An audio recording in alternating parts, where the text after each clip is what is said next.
Hello, Hey, everybody. everyone. Oh, I'm sorry, I interrupted. We are off to an incredible start. That's I, that's how we do here. I'm stealing Cody's show. This is mine now. Oh, This is the Corbin show. This is where we talk about JavaScript and old computers and Linux. That's all we talk about. Those are the three discussion topics you can have. wow. If you want an incredibly tiny audience that is minimally dedicated, that sounds like Right. the topics to cover. Today we're going to be talking about new CSS properties. Very exciting. And then going into the package manager hour. Yeah, we're going to discuss APT. Very, very exciting. And now I forgot to tweet that I'm here, so I'll do that. Oh, geez.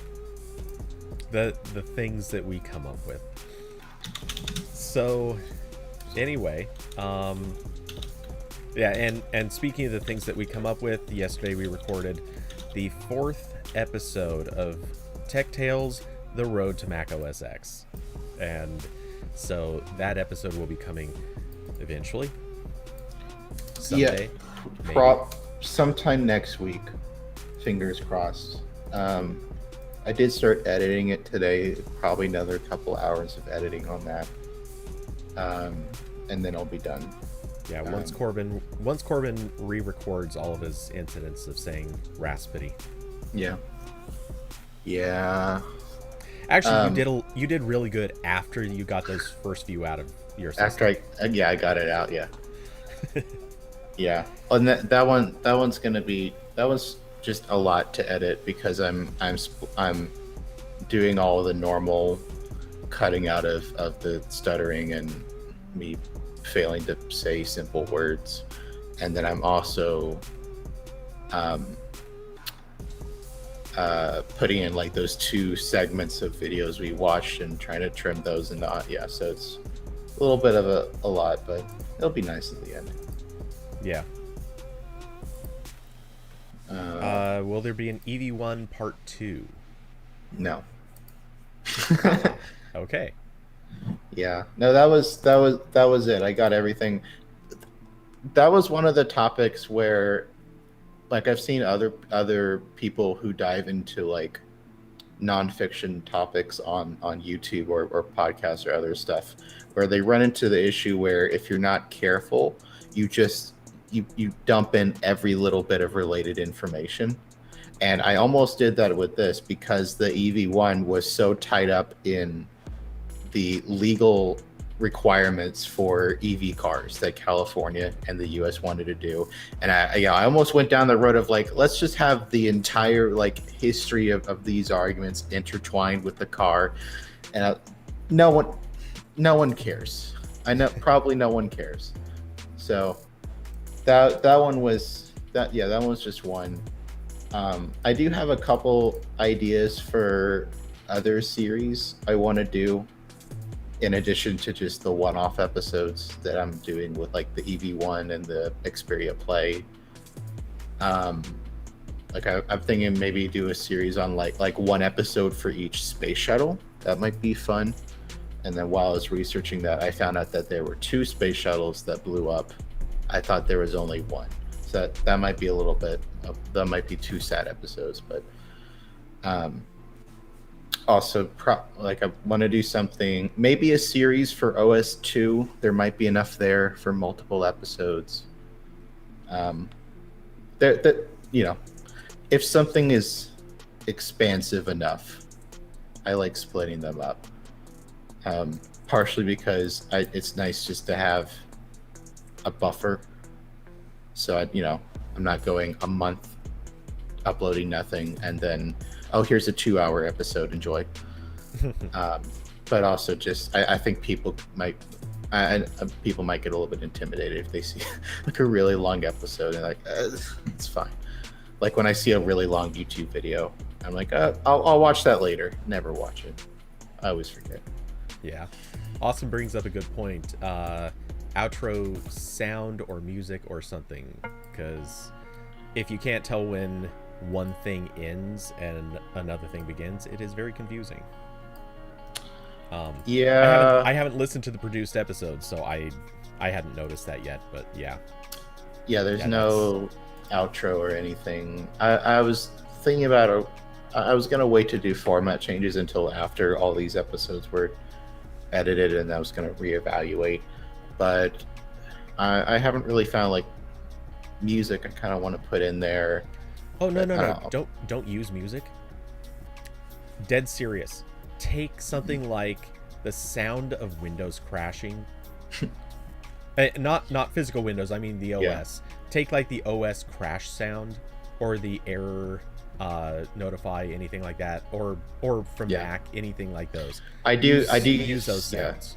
The current intro is the Windows 95 login music, and I have used, usually when me and the guest are watching something, I put the audio of what we're watching in the episode. But in the EV1, where Joe and I were just watching B-roll of the car and there wasn't anything to listen to, I just put like I think it was an error sound in there, just a little divider. So I am sort of doing that, but yeah, there's no outro or anything. So it's very much a cold open and a cold exit. There's no defining. The other way to go with it is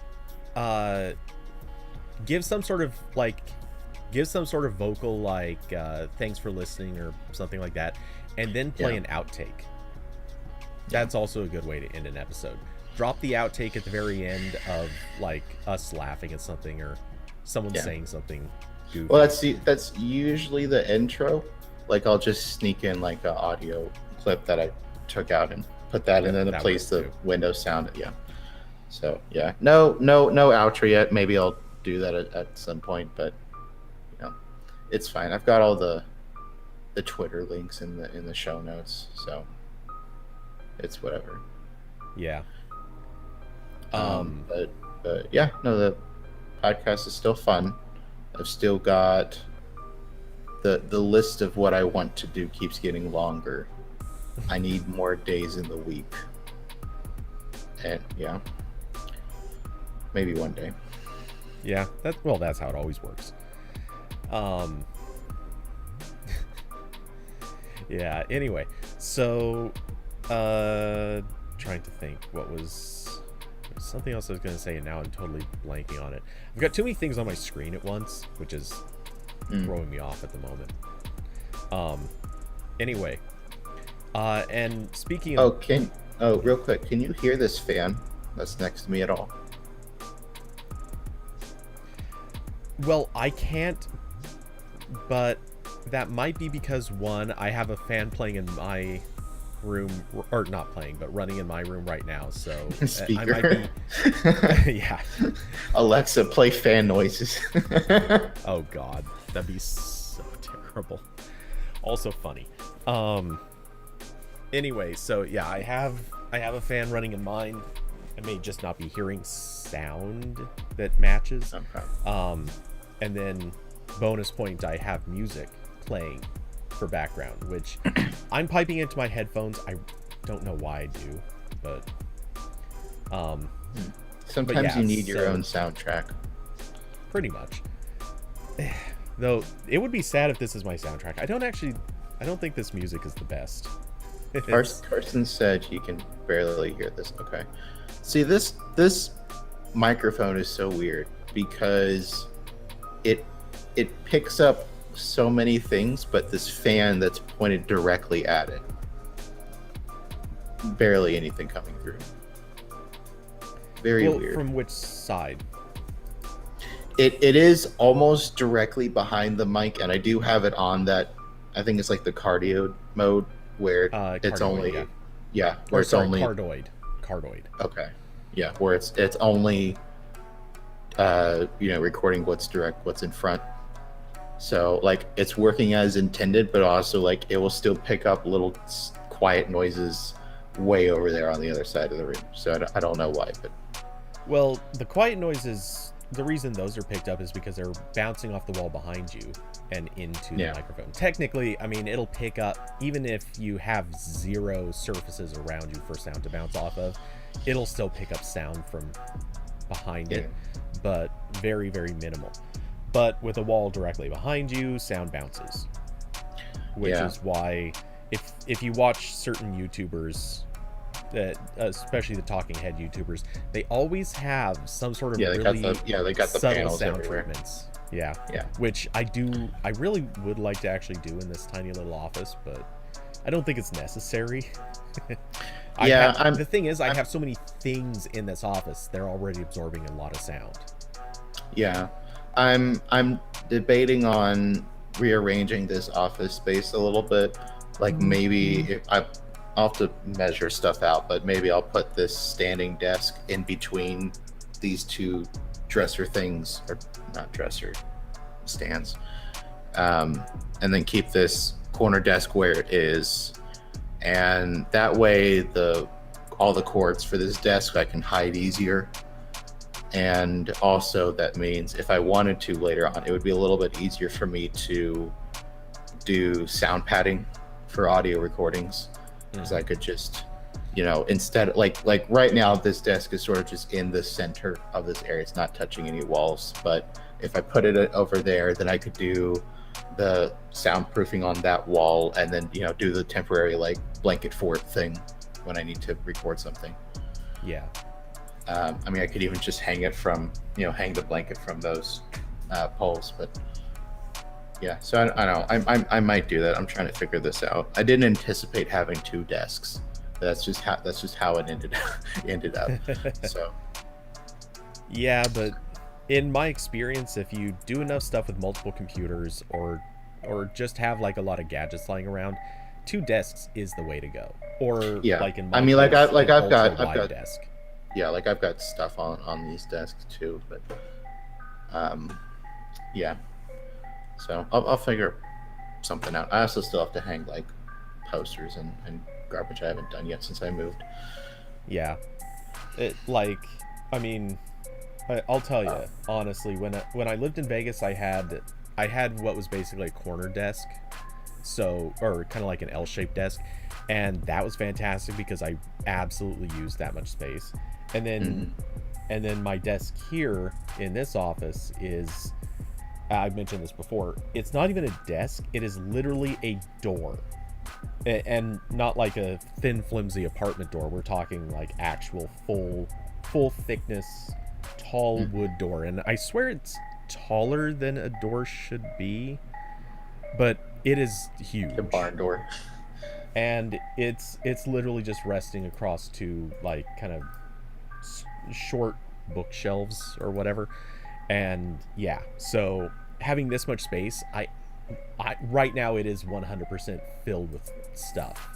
I mean, maybe not technically. Yeah. There's space behind a bunch of it, but that's the dream. Just having like an entire room as desk space. Pretty much. But yeah, like right now I actually have my softbox. The stand for my softbox is sitting on top of the desk. I've got photo backdrops and various things all set up in various spots. I've got some things I'm just trying to get organized or throw away, just waiting to be sorted through. Like, yeah, I fill desk space. It's a thing. Yeah, but yeah, there's a couple of things that are making it difficult to do further organizing that I need to figure out. Like, I've got cables all over the place because the cabinet I've had for computer cables for forever just will not fit anything else. I've maxed it out. I have too many micro USB cables from all these things I keep getting to review. So I was trying to find something that would fit in like one of these cabinets, but I couldn't find anything. So I need to figure that out, and then I can at least get all these stupid charging cables out of the way. But yeah, anyway, no one cares about personal organization. It's fine. You say that, and I think people would surprise you. But anyway, yeah, so we may as well hit a few topics though. Carson, we will totally come back to the Google Messages thing because we have to. But first, we kind of figured we'd just get it out of the way. Samsung has announced Unpacked August 11th, and we're gonna get new fold and flip phones. So, is this the one you're finally gonna buy? No.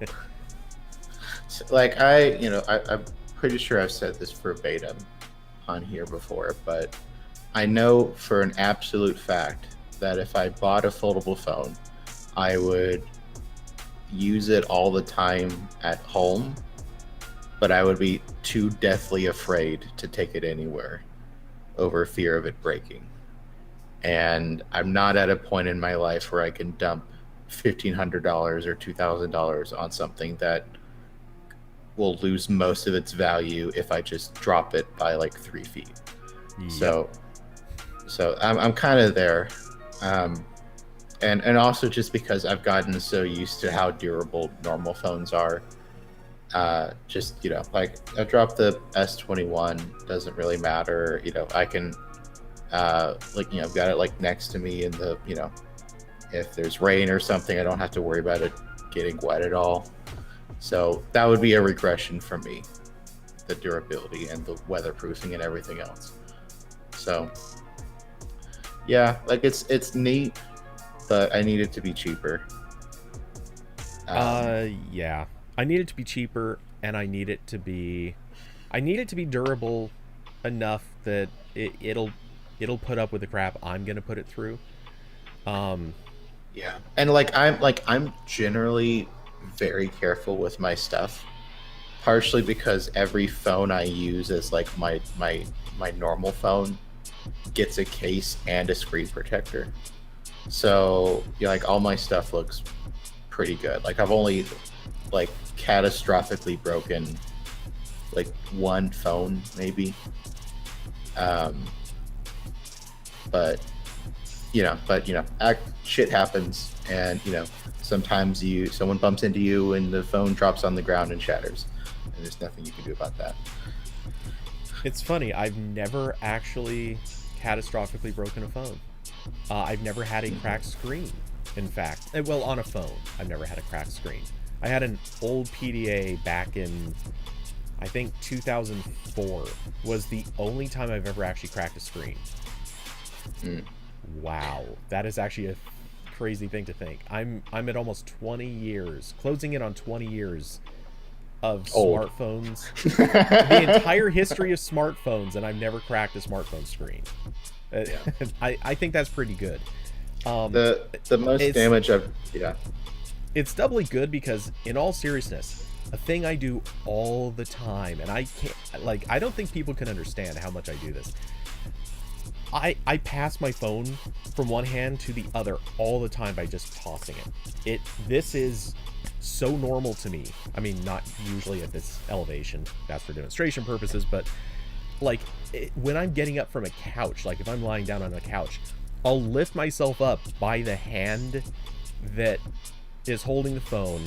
As I'm rising, I will toss the phone to the other hand and then continue upward. I pass my phone without physical handoff, I'd say probably 20 to 30 times a day. And I've somehow never broken a screen. I've never broken a phone. I've dropped it a few times. My phones are in cases, but yeah, I've managed to never destroy a phone.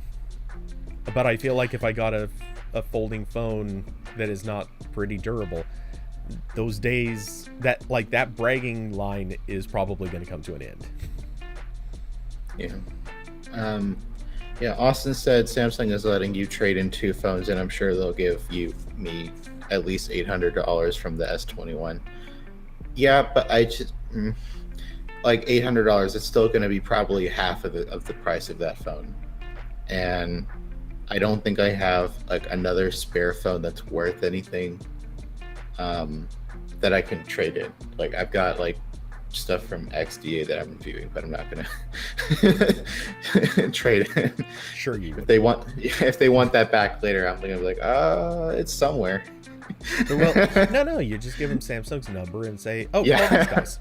Yeah, it's in a warehouse somewhere in Korea, Um, but yeah, no, but like even if that cuts the price in half, like I don't really want to upgrade phones, or at least not to the um to the Fold 3, because like I bought the S20 last year for almost MSRP, just because like at that point I've been using like a string of OnePlus phones, and I was just so sick of the notification garbage and other stuff with the software. I was like, you know what, I need a phone that works correctly, and I want something that's going to last for a long time. So I bought an S20, and that was fine, and I wasn't planning on upgrading for a long time. But then the S21 came out, and it had a flat screen, which meant I could put a screen protector on it, so that would last longer. Yeah. Because of that, and I could do it, and I could upgrade for $100. So okay, yeah, $100, another year of updates. I can actually protect it properly instead of just praying once a month that I don't drop it face down on the concrete. And yeah, so I mean, like, I'm pretty happy with the S21. I'm not planning on switching it out anytime soon. Like I have that weird Unihertz keyboard phone coming, but I imagine I'm just going to use that for like a month and then go back. Or I'll use it when I'm bored of the S21. I gotta admit, I haven't decided on doing this, but I've been toying with the idea of trying to get into Samsung's replacement cycle. And by that, what I mean is I'm thinking about going to AT&T, getting a phone from them using whatever crazy deals and offers they're willing to give me. And then, like, once I've got the phone, just go into the yearly, like, here, pay a like half a month's salary or whatever, and you just get to upgrade every year, basically. Yeah. Because that seems to be kind of the strategy they're going with, and I'm okay with that. Yeah, and they have the crazy trade-in values, and then they also have like an actual just replacement plan now, or like a leasing system. Yeah. I don't know how much that costs, but it might even be slightly cheaper than doing like trade-ins every year. Just because they can factor you in that you're almost certainly going to get the new thing. But yeah, like it seems like out of all the Android OEMs, Samsung makes it the easiest to give them your old phone and get a pretty good discount on the new one. Like Google's never come close from what I've seen. Oh no, they're nowhere near. Google doesn't even. Sometimes Google doesn't even give the best trade-in values on its own phones. They've a couple times given better trade-in values on Samsung phones and iPhones. Mm-hmm. And I really quickly, I'm gonna just even one up your statement about Android OEMs, dude. Even Apple doesn't give as good of trade-in deals as Samsung. Mm. I mean, Apple has a better reputation in terms of taking trade-ins. Like Samsung has that iffy history of like, hey, you sent us a phone and we're just gonna say it's not working. Yeah, which is why I did a video recording completely uninterrupted of wiping the phone, putting it in the box, taping up the box, and I put that in my Dropbox and just left it there in case anything ever happened. Yep. And that could have been my viral tweet. Believe me, 100%. And I've said this before. Anytime I have to send an expensive product back to a company, like for return or something like that, I just film it. Like I literally film putting it in the box, taping it up. I put the packing label on the box, and I film actually dropping it off at FedEx or UPS or whatever. Nobody can claim it was not shipped. Because right. I've heard nightmare stories of people who are like, yeah, I sent it and they said they didn't get it, or they claim they didn't get the box, or they claim they didn't get this, claim they didn't get that, and it's like, no, you're gonna get this, and actually you're getting this. Yeah, And actually, my next big purchase from Samsung will probably be whatever the Watch 4 ends up being. That's going to be what I'm going to buy instead of a Fold. I love this Watch Active 2 that I got on Swappa after I had to give the Watch 3 back to AP. And I really like this watch, but it's done. It's dead. And I know everything will eventually stop connecting with it, and it's going to be annoying to deal with. So wait, so not the Pixel Watch? No. Wow, that was quite the reaction. Yeah, I don't know, because like I don't know. Like I know this software is going to be the same, so like it doesn't really matter that much. But I don't know. I mean, like my thinking with upgrading also is that fingers crossed they should have pretty good trade-ins for the earlier watches, or at least like Samsung also does this thing where you can send in like a completely unrelated thing. Like if you go buy a Galaxy Watch from their online store, there's like you can trade in like an iPad or something. Yeah, but so, it's store like, credit. Yeah, so the chances are higher that I can somehow trade something to get the new Samsung thing for cheaper. But yeah, I really like this watch. I don't want to give it up, but yeah, Daisy. Well, since the conversation has gone that way, I'm just going to take advantage of the easy transition into Fossil says that it's going to release, quote, the best possible Wear OS smartwatch later this year.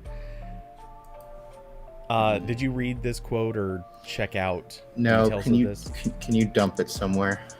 Sure. I think I saw the title for this, and then I laughed, and then I didn't read it. Okay, there's a link in the YouTube chat, but I'll read the exact quote.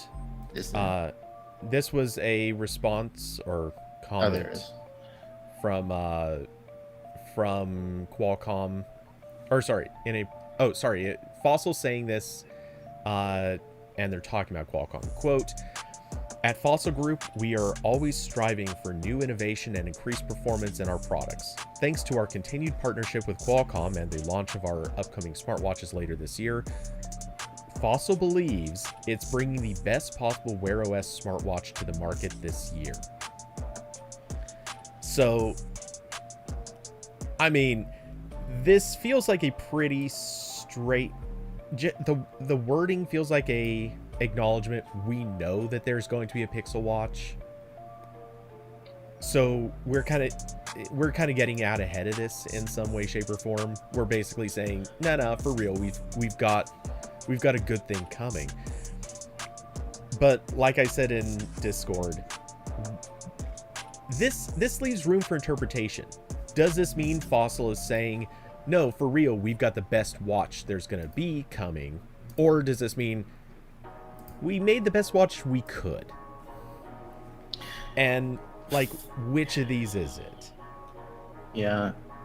Fossil has been in this very weird position for the past couple years that I'm not sure I can think of another analogy to this or another instance of this happening where they're really the only ones supporting a platform, but they're not, but it's almost like their focus isn't that, right? Like this, like they are a fashion brand company.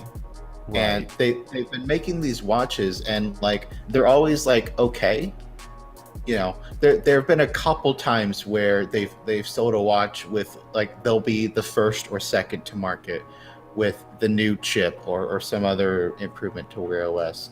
But for the most part, they've always been like if we're talking about PCs, like they would be in the mid range, where like their watches aren't like just absolutely terrible, but they're never using like whatever latest, or they're never using, or they wait a year to use the new Qualcomm chip.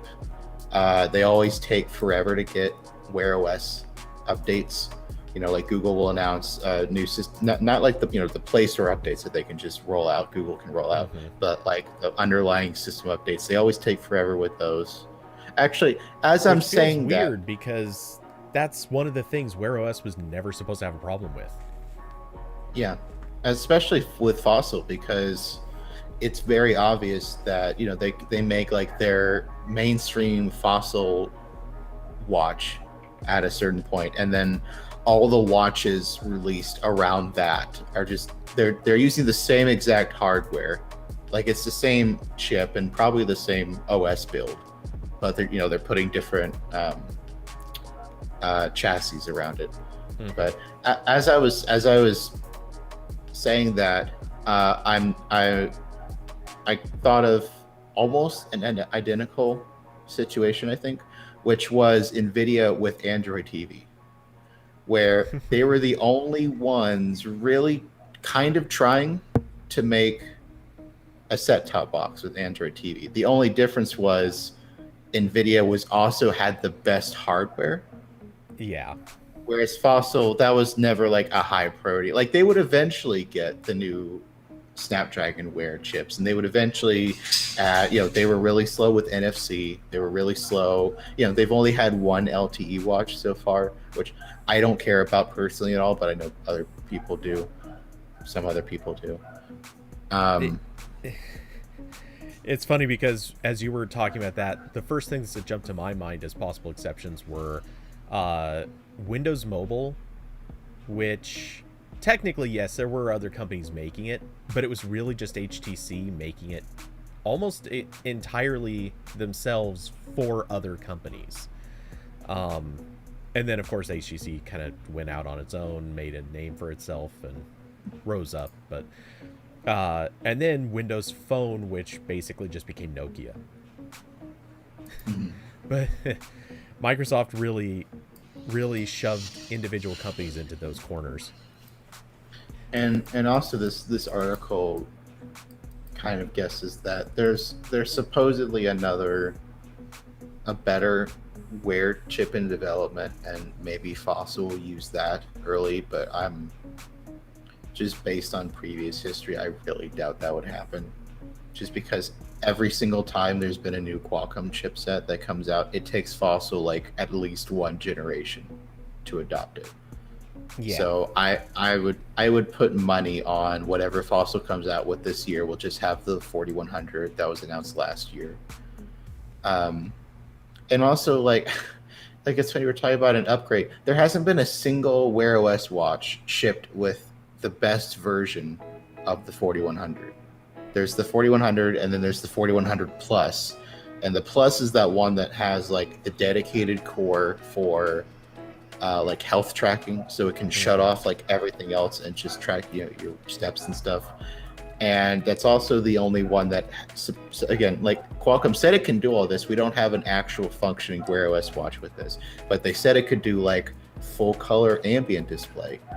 And like there's other stuff that like sounds really cool, but there's nothing with it. I think still the only 4100 watch is the TechWatch 3, and that doesn't have the Plus, it just has the normal, and it's a huge ugly watch. And I hated the screen on that watch. That was terrible. Well, I went back to my... A lot of the TechWatches have been hit and miss with screens. Well, it had the weird screen because it had the thing where you can turn the smart part off, and it had like the dual pane screen. So it had it had the AMOLED for Wear OS, or the LCD, and then below that it just had like the normal like digital clock display LCD. So like because it had to have both of those, there was always like some like the screen was almost like cloudy. But yeah, so like we never, so we still have only one watch with the 4100 as far as I know. Let me see. I don't know, maybe I'm sorry, there's a Citizen smartwatch with it. Oh, okay. Yeah, I would also I see two ways to kind of examine this, but Motorola is supposed to also be making 4100 watches this year. But again, none of those have materialized yet. Hey Diablo, welcome to the stream. Yeah, one of the things that stands out to me also is, and I say this with full awareness that it is implying some unfair business practice, but it is also kind of the let's be honest about it thing. So we all know, at least historically speaking, supposedly, Android Wear is supposed to be supported by Google. Like, Google is supposed to be able to create and ship updates to all of these watches, and I have a strong feeling that that's not even true anymore. I'm pretty sure that that whole thing was presumed. Google said it back in the Wear 1.0 days, and then it didn't really come true then, and it's definitely not true anymore. Or it seems that way. Yeah, it's up to the. I mean, it's just like Android phones, where Google, they'll send the update out, but OEMs have to, do all the compiling and certification and that stuff. Right. So like when the new Tizen and Wear OS update was announced was that I/O or that was I/O really this year. Was no I/O, but I/O. Shortly after that, Fossil did say they're not updating any of their current watches to the new software. Right. What stands out to me is, if Google's going to be supporting Whitechapel, or is fundamentally building Whitechapel and using it in a Pixel watch, right, and Samsung's obviously going to be doing the same. I wonder how dedicated Google is going to be to adding and supporting features that Qualcomm puts into its chips, because that is still going to be a necessity of Wear. I mean, they're going to have to support this, so and it's going to have to be at the OS level that a lot of those features and functions are built. Which, okay, I don't doubt Fossil has access to the code, or code that it would use to support its watches, but I don't see Fossil doing the software work. That doesn't seem like something the company is going to do or interested in doing, so they would presumably have to hand it off to Qualcomm to do. And Qualcomm has not had a good history of doing this stuff either.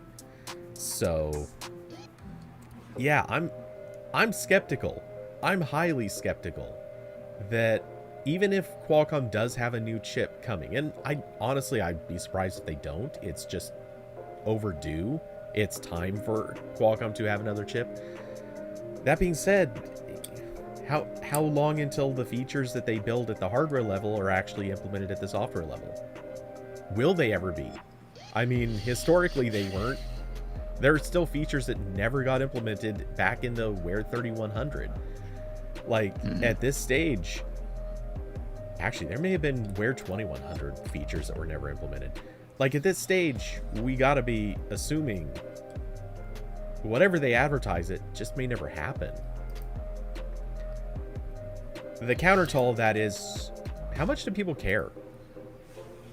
Yeah, because this is the other part of the equation where, again, like, just by pure virtue of capitalism, if there was significant demand, then there would be more movement on this. And well, there's that, but I mean, we're we always say it. Watches are at least part, if not almost entirely, fashion items. Yeah. They are jewelry.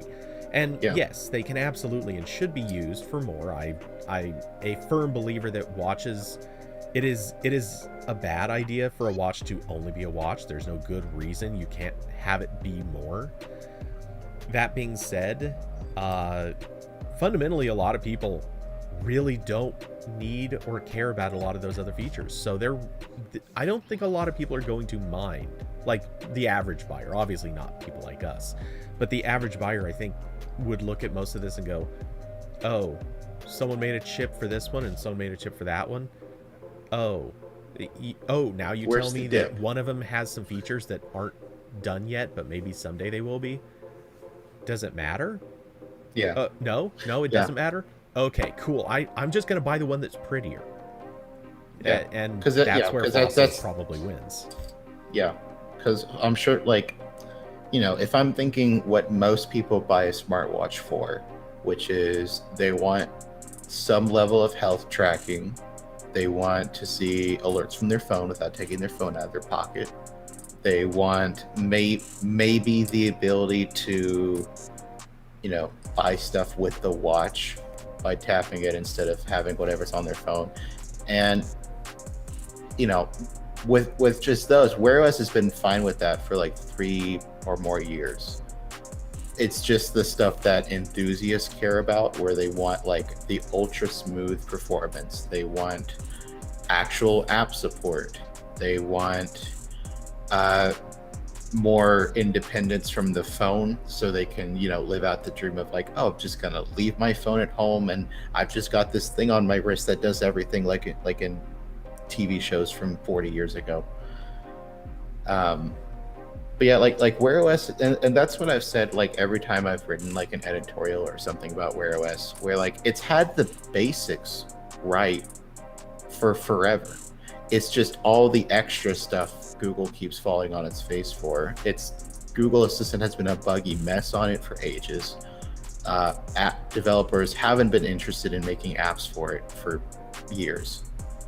And they never really figured out where the line needs to be drawn for how separate it should be from the phone, which has led to this great situation where like it's like kind of independent, but also if you want to switch phones, you have to completely wipe the watch.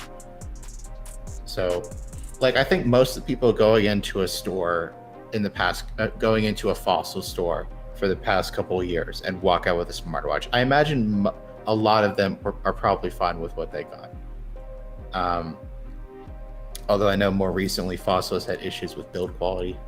Like I saw on Reddit some of their newer watches, they have like the magnetic charging rings on the back watches like fall off. Oof. Yeah, I mean, like I've had a couple Fossil watches to review, and I've never had that issue. But also, I only use like one of them long enough where it would have. So yeah, I'm not a good judge of that, but I haven't had that happen to me personally. I know it's nitpicky, but I'm gonna somewhat augment that presumption of what people are buying the watches for. I have a hunch that most people, well, I shouldn't say most, but I have a hunch a lot of people want the watches aspirationally for health fitness stuff. Oh, for sure. But after they've gone through, after they bought one watch and realized, I never really use that stuff, or I don't like that stuff, I bet the second watch they buy, they're like, no, I'm just going to buy something that looks good. Like, I like the notifications, or I like this feature, I like that feature. All the fitness stuff, I don't care. I'm sure, obviously, there are plenty of people who very much do care and do want the fitness stuff, but I think that number... Well, that's is the artificially inflated. Yeah, well, that's the entire fitness industry, right? It's just built on the idea of people are buying things because they imagine themselves using it, and then they never use it. Yeah. Right. It's like how gym memberships go up like 1,000% in January, and then most of the people drop off because they don't do it. The good old New Year's resolution thing. I'm gonna get healthy. No, you aren't. Diablo said, we do hope the Google branded one gets updates, like sometimes wondering which watch is getting the latest tiles or stuff is sad. Yeah, and like again, Wear OS is weird because it's just like Android TV, where like 95% of the software stack is just updated through the Play services on the watch. So everything eventually comes to everything. You're just in the gradual rollout excitement. But there is that 5% of like the actual Android OS underneath that can't be updated through Play services, and that's the part that's sometimes has improvements that are important. Like a lot of the performance and battery improvements, like that's just core system components. But yeah, no, like I totally get that, and that's also why like Android TV has been frustrating for so long, because like there's a lot of Android TV boxes, but no one was trying with updates, really. Not even Nvidia.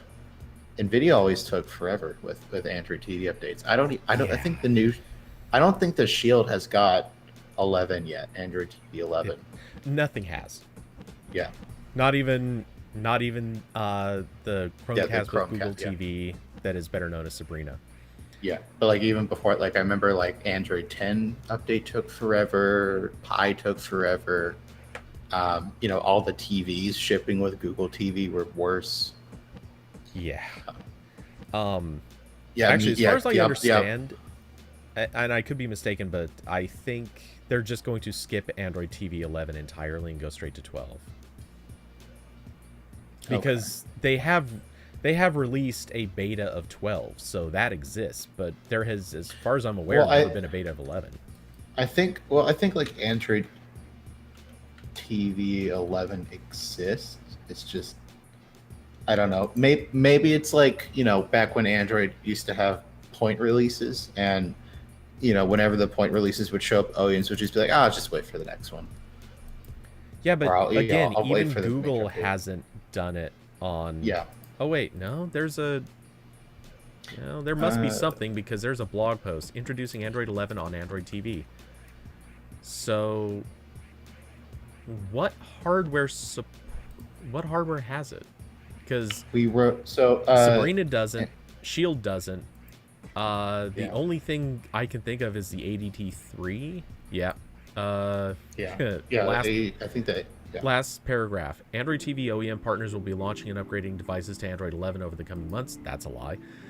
To help you test your Android TV app implementations for the next generation of devices, Android 11 will be available as a system update to ADT3 devices today.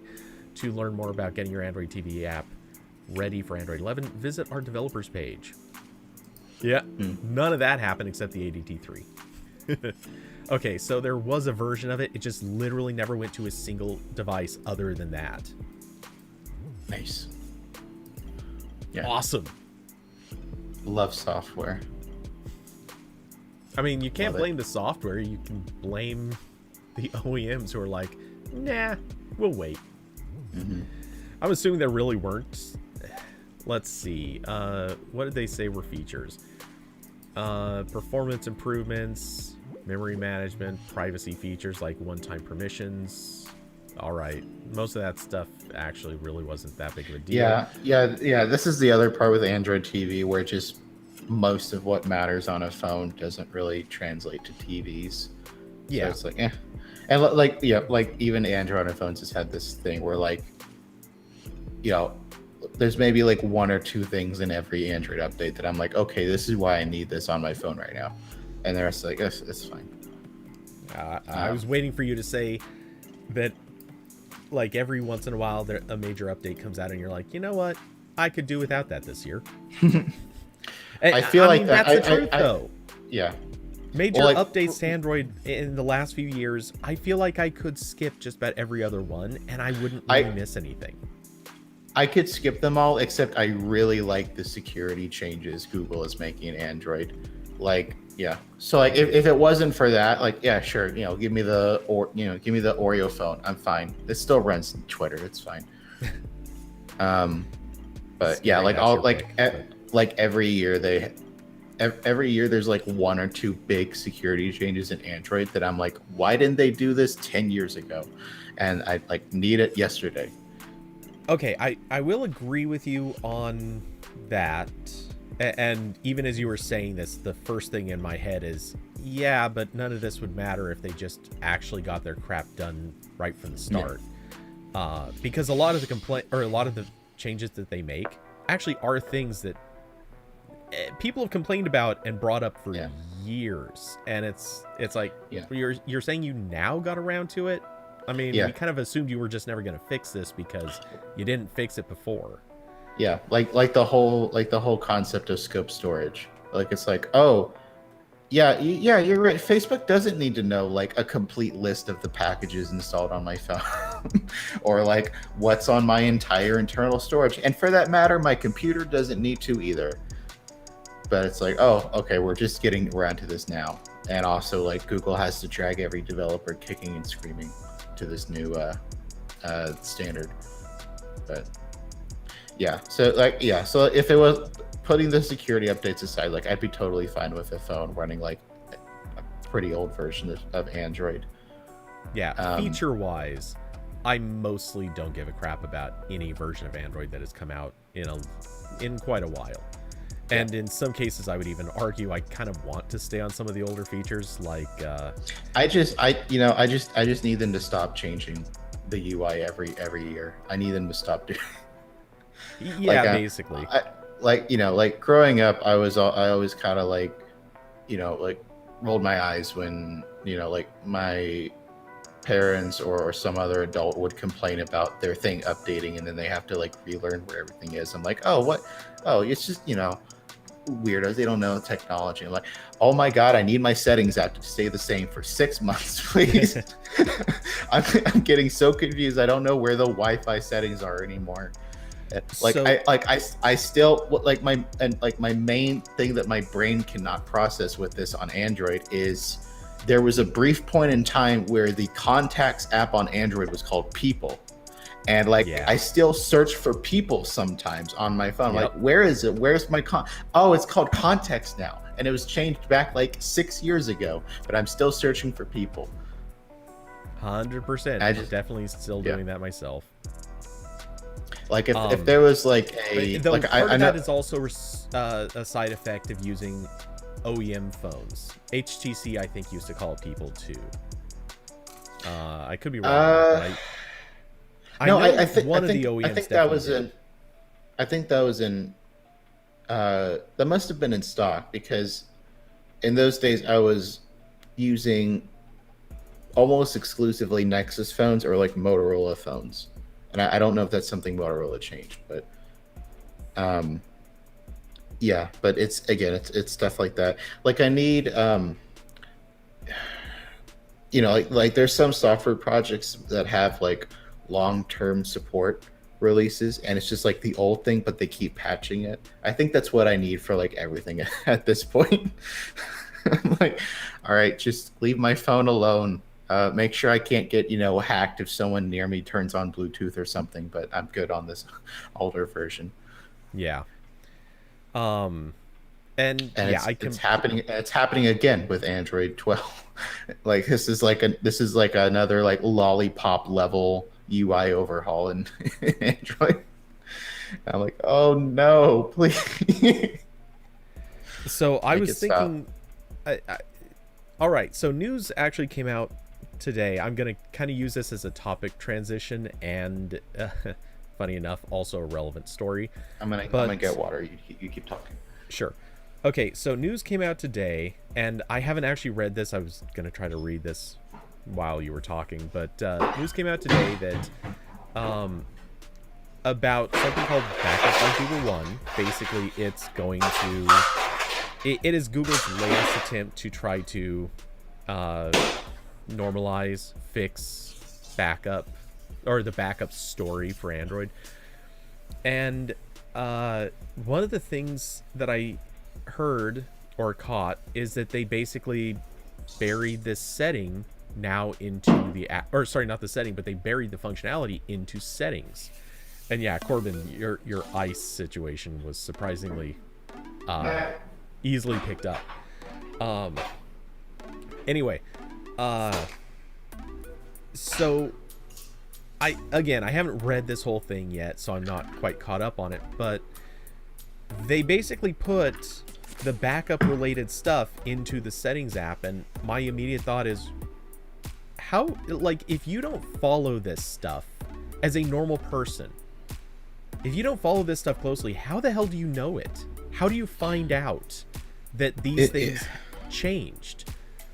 Because to me, I mean, backup, yeah, it's something that the average person probably doesn't think or do that much, but if they want to, how, like, come on. You can't keep moving this stuff. You got to keep things in the same places. So, from year to year, I don't want to have to look for it I don't want to spend 10 minutes looking for something that I already knew where it was and I knew from some memory where to find it. I don't want to have to go find it again. And Google is also in this very fun position where they're limited to rolling out new features to places they are already in because of Android updates, like how, you know, like last year when they were fighting Zoom tooth and nail for dominance with video conferencing, and they put the entirety of Google Meet into Gmail. Oh yes. Because they can't force OEMs to include a new app. They can only do that when they're doing the initial agreement. So they're like, oh, just put it in a different app. It's fine. Conferencing is kind of like email. So like I know that's part of it. I think maybe there's like a meta argument here for just every single settings interface sucks. Like I can't, like Windows has been terrible for years. It got worse on 10 because now the settings are split across the control panel and the modern settings app. Basically everything is in the new app, but there's still, again, you still got to go back for like some weird stuff. It's terrible on Android because it changes every single year, and also every OEM also changes it. I don't know what year they put in search in the settings, but that helped a little bit.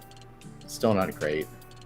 And then like on iOS, like just from day one, the complaint with iOS has been like, I don't know if this setting for this app will be inside the app or inside the app section in the iOS settings app, because there's always been that like section at the bottom of the system settings on iPhones, just with the list of apps, and then they can put the controls in there. So all these are terrible. Maybe that's just a symptom of computers getting more complicated. You have to put these things somewhere. Yeah, no, you definitely do, and you can certainly ask iPhone users about this. I've heard so many complaints about how difficult it is using the settings app in iOS, largely for this exact reason. It is a weird mess of kind of oddly hidden stuff. Frankly, I don't think it's as bad as Android settings anymore. I kind of think Android settings have gotten way worse over time, where at one time they were better. But even so, like, we're reaching that stage where it's too many things mixed up in too many places, and really key among them is too many changes are happening where stuff moves around, stuff gets reorganized, and I get it, sometimes you have to do that, but it shouldn't be every few months, or even, like, ideally not even once a year. Try to figure this stuff out, reorganize it once, and really stick with that. And then at a certain point say, okay, we've got some issues kind of building up, we want to reorganize stuff, so this year, sorry, but everyone who knows the settings app, you're gonna have to relearn it. But we promise this is the only time you're gonna have to do it for like 4 years. So, and like I don't understand why this isn't just like cars, where like everyone agreed 10 years ago, like the steering wheel goes here. On most cars, the stick's over here. You've got like the AC over here, and it's just generally the same forever. And Google kind of figured out like this issue with important things moving around. They kind of figured it out when they switched navigation schemes 3 times, where if you were on the old one, it kept you on the old one. Like if you've been using 3-button navigation and you upgraded to Android 9 or whatever it was, I believe on most devices you stuck to whatever you were using, and that continued to be true even after like they replaced the like the pie gesture nav with like the thumb button or whatever that was with the replacement. I don't know if they kept the 9 implementation if you were on that on 10 or not, but like the setting, like they kept things roughly the same, and I almost feel like they need to do that for settings too. I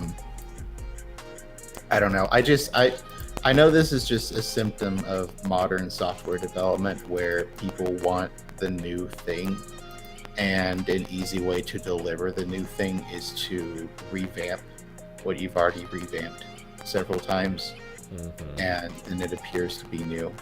Like like this happens all the time with other industries too, where there's something that has worked fine for forever, but because there's a demand for something new, they'll take that and change it just enough where they can sell it again. But it's so tiresome, and I feel like I'm finally relating to my parents, where they just stuck on like they would just stay on whatever version of Mac. Oh,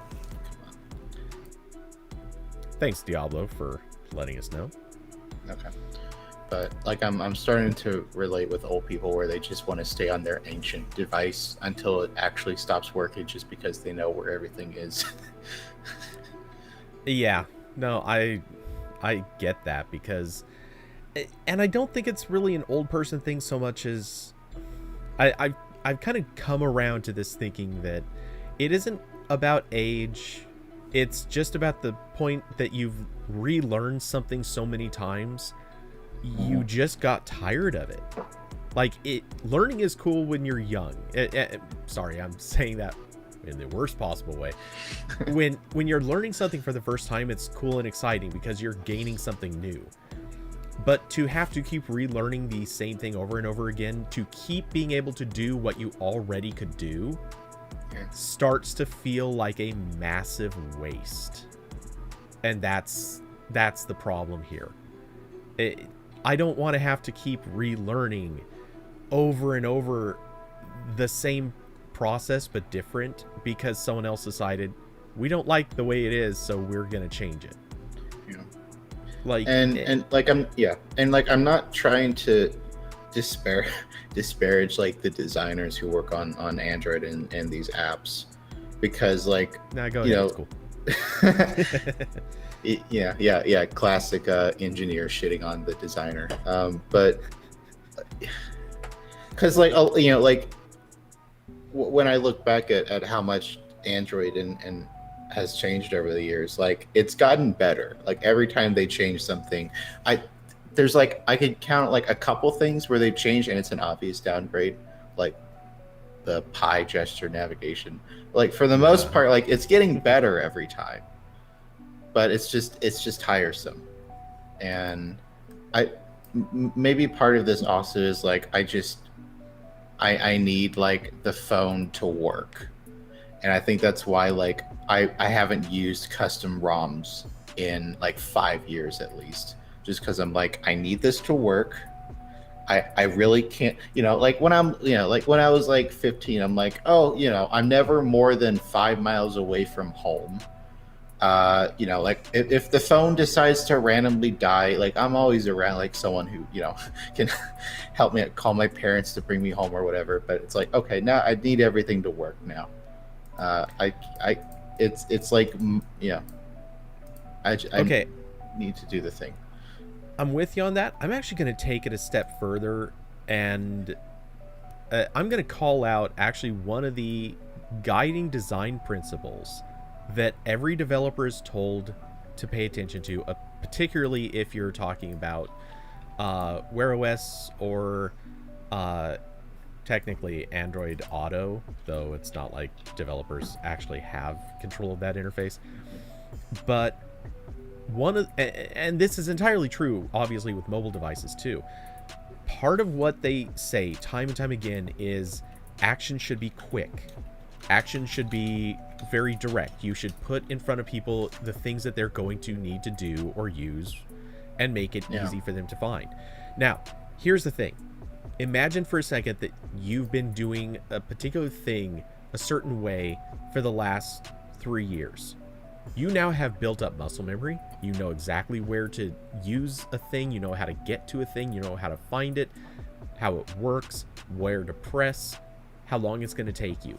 Now, put yourself in the situation of, let's say you got a phone update last night. Maybe it wasn't even like a firmware update. It was just like Play Services or the Google app updated last night while you were sleeping. Now today, you've left your apartment or house or whatever. You've driven somewhere. You're now working with a client. And you know what? Diablo just brought up Lens. I'm going to use Lens. That's a perfect example. I didn't have to reach into my brain and come up with something better. Though I was going to use Do Not Disturb, which would have been a bad example, but who cares? If you are now in that position of, hey, I need to do a thing quickly, you pull out your phone and you go to use Lens, and it's like, wait a second. The button I would use on the home screen isn't there. Okay, where do I go? Oh, I know. I'll go over to Google Feed. Wait, it's not there. Okay, I swipe around and I'm looking for it, and it's like, client's staring at you going, all right, cool. I'm glad that you're more interested in your phone than you are in talking to me. That's awesome. So could while you're on your phone, could you look up your competitors and maybe give me their number? Because I'm going to call them right freaking now. And you're still dicking around like, no, I swear, I'm trying to figure this thing out. You go digging in and find the Google app. By the way, I'm actually doing this stuff as I'm saying it. Okay, I open up the Google app. I've now found a weird, ugly, rainbow-colored image that happens to be Lens. But that is now the third place that I've gone to look for it. And I know full well I can go into the camera app. I'm well aware of that. But I'm thinking not of on what all most... Yeah, exactly. I'm thinking of what the average person is thinking. Like, how do I get to these things? The average person is going to go in that order, at least on a Pixel phone. I guess Feed might not be the automatic choice on any other phone, but yeah, I shouldn't have that. And the logo change was a bad choice too, because the logo, honestly, the rainbow colored logo is so hard to recognize on a dark background. It's not great on a light background either, but it's really bad on dark. So here's the thing. If that should not happen, I can understand moving something. Sometimes you got to do it. That's understandable, but stuff should not be disappearing and moving around every few months. That is a problem. If you've been doing something the same way, and honestly, again, I got a search bar right down here on my home screen. I don't even know if I can move it. I don't think I can. I haven't tried, but I also don't use it, so it doesn't matter. But I have the search bar. Why the hell isn't there a button here to activate Lens? There used to be. I know for a fact there used to be, because I think I wrote about it. Pretty sure I wrote about it. Why? Well, especially because there is a Google logo. Like, why can I type? Why is there a Google button on one side, an Assistant button on the other? If you tap either one of them, it opens up Assistant. Like, different versions of Assistant? Oh no, I guess if you tap on either logo, it opens the exact same thing. But if you tap in the middle, it opens text search. Why? Let one of these sides be Lens. That just makes sense. Put Lens in one of those two spots. So, yeah, I'm sorry, but this is the kind of thing, like, your own guidelines say make these things automatic, make them easy, make it easy for a user to sit down and start using your software right away, and let them build some muscle memory. It doesn't have to be total, it doesn't have to be perfect, but let them do things. Don't hide the ball and force them to go looking for more.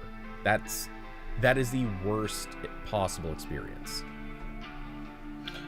Yeah, I know technology has to keep moving forward, but there is definitely a little bit of that factor with every redesign and update, where a certain degree of it is just our bosses want us to make something new, so we're going to do that. And that's the part that frustrates me, because there's been so many redesigns with operating systems and popular services where they weren't really an improvement. They just moved stuff around. And I think Android is definitely suffering from that a little bit, and Google services as a whole. But yeah, I don't know. Thankfully, Samsung seems to pump the brakes on a lot of the moving around that Google does, partially because they already moved everything around themselves. And they're like, okay, no, we have our thing now. Like all the changes Google, like, you know how like quick settings changed every single release for like 8 years. Samsung eventually Samsung settled on like one of those revisions and it's just stayed the same, which I appreciate. I don't have to relearn those every year. But yeah, it's just it gets a little annoying sometimes. And I know obviously like part of this is like I'm more perceptive to the new things because that's my job, is I'm trying all the new things.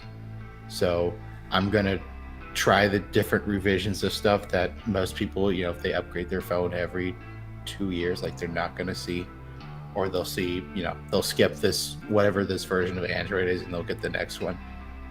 But it's a lot. Yeah. And it also disincentivizes good behavior, like getting the latest updates, because you don't want to endure changes that aren't necessary. Yeah. Speaking of changes that aren't necessary, hot new breaking news, I think. Wait, is this breaking? Yeah, this is breaking-ish. Twitter is testing dislike buttons. That's gonna go well. Yeah, so I saw this, and hold on, I'm lowering my desk so it's doing. Oh, it got stuck. Oh, good job. It's caught on some. I think it's the fan. It doesn't like the fan cable. Okay, I'm gonna try to get. Yeah, I saw this. I think the catch with this was that it was only visible to the person who tweeted it, right? That's what this said. Let's see. Yeah, I believe so. I think I'm not even sure you can see the downvotes. It says your downvotes aren't public, while your upvotes will be shown as likes. Yeah, so public. So you see your dislikes. Well, they don't. Let's see. What does this screenshot say? So Mac Rumor says the dislike button is visible to the person who is viewing the tweets, but is not a publicly available metric or visible to the author of the. Okay. Yeah, so I was going to say no. There's a screenshot somebody took that says dislikes aren't public or visible to the author, while likes are. They both help us understand what people think is valuable to the conversation. So okay, so I don't get this at all then, because if I want to see the dislikes on my tweet, then I just open an incognito tab, right? No, like they're not visible to anybody. It's just it's just for Twitter to figure out, oh, here's somebody who, you know, here's somebody that posted a garbage tweet that every single person saw and was like, yeah, we don't like you. You're just a troll that's garbage. Okay. And so I'm sure that this is a way, like everyone talks about getting ratioed. Obviously, like the number of likes you got, for those who don't know, ratio means that you got very few likes, but a ton of people replied to you. So the ratio of replies to likes is low. It's when you're really wrong. That's what it basically, yeah. Yeah, it's a way of saying, dude, you're dumb. Shut up. Yeah. You know, the thing Marjorie Taylor Greene has not learned yet is what being ratioed means. Anyway, so I think that this is their way of saying, like, instead of scrolling past a garbage tweet, which is what a lot of people do today, because no, you're not going to like the garbage tweet, obviously. And if you replied to it, you're engaging with the troll, which a lot of people know not to do also. So I think what they're doing is basically saying, hey, if people don't like this, we're giving you a way to show that you don't like this, and then Twitter's algorithm will, in 5 minutes, realize, okay, like, everyone hates this. Cool, we're just gonna hide this because it doesn't need to be there. I think that's what the downvote will ultimately become. And also, well, like, one of Twitter's big focuses they've done recently is they're really pushing where you can follow a topic rather than a specific person. Like, you can follow Android as a topic. Yeah, like, Twitter keeps trying to give me the topic of MKBHD, not follow him, but like a feed of it's just people replying to him, basically, and also sometimes tweets from him. So why would I follow that? But so maybe the dislike is like, when you dislike something, it'll stop it from appearing in that algorithmic content. But yeah, I don't. This seems like something that might try to help Twitter's internal metrics for figuring out, like, when content is just really toxic and not helpful in any way. That would make sense. But there's like a million, like, if I was CEO of Twitter, there's like a million things I would do before doing this. Well, I don't know about an edit button, but like, putting aside just banishing people to the nether world that should have been banned from Twitter a long time ago. Almost every Republican. That's not fair. Just the elected ones. That's true. And the ones that have written books. And Ben Shapiro. Has Ben Shapiro written? He's probably written some kind of. I know he has a author credit on at least one or two books. I don't know that he wrote them because. Well, now. Who was it? I think Candace Owens got outed as not writing her own stuff. None of these famous people write their own books. They always get ghostwriters, but basically, yeah. But yeah, like, there's like several but besides focusing on individual people, there's so many other structural issues with Twitter that, if changed, would solve a lot of this. Like, one of the core issues is, like, a good example of this is.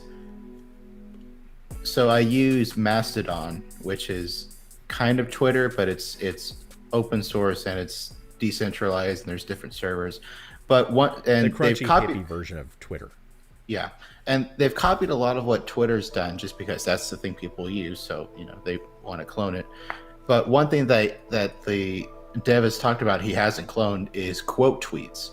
Because what ends up happening is, like, it sounds like a great idea, like, oh, instead of just retweeting and then, like, later saying about that retweet, you should go check it out, it's neat, whatever, and you can just add your comment to the retweet. It sounds like a great idea, but for the most part, what it's used for is making fun of people, or like it doing like the ratio thing, but amplifying the people at the same time. Mm-hmm. Where, like, I can't count how many times I've seen like, high profile Democrats or liberals or leftists or whatever just quote retweeting dumbass conservatives saying the stupidest shit imaginable, and they're just boosting them. Yeah, like, they're doing what they want you to do.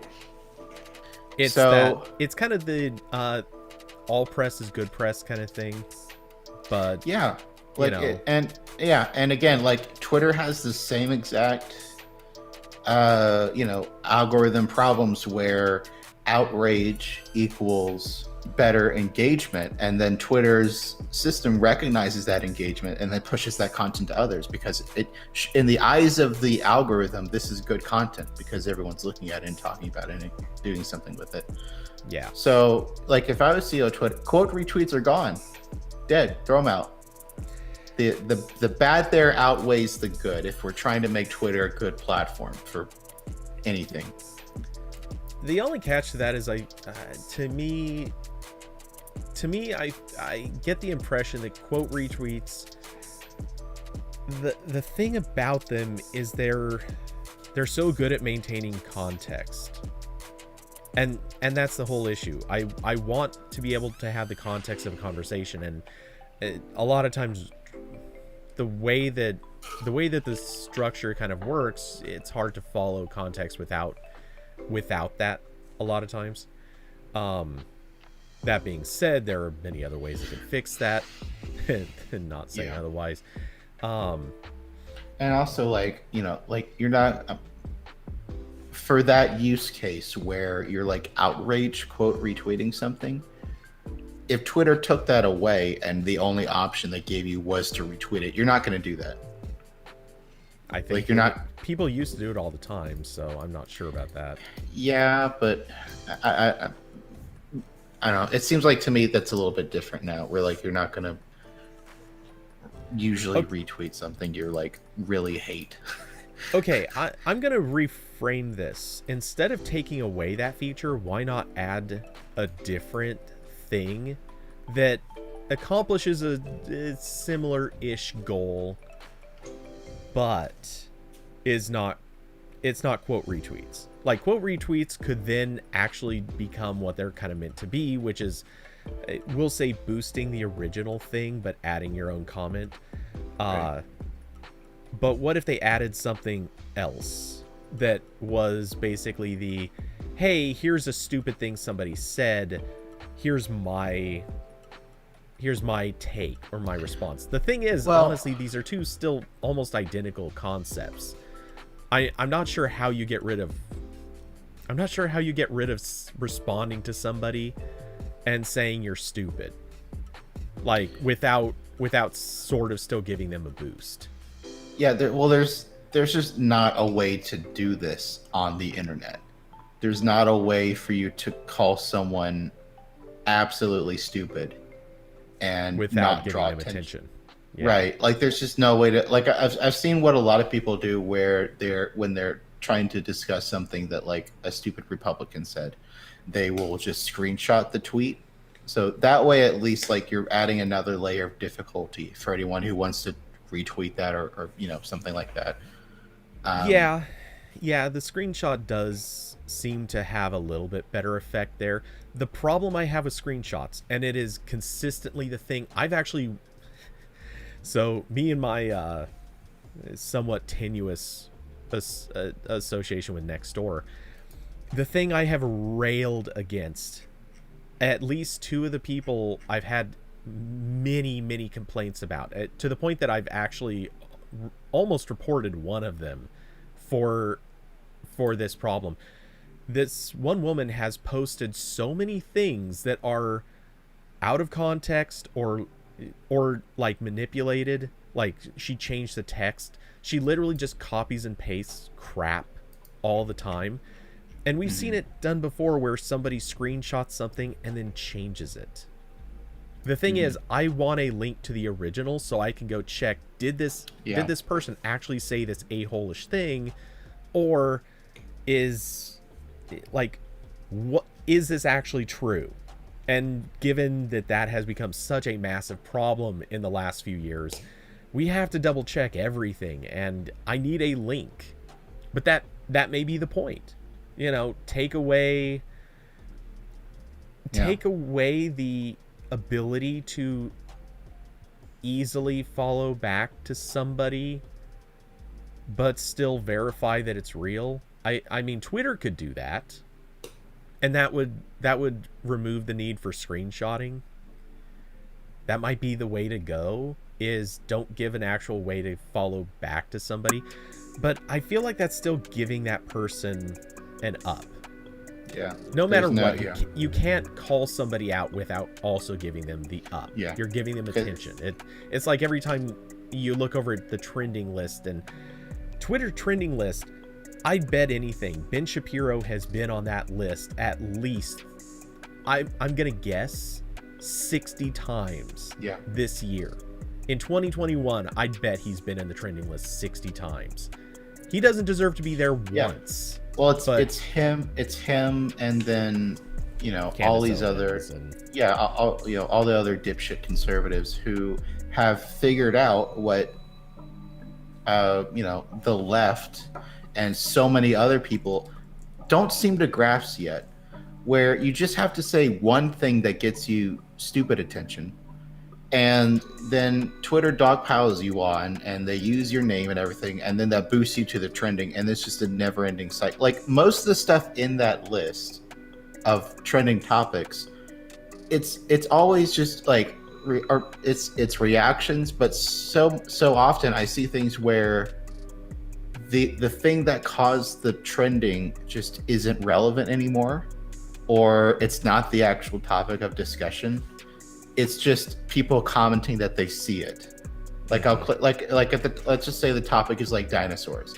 People, I click on dinosaurs in the trending, and it's just people. It's just never ending stream of why are people talking about dinosaurs? Like that's it. That's like half the trending topics.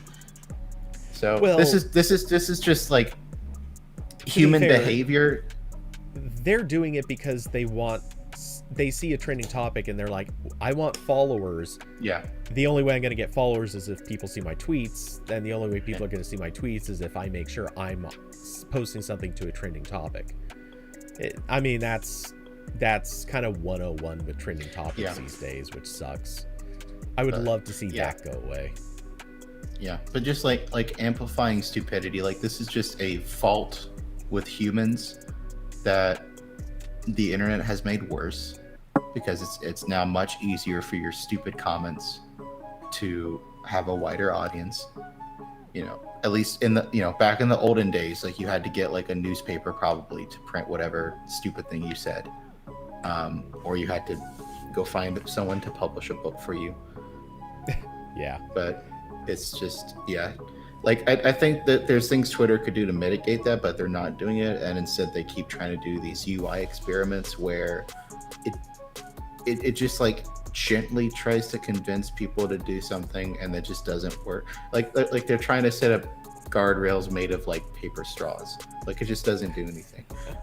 like when like a couple months ago, or it might even be a year now, when they rolled the thing where like if you retweet something without clicking the link, then they're like, you want to read this? No one. I'm sure that hasn't changed anything. Well, it's just like on YouTube when they were scanning your comments for incendiary language, and it was something, they had some pop-up that was like, sometimes this stuff doesn't go over super well. Are you really sure you want to post this? And I forget, I don't remember if I wrote it or not, but I remember saying, if this is basically like, if this is going to stop someone, or rather, how is it going to stop someone? The only way that stops someone is if you're copying and pasting something into a comment by accident. Otherwise, guaranteed these people intend every bit of what they're saying, and a pop-up like that is only probably going to infuriate them and make them go back and make their comments even meaner. Like, realistically, it just doesn't work. It's a nice thought, it really is, but it doesn't work. Yeah.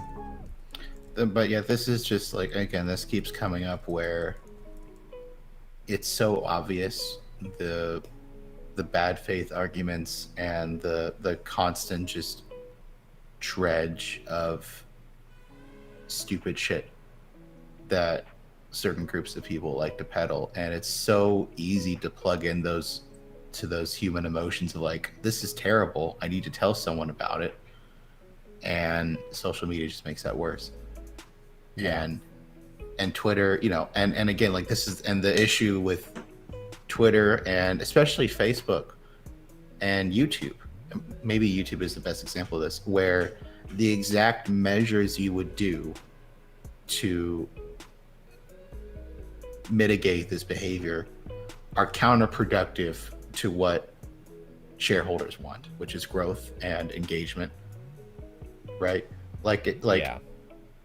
This is a huge reason why YouTube has had issues with extremist content, because Ben Shapiro and Alex Jones and all these other people get a lot of views and a lot of ad money, and YouTube gets a share of that ad money.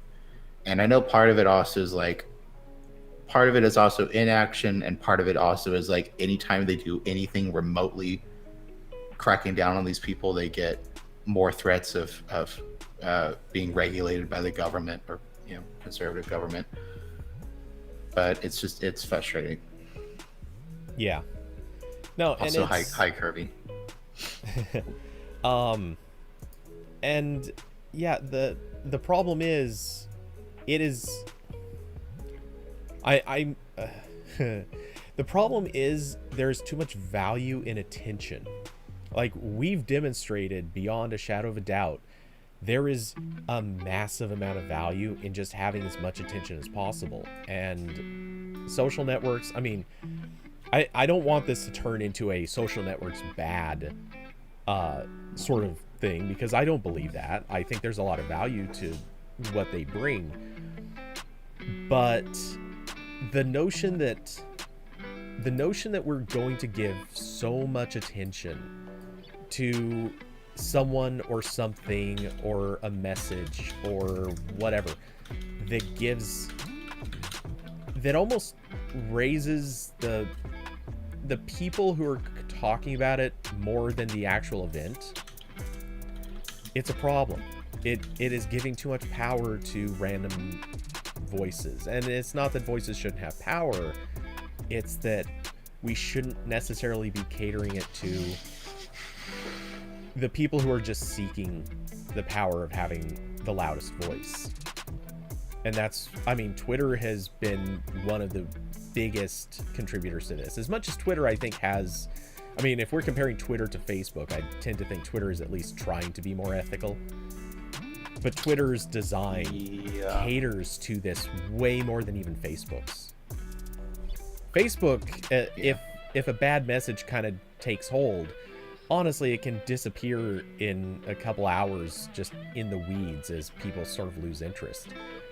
Twitter, as long as a decent core of people keep paying attention to something, it can keep a topic trending for days.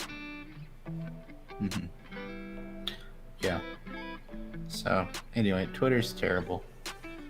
And so is everyone else. Pretty much.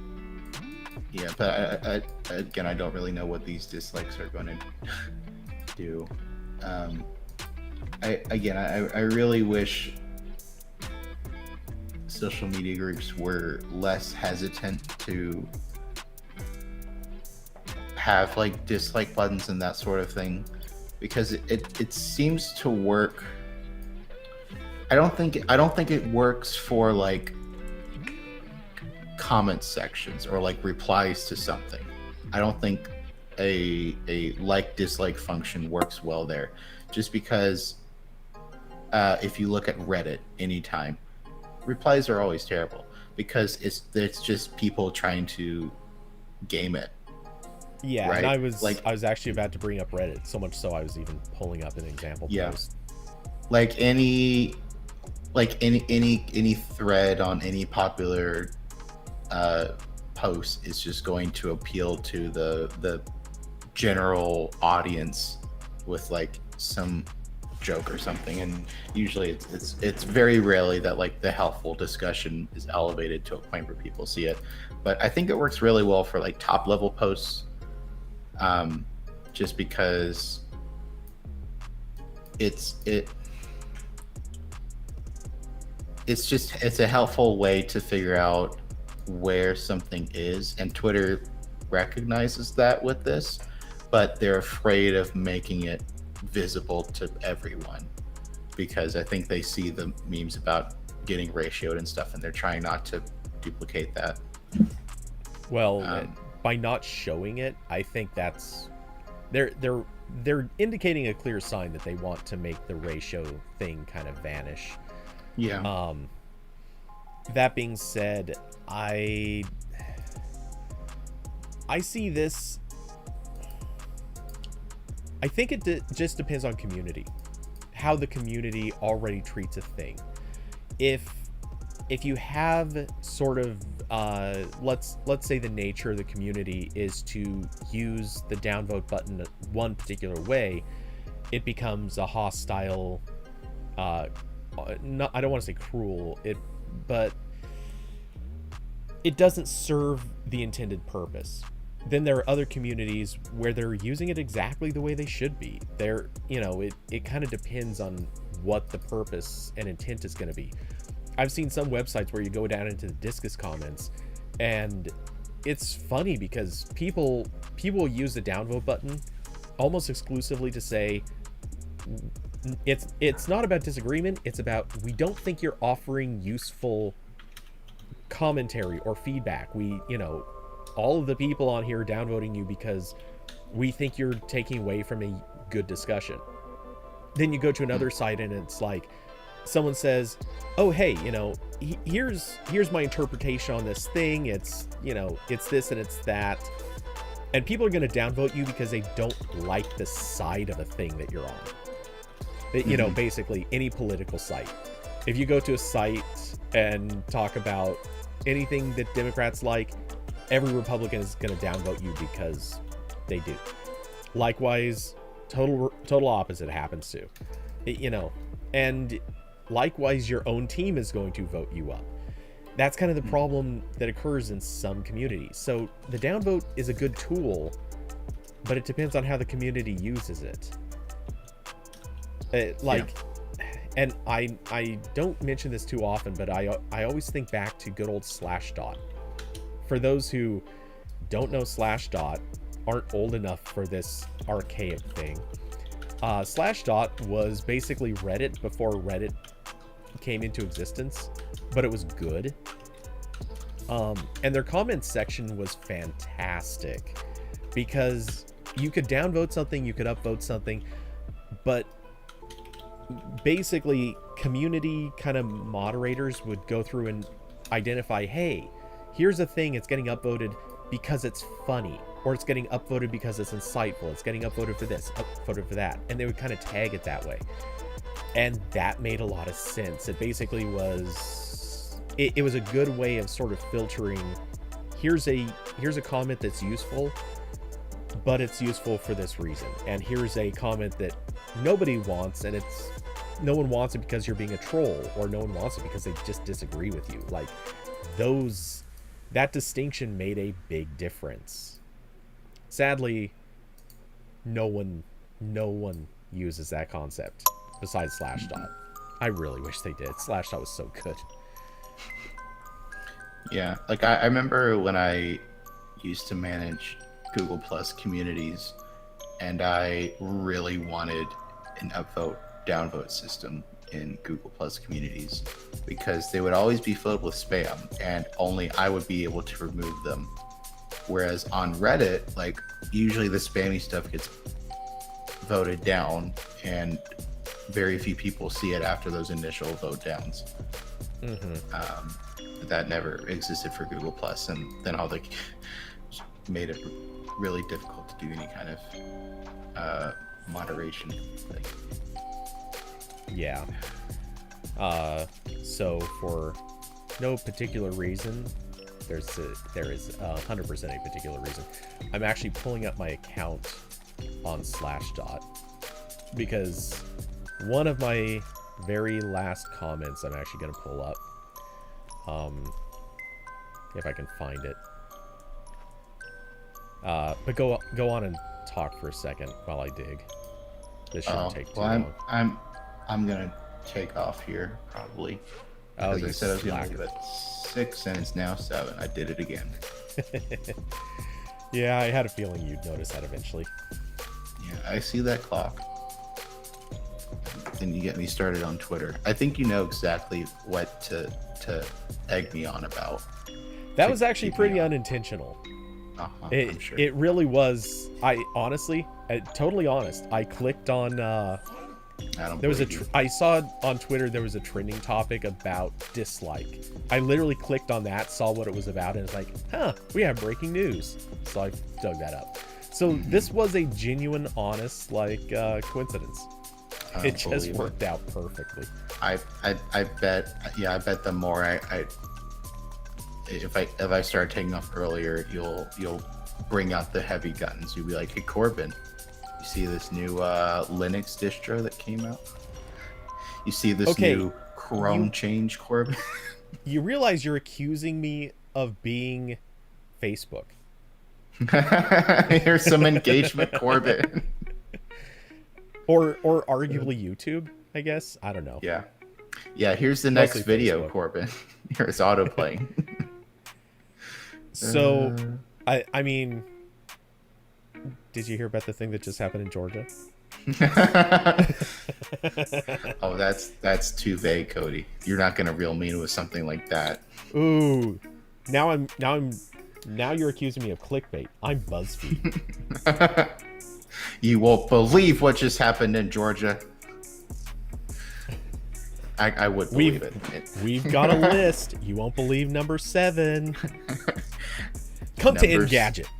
Number 7 of things that happened in Georgia today. More voting rights bills. Okay, I'm gonna leave now. Okay. Bye. All right, take it easy, dude. We'll chat with you sometime soon. Bye, everyone in the chat. Bye. All right. Let's see though. For real, I am trying to dig up. There is. Wish I could find this a little faster. I left a comment. This was one of the very last comments I left on Slashdot, which is kind of funny for a few reasons, and it will make. Wait, can I not? Oh. Here we go. Here's an easier way to look at it. Where is... Ah, here we go.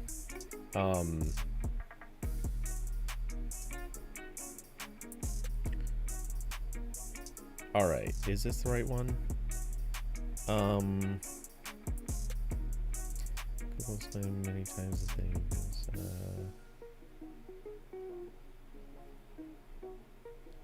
is this the right article?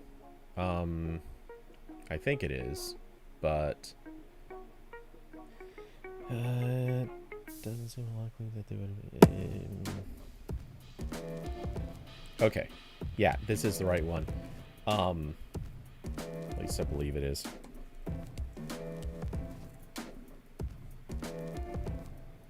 It should be right.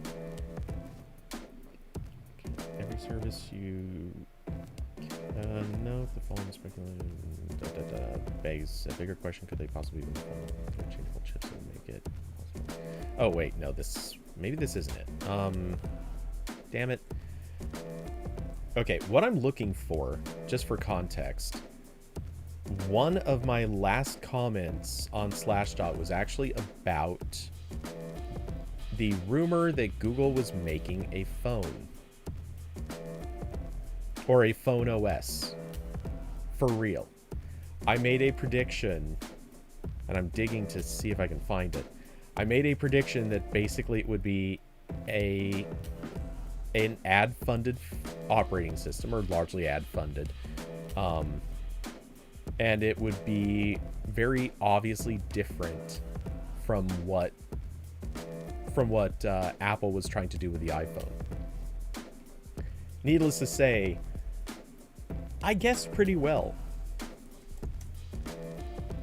Let's see, can I find...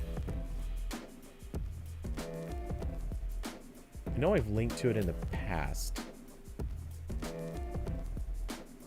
Yeah, okay, I guess this is the right one.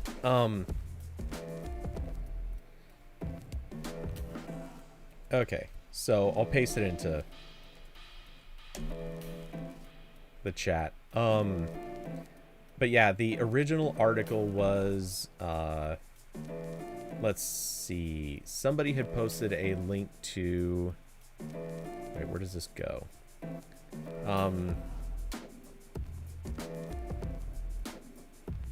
Digitimes.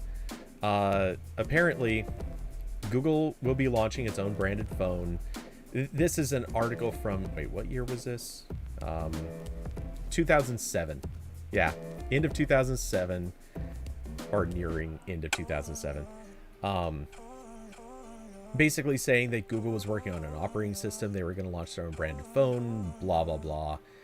They were referring to it as the G phone, and so on and so forth. You get the gist of it. Anyway, so I posted, oops, wait, get the right browser window here.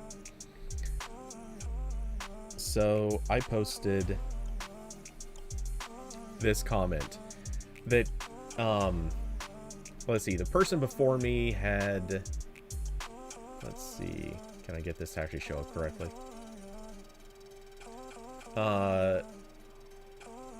Yeah, the real winner other than Google will be whichever service provider wins the G-Phone contract. Anyway, the key here was,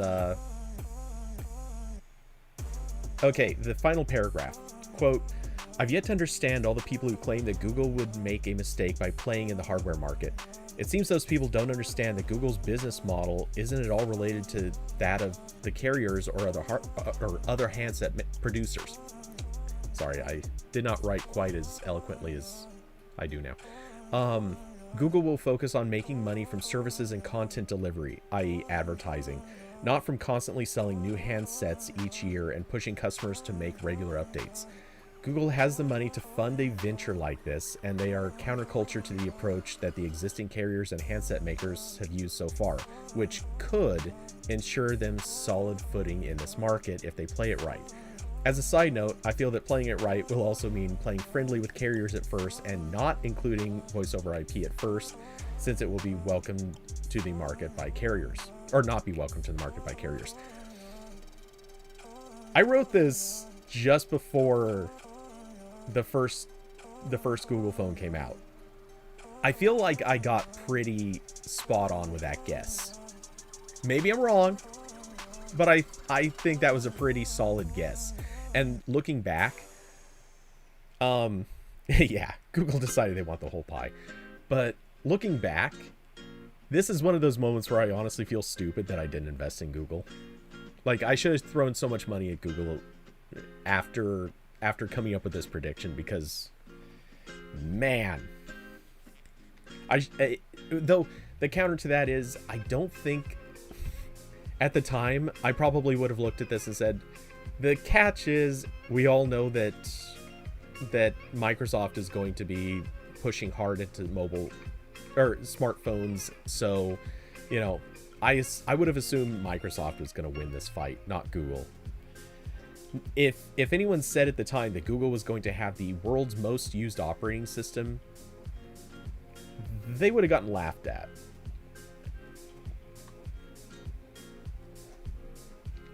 Anyway, so I thought that was an amusing and unusual thing. But yes, this was one of my really, really old posts back when I was just a random commenter on Slashdot. Let's see. And speaking of carriers, we may as well hit this good old topic. Which I thought we were going to get to this so much sooner. Verizon is switching to Android messages as the default for RCS. All I can say to this is, yay. At this point, this feels like everyone is just giving in because no one wants to keep fighting it. I don't think Verizon had to do this. I don't think anyone's had to. It's just, I think everyone at this stage has realized there's just no profit to be made from fighting this fight. owning the messaging world isn't really going to go that far.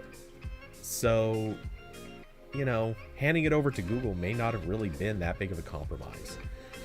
Anyway, since this is... Oh, wait. This is long. Never mind. I was about to start reading it, but... let's see. I think Google forced them. I doubt it. I think just the realities of the market forced them. Why would Verizon want to own this? All the talk about owning messaging has basically been built around, hey, you can advertise to your customers. Well, Verizon could already do that. Or trying to provide services. Okay, you can provide services through RCS without actually owning the RCS of your users. The carriers didn't need to own this. Oh, you were kidding? Okay. They're keeping Verizon Messages Plus. All right, that's fine. Whatever. As for Verizon, it will continue to offer its Verizon Message Plus application alongside Android Messages for customers who wish to use it. It's a maligned app for a good reason. It's ripe with awkward interface controls and Verizon branding, but since it's really the only way to sync Verizon text messages across different devices, it's going to stick around. The funny thing about that, and I'm guessing here, I could be wrong. Oh, wait. Next paragraph. Apparently, Verizon and Google intend to find a way to ensure that Verizon Messages Plus and Android Messages share a text message database so that messages stay in sync. That's potentially a step toward opening up RCS to third-party applications, something that's been impossible so far. It hasn't been impossible, it's just not being implemented. Anyway, Google's deal with Verizon caps a flurry of RCS activity that kicked off this past March with the T-Mobile deal, then the end of the encrypted chat beta in June, and finally a deal with AT&T in June. Okay. Let's see. The thing that I have a funny feeling Verizon's going to end up dumping VM Plus. It's a hunch. But I bet they're going to get so far with this and realize it's just not working. And right around the same time, Google is probably going to implement something that is basically just like Verizon Messages Plus, but not terrible. Which, I mean, really, they already have the messages.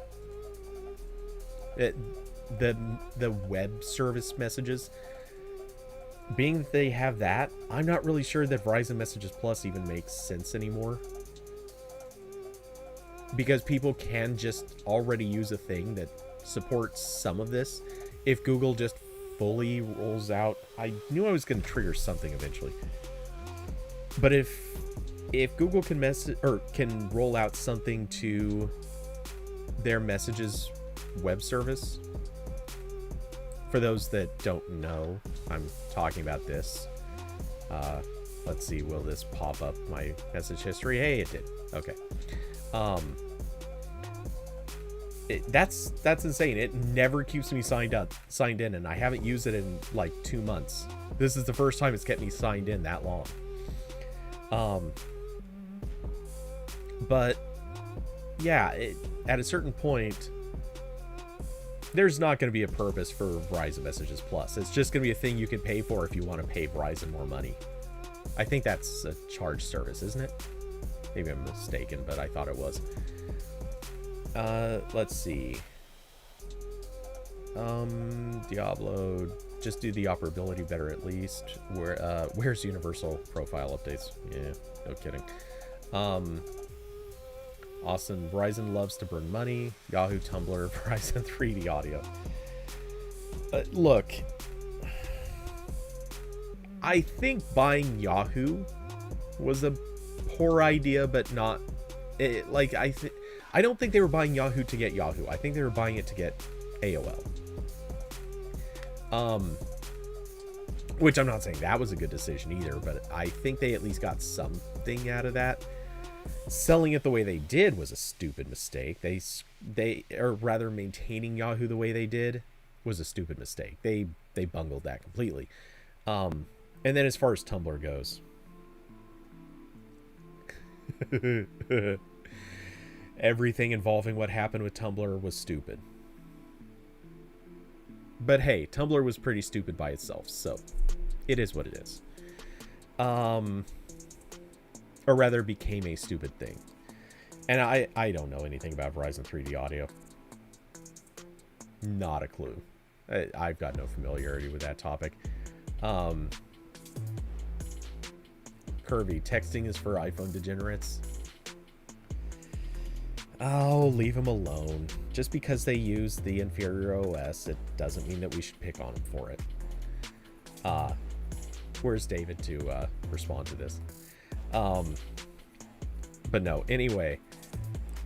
At this stage, RCS is basically the de facto standard.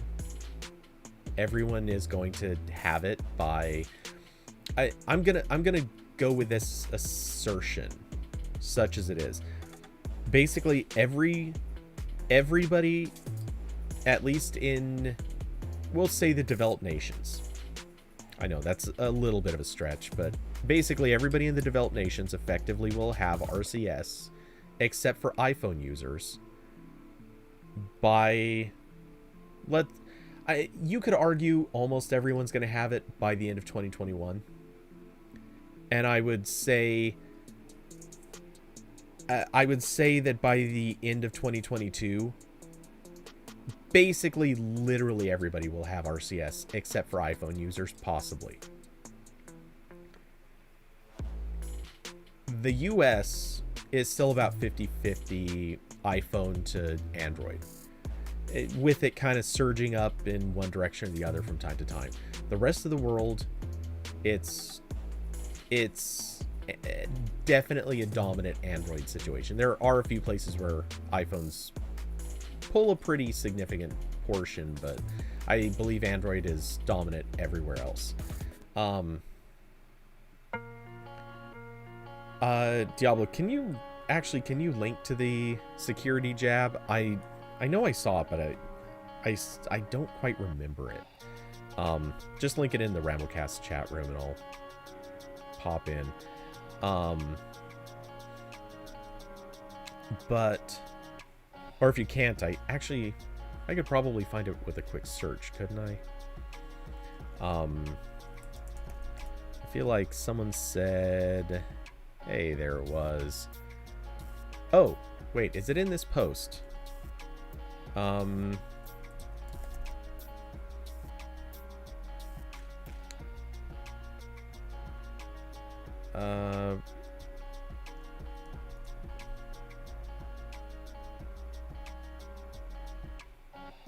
Alright, I'm looking for it.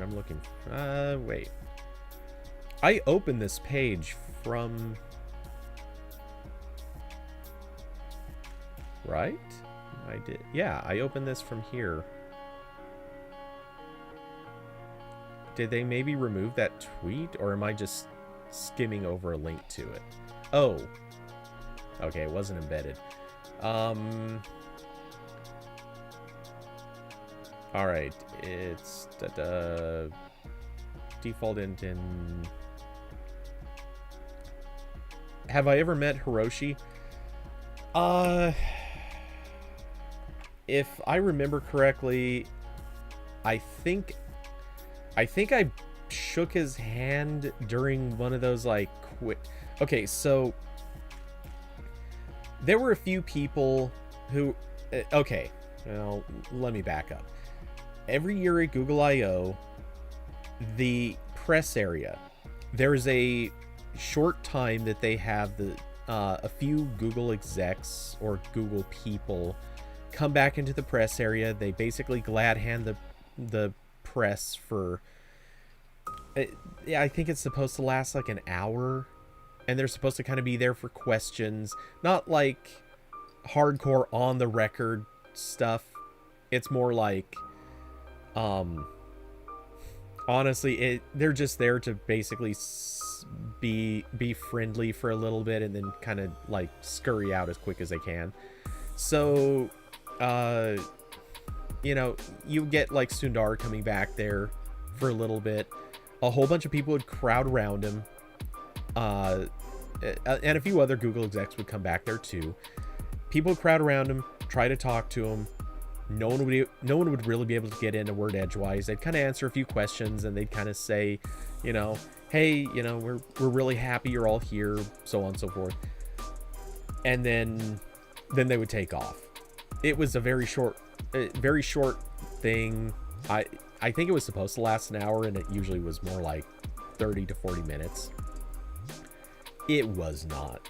It wasn't much of a thing. Anyway, I think Hiroshi may have been back there once, so I'm pretty sure I've like shook his hand or something, but I don't think I've ever actually talked to him.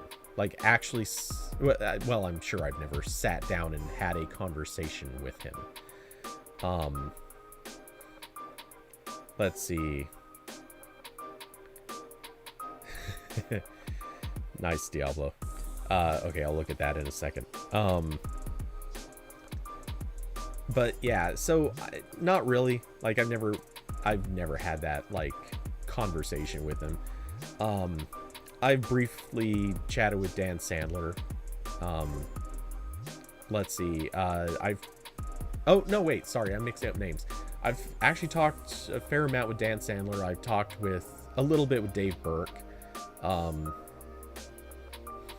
Let's see. I've talked quite a bit with someone who works for Hiroshi, but that's a different story. We'll just say not everything in Google gets kept secret. And no, I don't. This has nothing to do with the Pixel 6.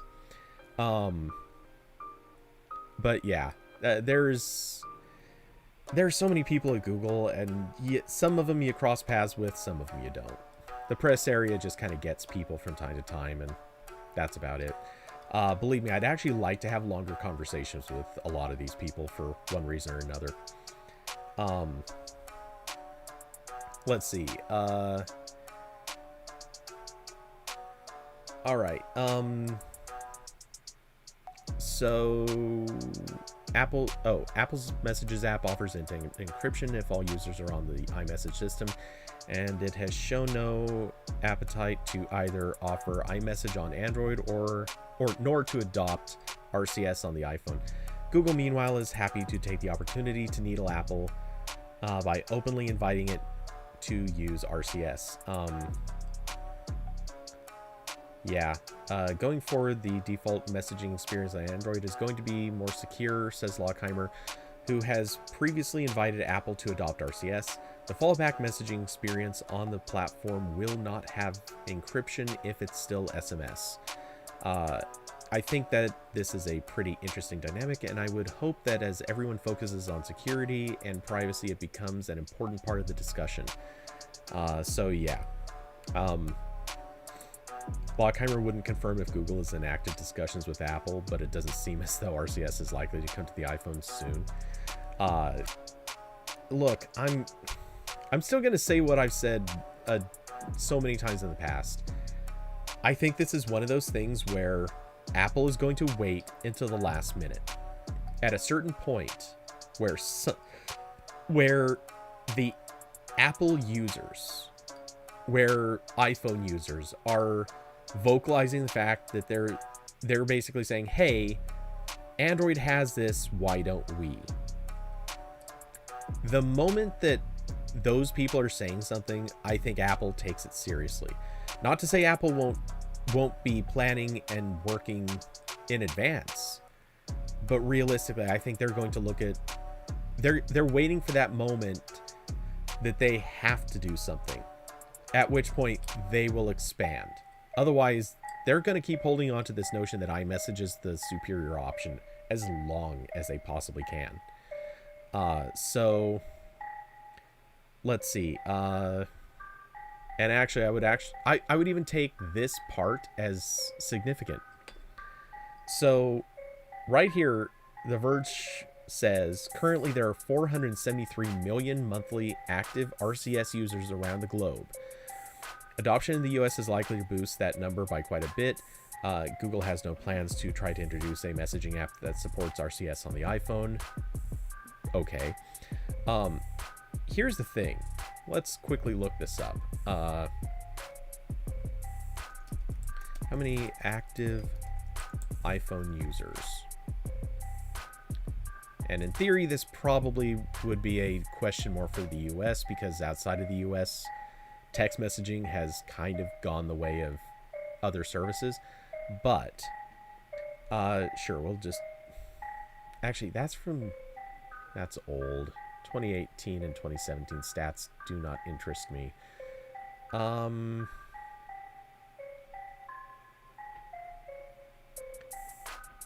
How many does this possibly break it down by US and global?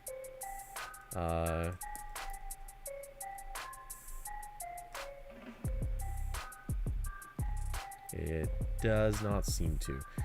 My question is basically, at what point is iMessage going to be the much lower numbered group in some way, shape, or form? Because if RCS becomes, let's say, 2/3 of the messaging happening in, well, I guess it probably can't, but let's just hypothetically say if RCS ever became 2/3 of the messaging happening in the world, or at least outside of separate services. What I'm trying to say is, let's say iMessage is 1/3, RCS is 2/3 of whatever bundle of users that's going to be. That's where I could see Apple having to say, okay, no, seriously, we give up. We'll incorporate RCS. And as I've said repeatedly, when this happens, I will almost put money on it. iPhones will not natively support RCS. It will not be in the phone to support it. They will make it an iMessage service exclusive. So RCS messages will go to iMessage. iMessage then sends it to the phone. 1000%. That is exactly. Exploding fireworks keep the teens. What the hell am I not reading? Okay. Curvy uses Facebook Messenger, Discord, and Signal. We still got an insider, Liam. Yeah, if only.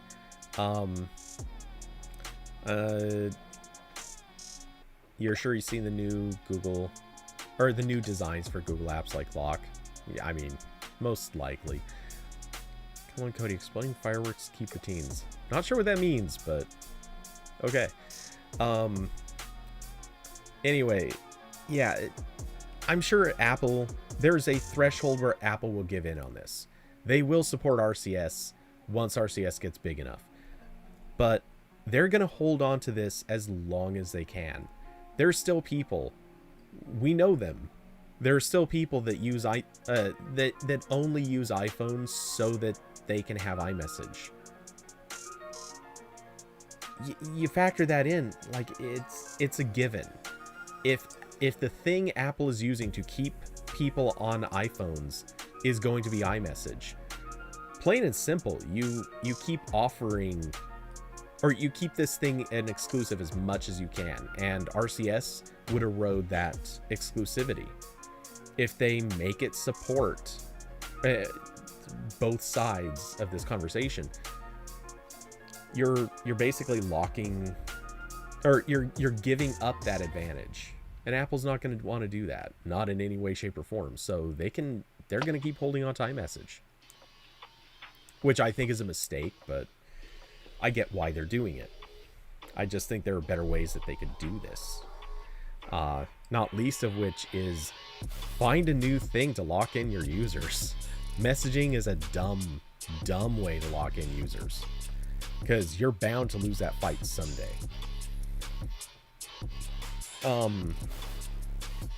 Until RCS adopts the iMessage stuff, like the laser show. Oh, please never adopt that stuff. Google, if you adopt that stuff, we will riot.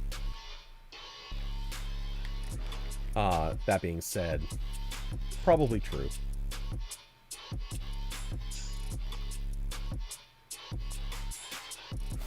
The thing is, Apple has treated iMessage as a platform.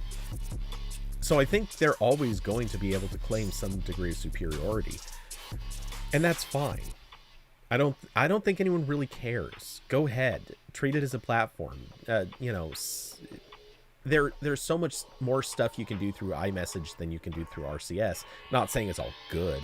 Most of it's just kitschy stuff, but when you factor it all in, that's fine. There's nothing. Bring back Whisper Shout. Oh, please no.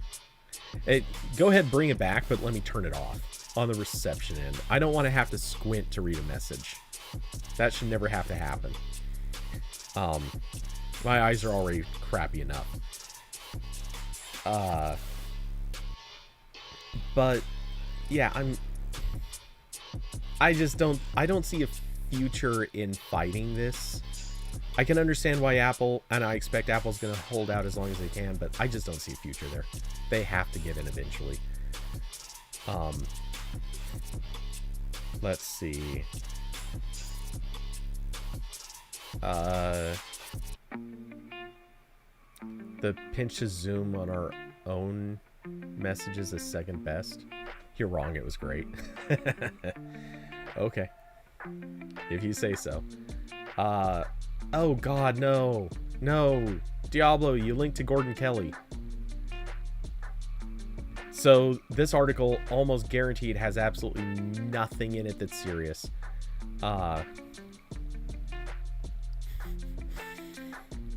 Worst writer. Hashtag worst writer.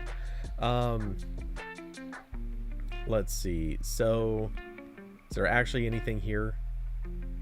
Because Gordon Kelly is 100% one of those guys who he says like two or three important details in one paragraph, and then the whole rest of it is just total garbage. Let's see. CTO of Wireless Security Specialist AirEye has claimed this type of threat is potentially more dangerous than the first reported and can also spread to Mac OS.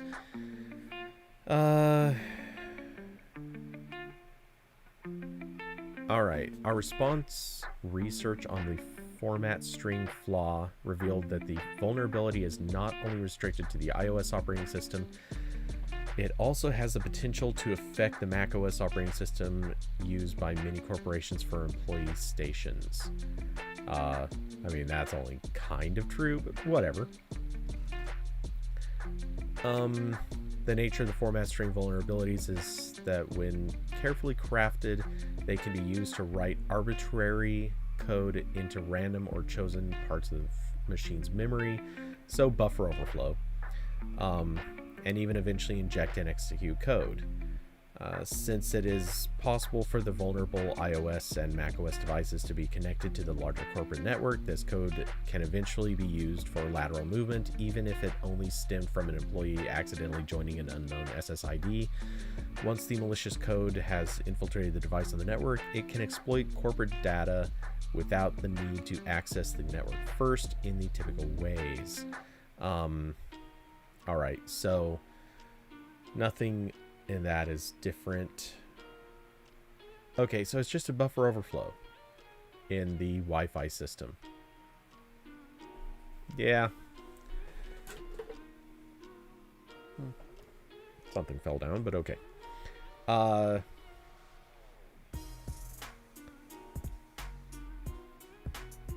Alright. Yeah, and a lot of this stuff is just repeating the same things people were saying 10 years ago. Okay. Yeah, I mean, it's gonna happen. There's no such thing as an impervious network protocol. They're all gonna have a weakness to them. This one, depending on what's dangerous here, is it that the SSID is consider the case where there would be a way to hide the last part of a network name upon connection. Cases where very long URLs or host names that are used for phishing are displayed only partially in the address bar. Schulman also points out that iPhone support for multi-line SSIDs mean an attacker could potentially create a network name whose first line is legit and the next line contains the specially crafted format string. Okay. Why the hell do they support multi-line SSIDs? That doesn't make any sense. I mean, don't get me wrong, it's kind of a thing that would be neat to have, but I don't see why they would support it. It breaks from standard protocol. But okay, whatever. Let's see. Diablo, I wish I can do Steve Gibson, but he talked extensively a lot about the stuff, like what Microsoft did for Prayer Nightmare. Yeah, Gibson said the same thing. Why support him? Yeah, I mean, it's one of those. Yeah, I already said it. It's one of those things. There's always going to be weaknesses in protocols, and as you start pulling out these interesting extensions, you're gonna stumble into weird edge cases, and you're gonna leave more holes. I'm not saying that we shouldn't be expanding and improving on what's available, but this definitely strikes me as here's the thing, it's probably not necessary, don't do it, or don't do it if you can avoid it. And I don't think multi-line SSIDs was really a feature that was wide scale available. At least I certainly haven't heard of it being. Anyway, that being said, this is... Yeah, they'll fix it. It'll get fixed within... Honestly, I'm guessing it's going to get fixed probably within 60 days. Though, to be fair, Apple has a notoriously bad history of not fixing network-related stuff for a very long time, so we'll see.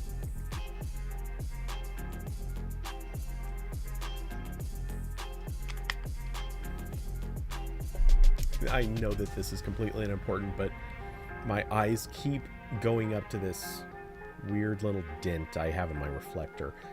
It's not damage to it, it'll kind of fix itself, but I just can't stop looking at it because now that I've seen it. Anyway, it's not as bad as Google locking people out of their Chromebooks, or is it? I'm not familiar with that one either. You're hitting all these topics I have not heard about. Chromebook lockout.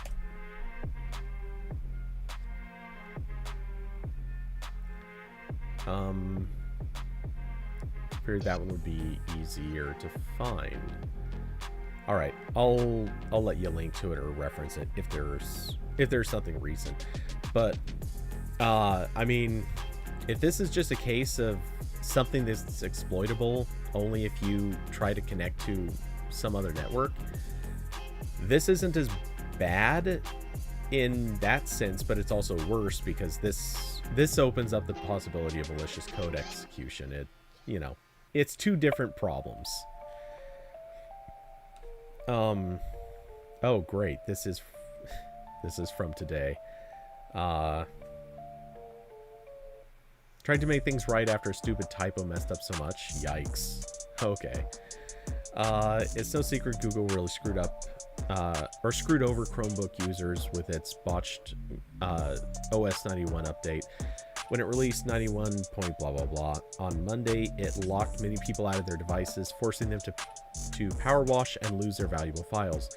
We learned yesterday that Google forgot to add a second ampersand to a conditional statement. Oh crap. Oh, I'll talk about that in a second, actually.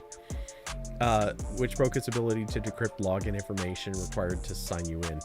Google issued a statement that it planned to push out a fix on July 21st, and now it looks like the company has kept its word. Okay, blah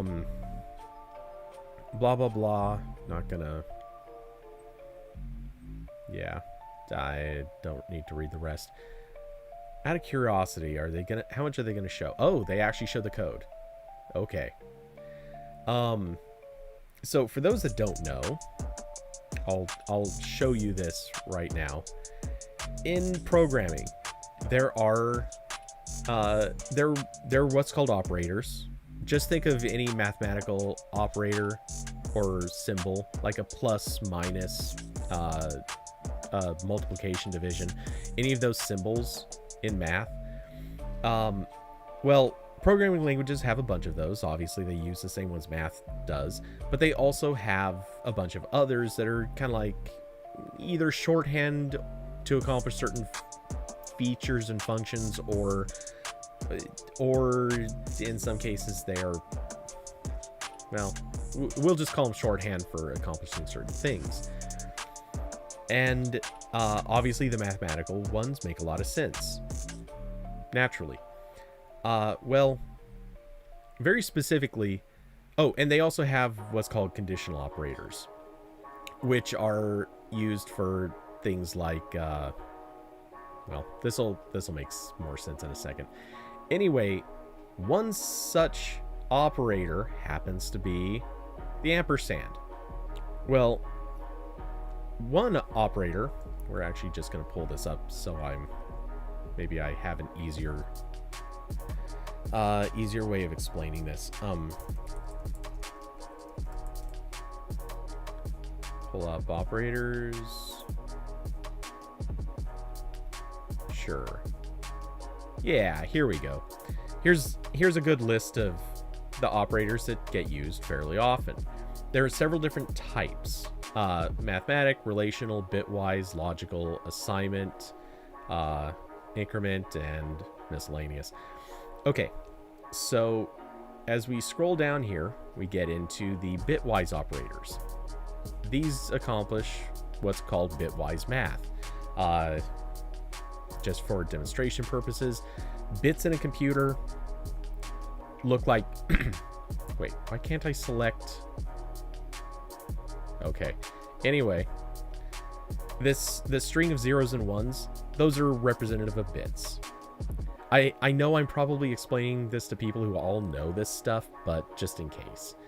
Anyway, you can do what's called bitwise math on them, which is actually taking this string of zeros and ones and using the operator, basically flagging if two numbers side by side don't have ones in the same position, then those ones will become zeros, or whatever is there will become a zero if there aren't ones in both positions. You can have the bitwise OR, which is the opposite of that. If you have a 1 in at least one of the two locations, then the resulting number will have a 1 in that position. So, and you can also have a few of the others. I'm not going to get into all of them. Anyway, so the point is, ampersand, bitwise math. It is useful in some cases, but honestly not very often anymore. It's useful in a lot of low-level stuff, but honestly, very few high-level programmers ever use bitwise math anymore. It's just kind of gone the way of the dodo. It's very efficient, but it's something you really have to be very intentional about. But then you also have what's called logical operators.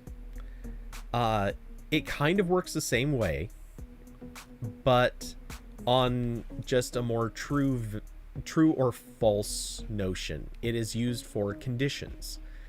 So if you have, let's say, a condition that says, is the sky blue, and a condition that says, is it daytime, and both of these things are true, a logical AND, which is two ampersands, will say, yes, these are both true, so the entire condition is true.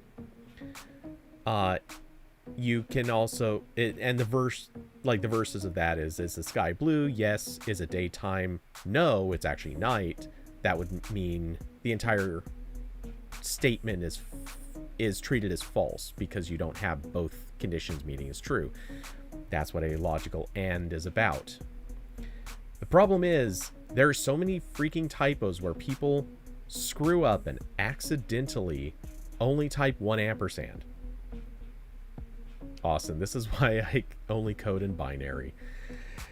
I mean, yeah.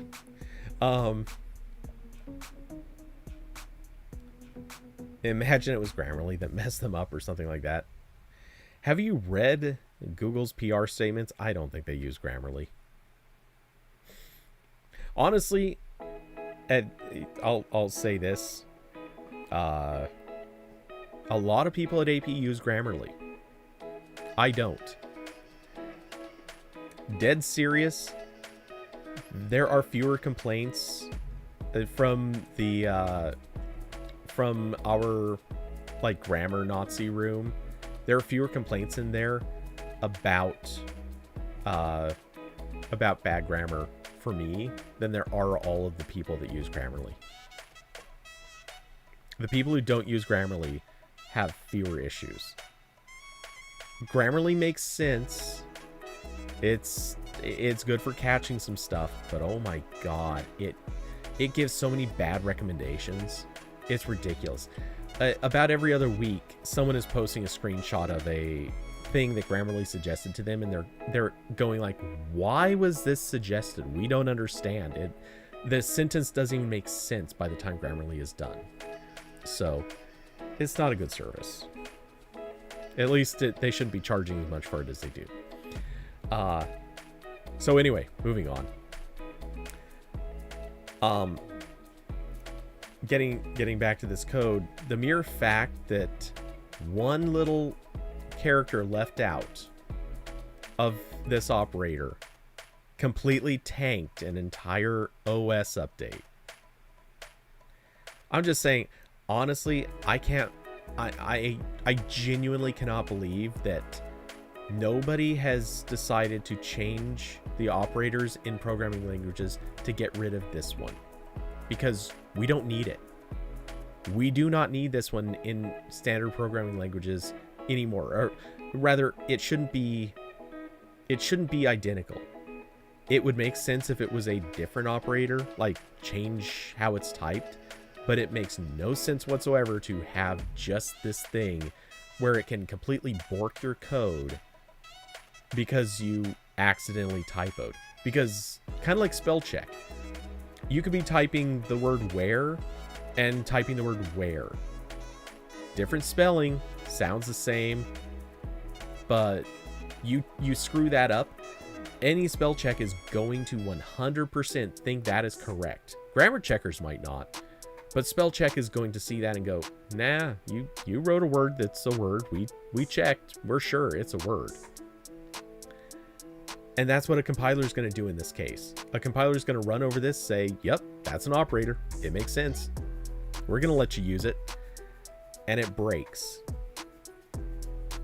Programming languages, this is a thing that needs to be fixed. I've been screaming about this for years. I genuinely cannot understand why programming languages still keep this. There are limited scenarios where it absolutely should be there. 100%. You need the function, but I don't think it should be this operator. Not anymore. This operator has lost its purpose. Let's see.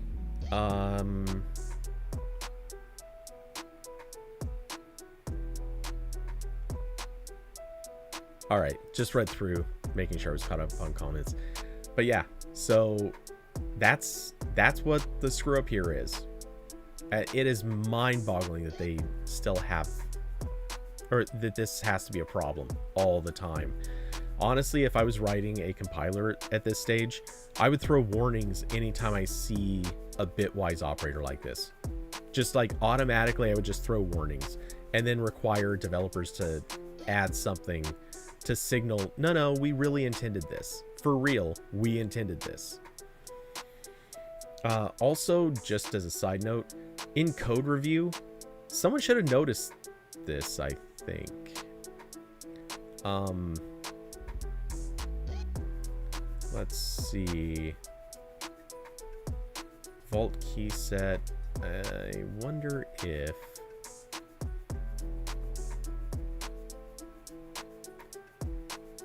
All right. Where was the previous? I never used Garrett, so my my recollection of where you need to go to find the previous, or where to find file history.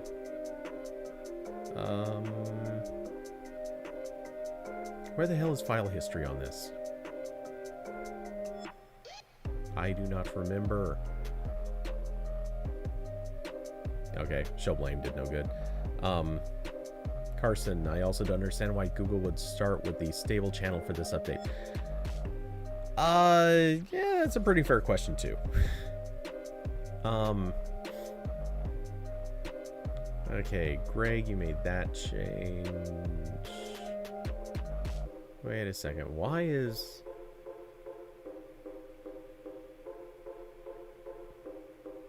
Okay, that's not gonna do any good.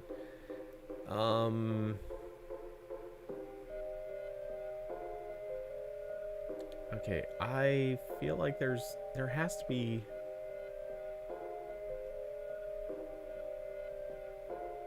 Let's see. Will this give me what I want? I don't think so. I don't know if this is just taking a long time to load or if it's actually sitting at this screen. Let's pop back to here.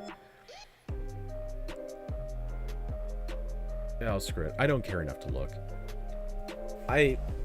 But the thing is, in code review, you'd think they would have noticed, like, here's a line change. Someone should have spotted that. They had 3 other channels. I completely agree. It is actually kind of insane that they pushed this to stable right away. Yeah, who are the testers? The thing is, I can kind of understand maybe this actually went through a testing stage, and then when they were merging code, maybe there was a screw up there. There are ways for stuff like that to happen, but my question, at some point, someone would have been reading back over this code, and you'd think they would have looked at that. Because generally speaking, when all these lines of code get put in, someone else is basically doing the authorization to check it in, and presumably someone would have looked at this code. I suppose it's possible it was just auto submitted, or auto moderated, but then that's a situation where, again, some compiler or something should have spotted this and noticed, hey, something changed and we think this is wrong.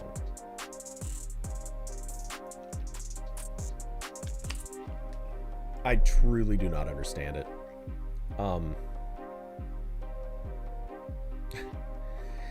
The printer spooler for Windows. What a dumpster fire. It's never been good. Honestly, it was bad.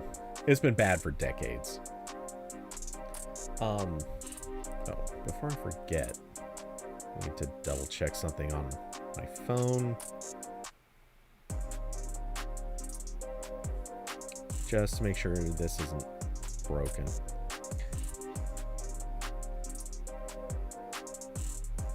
Alright, it does not seem broken, so that's a good sign. But yeah, you can't break people's phones or computers. And how many times has Google done this? I mean, think about the time that they accidentally signed a Nexus image. I forget which phone it was for, but they signed an image with the wrong signature for a different phone, and also linked that phone up so that the wrong firmware with that signature would go to the phone that matched that signature. That was a pretty colossal screw up, and they bricked a bunch of phones. Like, that's not okay. You can't do this stuff. You have to actually test it, and all too often a lot of this stuff kind of gets pushed. And I get it. Sometimes you do have to rush. Sometimes you got to get stuff done quick, but man, you cannot let that happen. That is devastating. So, yep. I'm just saying, not the best story in the world. Okay, let's see. Really quick, just finishing off one thing, making sure it's set up. It is set up. Okay. Is that? Yeah, okay.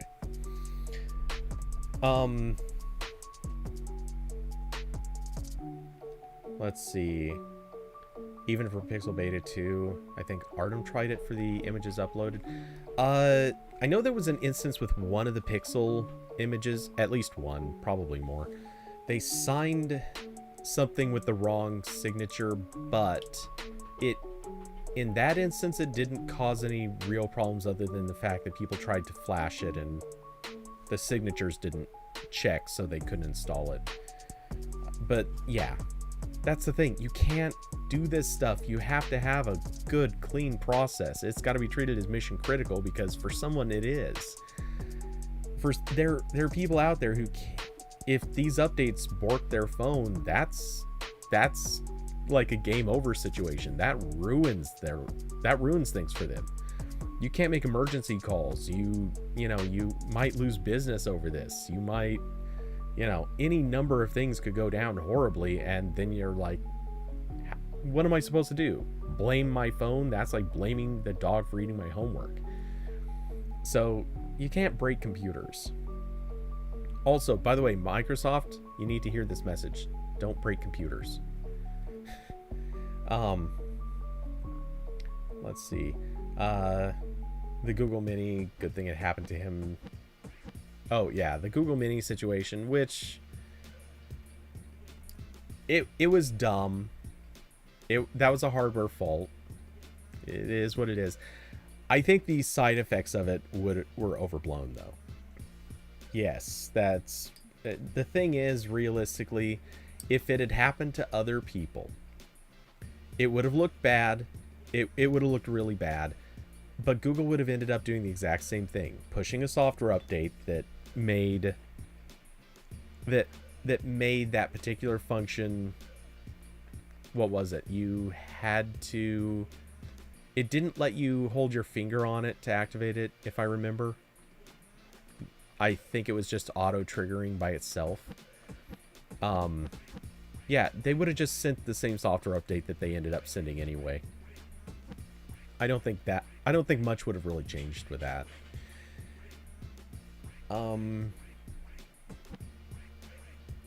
Austin, coming from the custom ROM days, you're fine without a working phone? Nope. I get what you're saying, but even in the custom ROM days, I always had a second phone. Now, don't get me wrong, it wasn't necessarily always working correctly. Or rather, the phone that I had my SIM card in wouldn't always be working correctly, but I always had a second phone that I could swap a SIM to if I needed it. Believe me, it's somewhere out there. If there were street cameras at the time, this is such a weird thing to say. If there were street cameras out there recording, there would be video of me walking down the streets of Seattle or Portland. Well, both actually, but definitely down the streets of Portland, opening up a phone, pulling out a SIM card from one phone and sticking it into another. You would also, coincidentally, see me unrooting a phone as I'm walking down streets. Yes, I have 100% rooted and unrooted phones while walking down the streets of Seattle. Literally with a laptop out. This has happened. It would look weird. It probably looked like I was a terrorist or something. Anyway.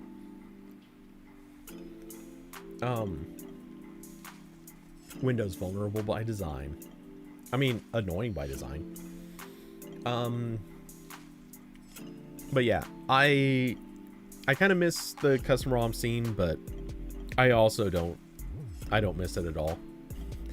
I don't miss having phones that only work sometimes. I worked this wine festival many years ago. I went there with a custom ROM installed on my phone, and I kid you not, the audio didn't work. So it could not play a ringtone. If I remember, I don't think it could play a ringtone. And it couldn't play audio from a call. However, Bluetooth did work. So I kept this phone with the SIM card in it because we needed the Wi-Fi hotspot from this phone. I kept the phone with the SIM card in it, and I just always had a Bluetooth headset connected so that if someone called, I would hear it and I'd be able to answer through that because Bluetooth was working. How weird is that? That's what we used to have to put up with.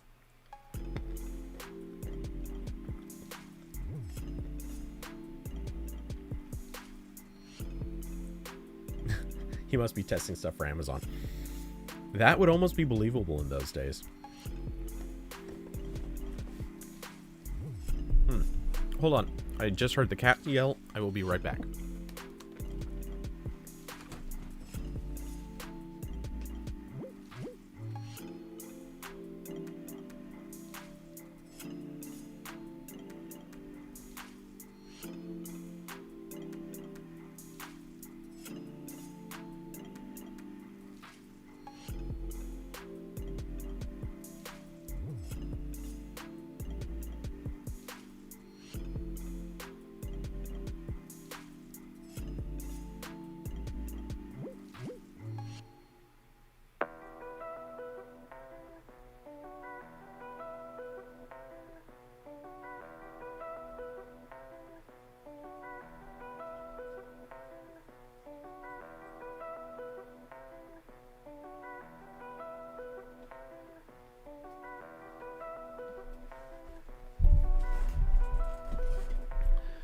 Returned.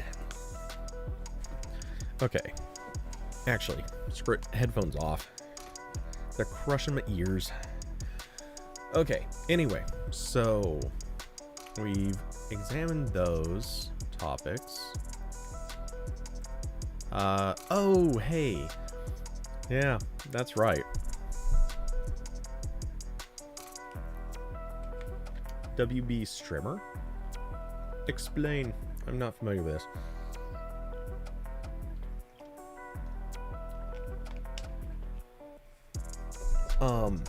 Okay, anyway. I really wanted to actually hit this one when Corbin was on, but oh well. Netflix is... Okay, as previously discussed, we talked about this last week. Netflix is going to do a gaming division. Which technically they've already toyed with games, but it's a bit of a different thing. Oh, welcome back, streamer. Got it. So anyway, yeah. Now, for anyone who missed this, Netflix is going to apparently focus on mobile gaming first, and presumably they don't really talk about how the games are going to be distributed, but I assume the Netflix app, maybe, or maybe they're going to launch a separate app as kind of a store, I'm assuming. But yeah, basically, as long as you're subscribed to Netflix, you're going to be able to get any games that they release as part of your subscription. And it's specifically targeting mobile first, which I find both predictable and I want to say maybe smart, because I think it's the more accessible thing. The counter to this is that means that they have to target basically Android only. I mean, maybe not, but that kind of makes sense. Unless they're going to do games that you can play either streaming games, kind of think Stadia-like situation here, or I don't know. So that's what it comes down to, though. There's a lot of room for this to be kind of either a really smart idea or a really bad idea. But there's so many avenues, and that's what I'm stuck on. We still don't know if Netflix is going to go kind of the Stadia route where it's going to be stream games. I think that would actually make a lot of sense. Um,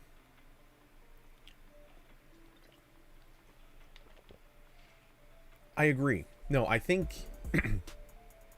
I think they're going for truly mobile games. But here's the thing: if their goal is to go with mobile games, how do you see them distributing? Oh, you think they meant mobile games, not mobile only? Uh, yeah, definitely games based on their shows, but I think it's downloadable content. Okay, so all right, I'm gonna reread this because my interpretation of this was that their goal was to make games for phones, but not necessarily that it meant mobile built games. And my interpretation of that was that it could still be streaming games that were intended for phones, basically. So imagine something kind of like Stadia, but the interface is still phone oriented as opposed to obviously a desktop oriented thing. And I don't know if I'm explaining this right, but imagine having the controls on screen and being able to control the game from your phone, but it would still be streamed content. I'm saying that's one of the possibilities, not that that's necessarily what I'm predicting. Just it is one of the possibilities that I could see being in their list. Let's see. Anyway, their exact quote. We're also in the early stages of further expanding into games, building on our earlier efforts around interactivity and our blah blah blah. We view gaming as another new content category for us, similar to our expansion into original films, animation, and unscripted TV. Games will be included in members' Netflix subscription at no additional cost, similar to films and series. Initially, we'll be primarily focused on games for mobile devices. We're excited as ever about our movies and TV series offering, and we expect a long runway of increasing investment and growth across all of our existing content categories. But since we are nearly a decade into our push into original programming, blah blah blah. Okay.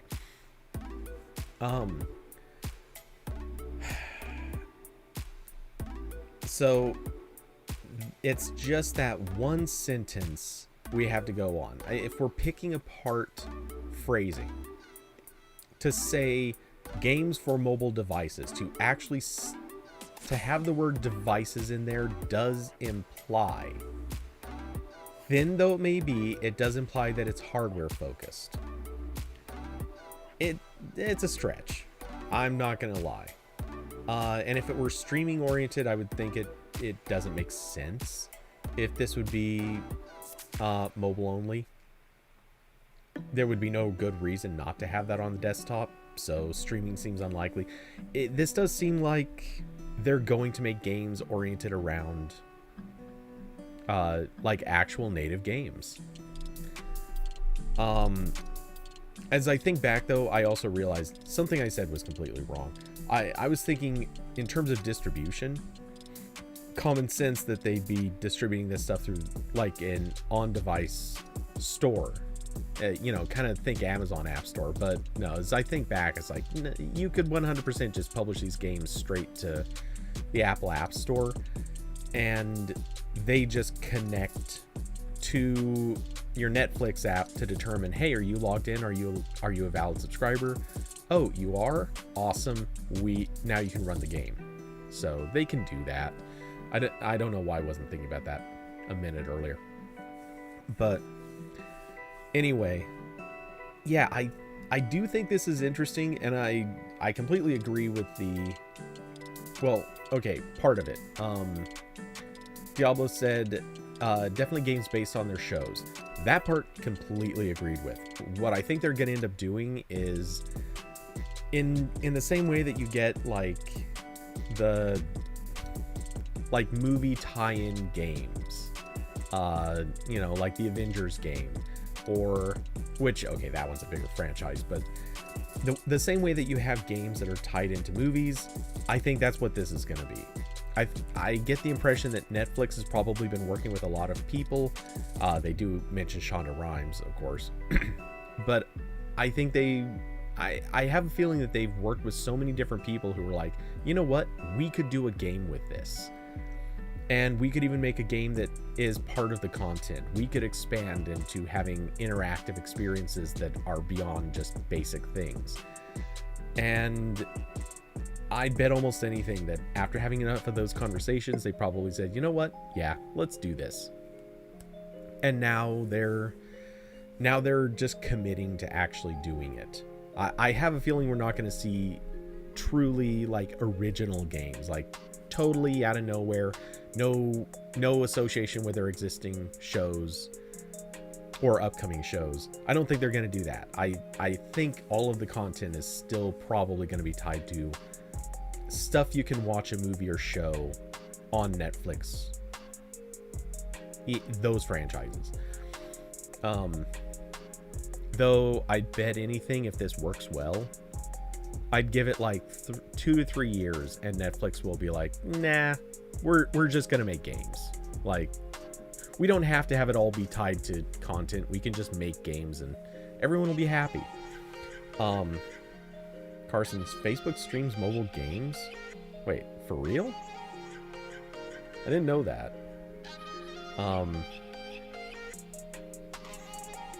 Diablo, what? It's a day after the rumor. Yeah. Well, the rumor came out, and then Netflix basically responded. That's good turnaround. And their response, of course, is thin, but it counts. You're saying it, they'll buy CDPR. Actually, that wouldn't be a bad idea. I mean, it's probably a terrible idea because we're also talking about a company that's notorious for going over budget. And if Netflix needs anything right now, it's not something that goes over budget. But hey, setting aside those little details, yeah, CDPR is a very like epic driving company. They want far-reaching big worlds. That is 100% CDPR's move. The Witcher, what is it? Red Dead? Was that them? No, is it? No, Red Dead was someone else. I'm like 90% certain it was somebody else. Rockstar. Okay. Yeah, I don't know why he was thinking Red Dead. Oop, oh, crap. Accidentally just closed my YouTube window. Get that loaded back up. Wonderfully, not only does it load back in with all the comments and I can see everything clearly, but quite wonderfully, it even kept the same zoom level on the page. Yay, YouTube, for not being a dick. Unlike Twitch. But yeah, Witcher, obviously, Cyberpunk, like, CDPR, it wants the big, huge world. That's their thing. And can you imagine if I'm just gonna throw a good example in there, even though kind of maybe a bad example. I literally just earlier today finished a rewatch of Sense8. If anyone has seen that show, great show.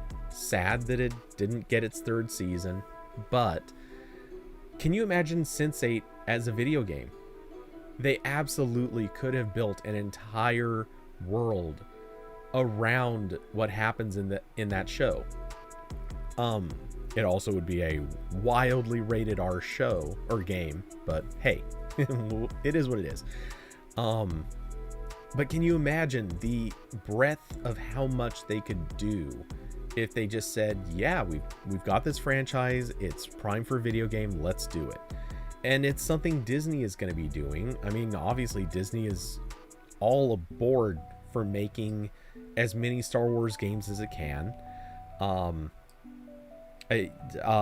Amazon, I don't think Amazon's done any real tie-in stuff yet, but you know, Amazon has video games. They're absolutely making that a thing. Their video games are also costing people in so many ways. If you guys haven't heard about this, let me pull that up real quick, because holy crap, is that a nightmare situation. GeForce RTX 3090 GPUs are breaking while playing Amazon's New World. Here's the thing, that's real. That is not a, oh my god, it's like overtaxing them. No, it's actually bricking the EVGA branded GeForce RTX 3090. Something the game is doing, some code is actually causing the cards to fail. So yeah, this is insanely devastating. So yeah, apparently the game is just, it suddenly just shuts down and stops working, and there's so far no consistency has been spotted. Most of the reports seem to be coming from EVGA users, but some have also mentioned the problem with GPUs from Gigabyte. It seems like New World is causing severe overheating, and where is it at? Yeah, the company is suggesting that you just cap the frame rate at 60 frames per second to bring GPU usage down. So, yeah, they're destroying one of the most expensive video cards in the market. And their answer is basically, yeah, you should probably just go buy a new one and cap the frame rate. That makes sense. It's super awesome. That's how things should be done. I look forward to the class action lawsuit as Amazon gets sued into absolute oblivion by every single person who is pissed off that their $1,500 video card is trashed. Anyway. Surprised there haven't been any comments on that. Let's see. So, at this moment, I will also open the floor. If there were any other ideas for topics, let me know, because I'm somewhat out. This is I prepared at least up to here with the Netflix stuff, but unfortunately we just, again, you know, we don't know enough about the Netflix stuff, and it could be realistically like we don't have any time frame.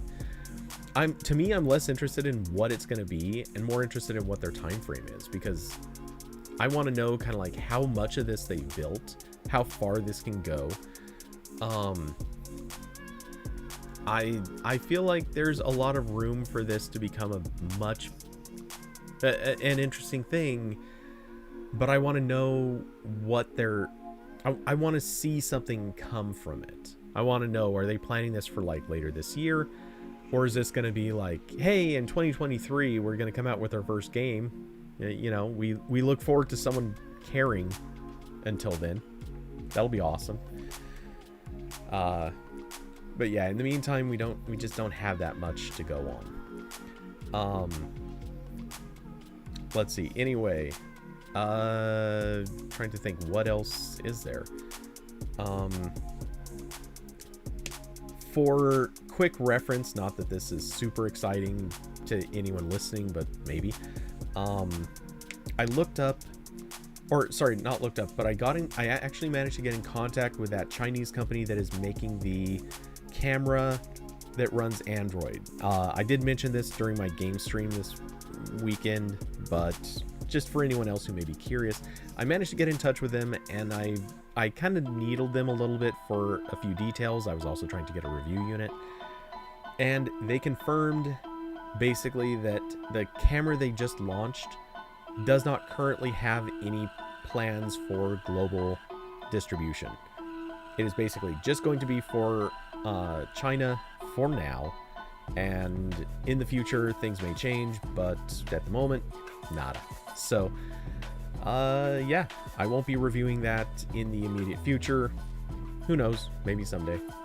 I definitely do hope to get my hands on one of those, because even though the camera is reportedly, well, the original version is reportedly pretty bad, and the new version, honestly, I don't expect to be that wonderful, I still want to try it. I still want to try Android on a camera.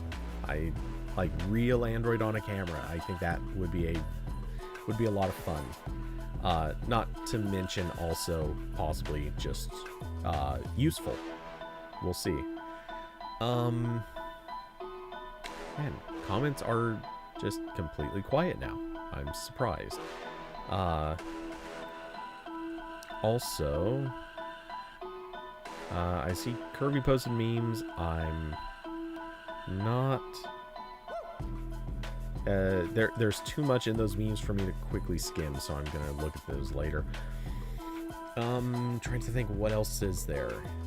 I would try to go into politics, but oh my god, there's so much stupid crap going on. I'll just say, if you missed yesterday, there's a lot. Particularly the Rand Paul Fauci thing, which is just mind-boggling, because today we're now seeing the total reimagining of that narrative.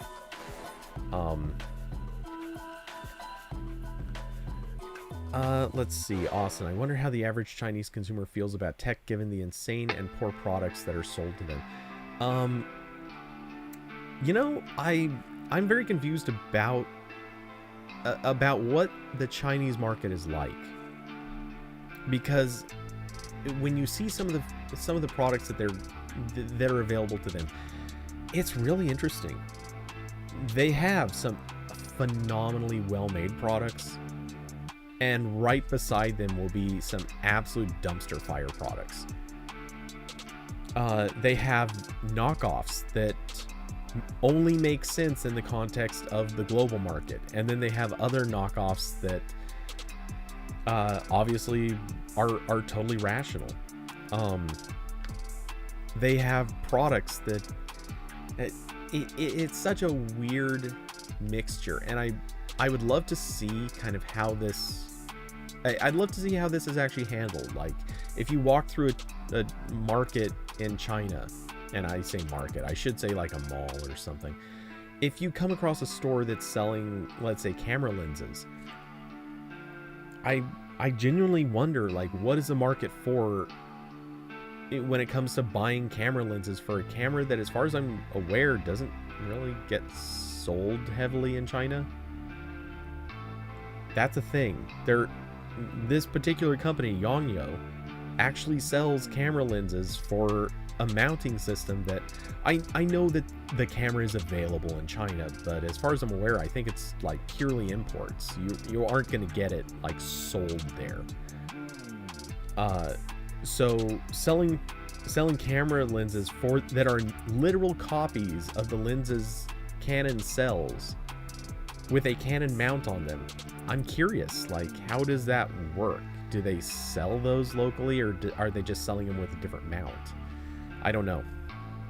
Obviously, they get phones that are made really well, and then they're running software that, at least historically, looked like it was thrown together very, very rapidly. All the old iPhone knockoffs were bad. They were really, really, really bad. So I do wonder. I'm very curious. How does this work? What is their experience like? But it's impossible to tell unless you live there, obviously. Yeah, I don't know. Let's see, what else was there? Oh crap. Hassan is trending. Is this... Please tell me that this is Hassan Minaj related, but it probably isn't.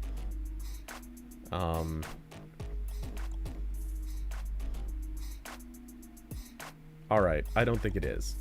No, it's about a streamer. Alright. For a second, I was worried, shit, did someone kill Hassan Minaj? I don't want that. He's good. Also trending is Missouri. Fun fact.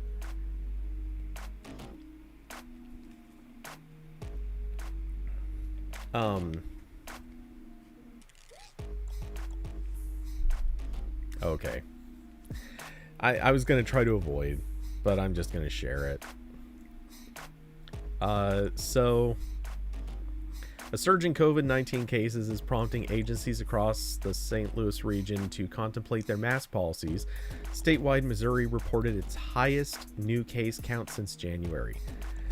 Yeah, I mean, if you drop all of your restrictions and tell everyone to go out and do whatever they want, it's going to happen. Shocker. Oh well, so it goes. There's not much to say about that. Oregon's going to be doing the same thing in a few weeks, so just counting on it. Oh, hey, C. Saldana gave me a link to the Facebook streaming thing. Cloud gaming meet Facebook gaming. Wait, when is this? Oh, okay, so we're over half a year in. Hell, we're almost at a year, I guess. Today we're announcing that Facebook Gaming has launched several cloud stream games in the Facebook app and on browser. Playable instantly with no downloads required. We recently had 200,000 people playing our cloud streamed games per week in limited regions.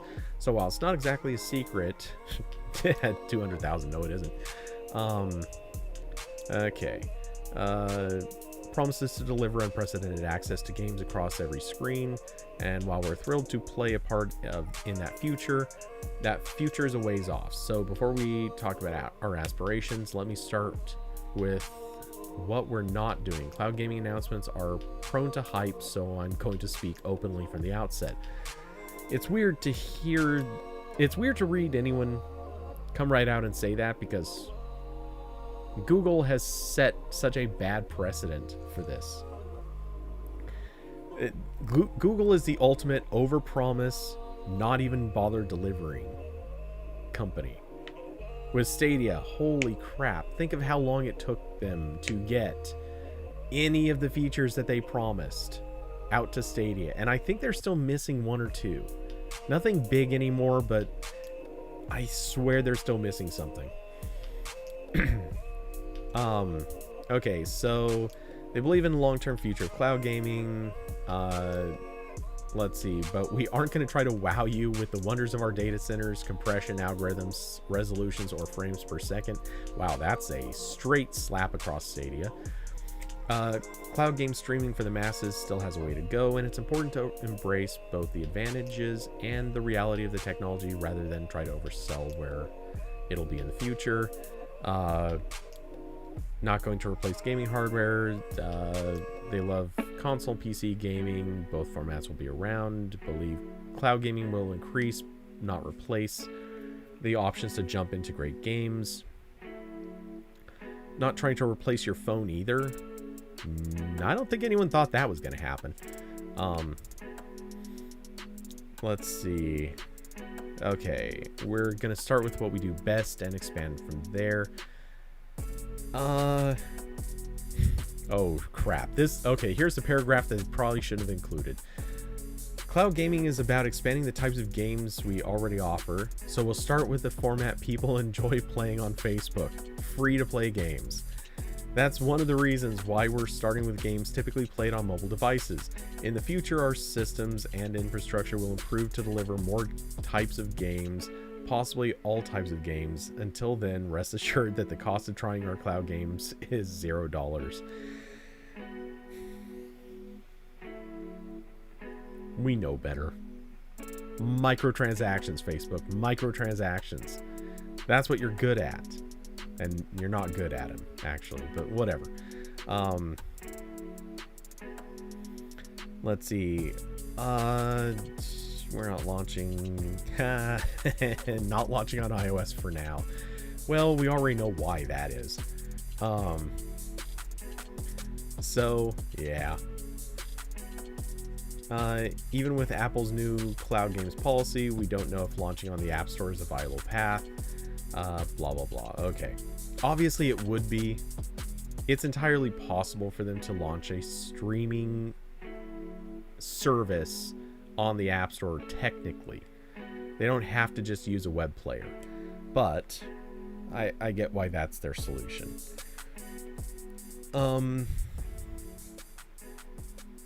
Let's see.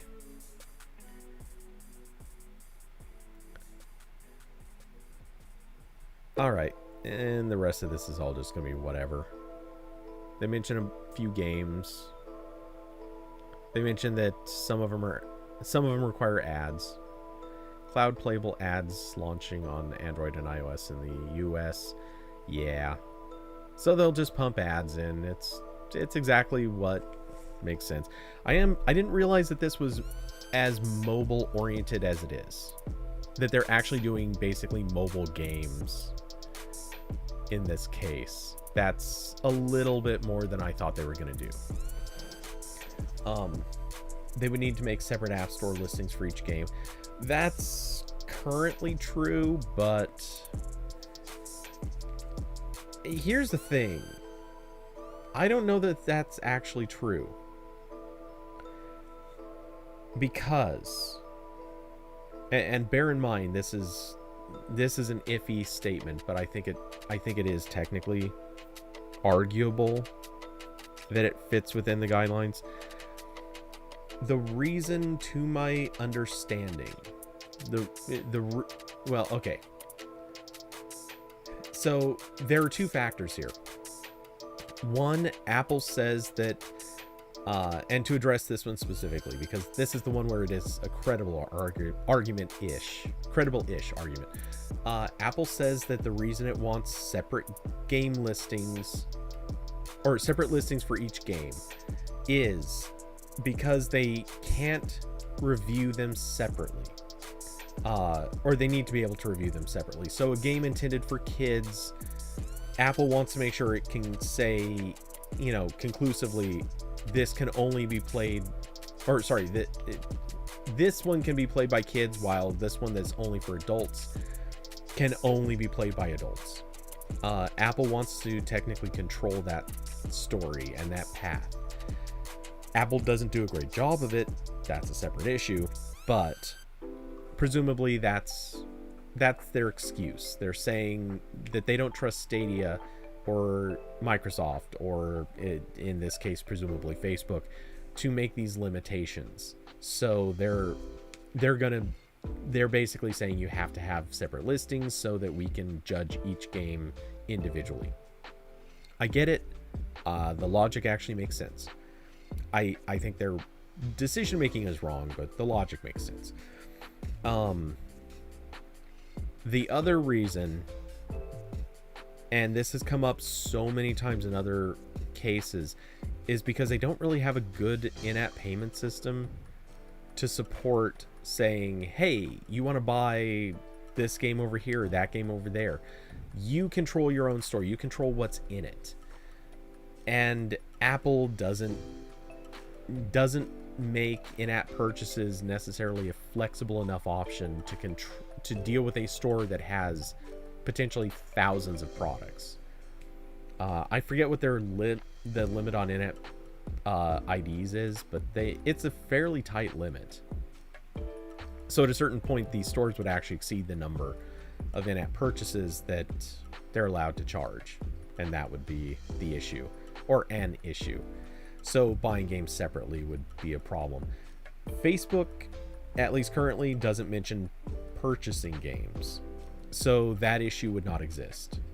In theory, the only issue that exists is, hey, Apple still wants to judge each game. The problem with that argument is judging games is sort of like judging any other content. Apple doesn't judge every show that Netflix has, but Netflix has an app. One single app you can use to stream anything on Netflix. Some shows are intended for kids. Some shows are not supposed to be touched by kids ever under any circumstance. So Netflix is already a living, breathing example of Apple applying different rules to different services. it doesn't work. I think eventually some service, if they really wanted to, they could sue Apple and they would win this in court. It's an open and shut case to say, hey, Netflix is already streaming this stuff. You can watch Amazon Prime Video on all these things, and there are definitely kids shows and adult shows, and Apple is not demanding the rights to judge those. You could use, well, technically Apple controls all the web browsers, but at the same time they don't. But you could realistically make the argument that Apple, or that you could use a web browser, go to any number of websites and play any number of games that are available through a web-based system. Not streaming, but just like HTML games. If you can already do all of this stuff, Apple is not applying the rules consistently.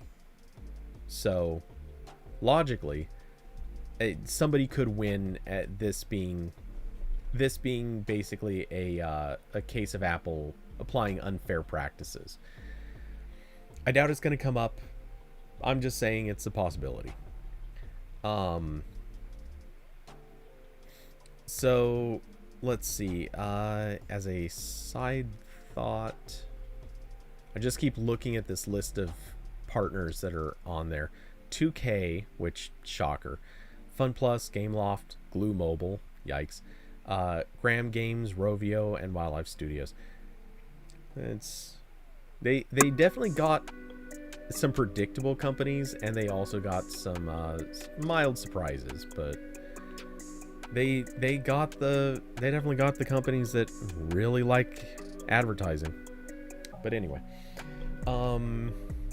okay, if we don't have new topics hitting shortly, I'm probably gonna cut fairly soon. For what it's worth, my voice is actually starting to feel a little beat up anyway. But yeah, I'm trying to think what else there would be.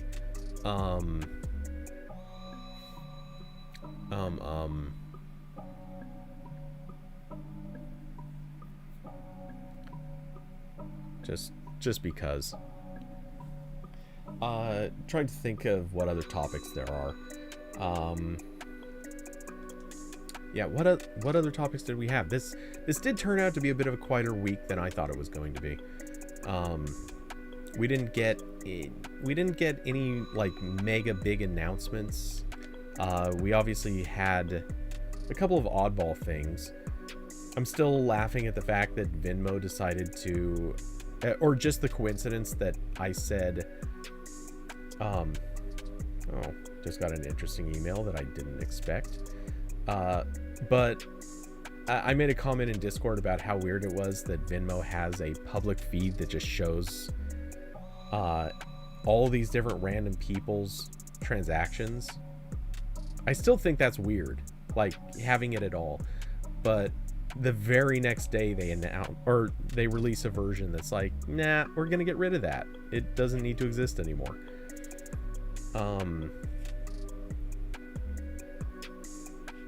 Okay, not that this is important, but I'm clicking around and doing other random things at the same time. Yeah, close that window. I don't care. What is this?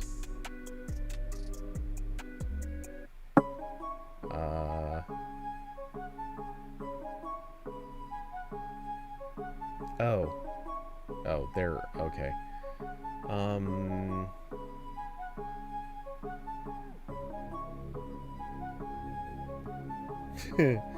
Okay, that's not helpful at all. Cool, wonderful, great to see that. I love organizations always kind of halfway doing the things that they're supposed to be doing. Speaking of, I'm still waiting on my birth certificate, but at least I know someone got it. I did not think that was a thing that was happening. I love how I've been sending faxed copies of my authorization form for the last 4 weeks, and apparently they've had it. They just were like, nah, we're not going to do anything for multiple weeks. And I understand they're swamped, they're busy, but it'd be great if they could have confirmed reception of it.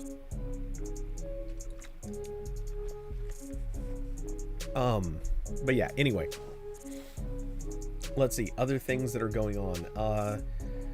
I don't know necessarily that I'll be doing this, but there is actually a fair chance either tonight or tomorrow that I will do just a quick stream of photo edits.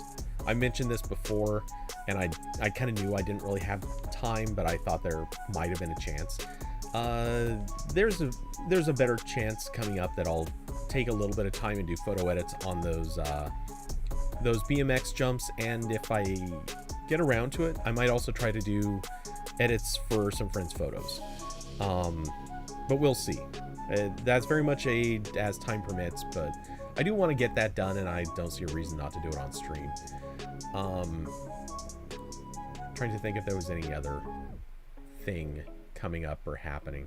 I know there always is, and I just can't think of what it is right now. So let's see. Does anyone else have anything else going on? I see viewers, not much chatting, so I'm pretty much out of clever things to say. As I'm quickly skimming Twitter to see if there's any good or interesting thing to talk about, and I have a funny feeling that there probably isn't.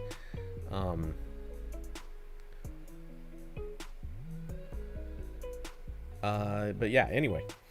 So if not, if there isn't anything else, as usual this weekend, weather permitting, I'll be back into The Last of Us Part 2. We will be, of course, diving further into Seattle, exploring all the goodness that Seattle has to offer. And from there, we shall see. What else is there? Trying to think. Oh, in case anyone hasn't noticed, which I don't know how you couldn't, Discord now, of course, has a movies and TV channel. Pretty surprising the show's going to cost that much. Yeah, I still can't figure it out. I honestly can't. I keep thinking about, they've shared the cast list, which the Last of Us cast list. I'm sure we're gonna have like the IMDb profile or IMDb page is, yes, it's actually updated, so that's actually kind of useful. Thank you, guys. So okay, looking at this cast list, first off, they're mentioning 6 episodes, which, wow, it better be more than 6. Please be more than 6. But also, here's the thing, I'm not hating on anyone here, but how many of these people are big names that, and by that I mean where they are demanding really, really high per episode salaries? Pedro Pascal is by far the biggest name here, and I'm not even, no offense to him, but I'm not even sure he's worth like $1 million an episode. So that being said, I'm just saying, I'm really genuinely curious, like, how many of these people are going to be very expensive to have on set. And if that's, if the cost isn't going into cast list, and I'm sure some of it could go into extras and like renting expensive locations, I doubt that's going to be very much of it. They're obviously going to have a lot of CGI and special effects. They kind of have to, because there are going to be like city shots where whole cities are run down and stuff like that. So you'll have some of that. I assume they'll have to build a few sets, but are those going to cost millions? I just can't imagine it.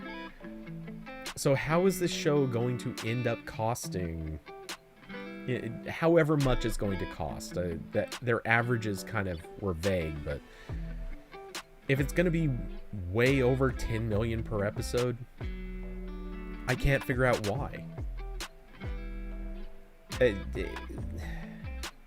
The only other thing I can think of is maybe they're... Okay, I actually just came up with the weirdest explanation, but it could make some sense. Maybe instead of renting gear, they're specifically buying gear. Like maybe the cost of this show is not actually about this show itself. Maybe what they're doing is saying, hey, we know that we're going to be making a whole lot of other stuff, so let's just buy the equipment now. Kind of like, for those that don't know, technically this isn't the case with Mandalorian, but it also kind of is. There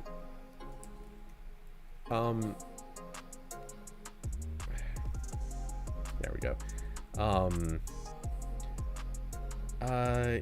Let's call it the effects set. The Mandalorian effects set. Okay, yeah, this is the way. Nice. The way that they're shooting the Mandalorian, they gotta have pictures of it. Okay, so what you're looking at here is basically a gigantic screen that has all of this stuff projected onto it. Wherever there are light spots, it's actually projecting more light. Where there are dark spots, it's actually obscuring some of the light. And they're able to film tons and tons of scenes without technically using CGI by making a set that the actor can actually interact with.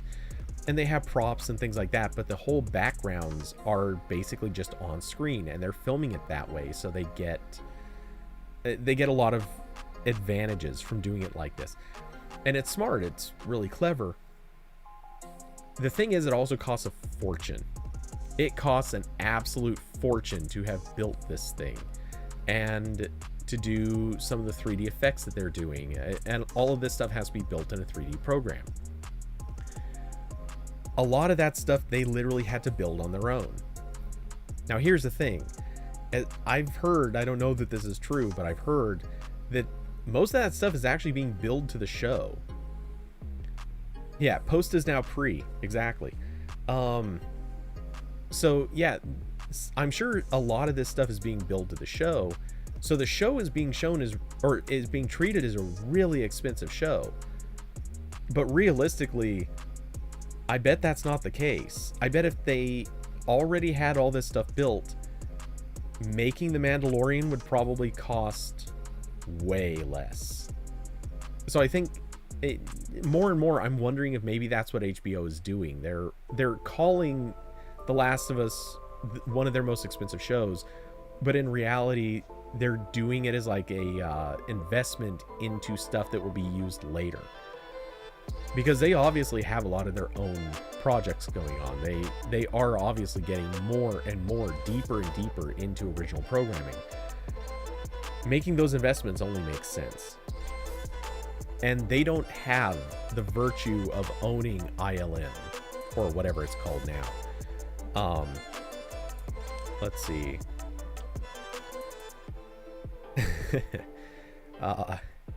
Yeah, that was a cute shot.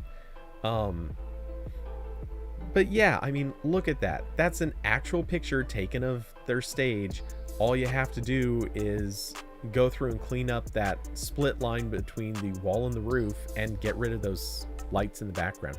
Like, that's how good this looks. And when you've got skies that produce light, real looking light, it's such a clever way of shooting everything.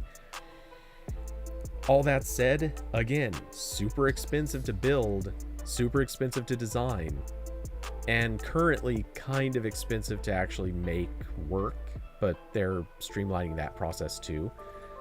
You factor all that stuff in, and you know, shocker, this whole thing is eventually one day going to be really, really cheap. But right now, the show is footing the bill for it.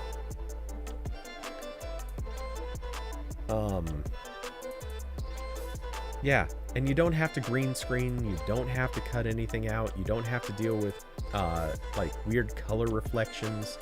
Everything just looks correct in camera.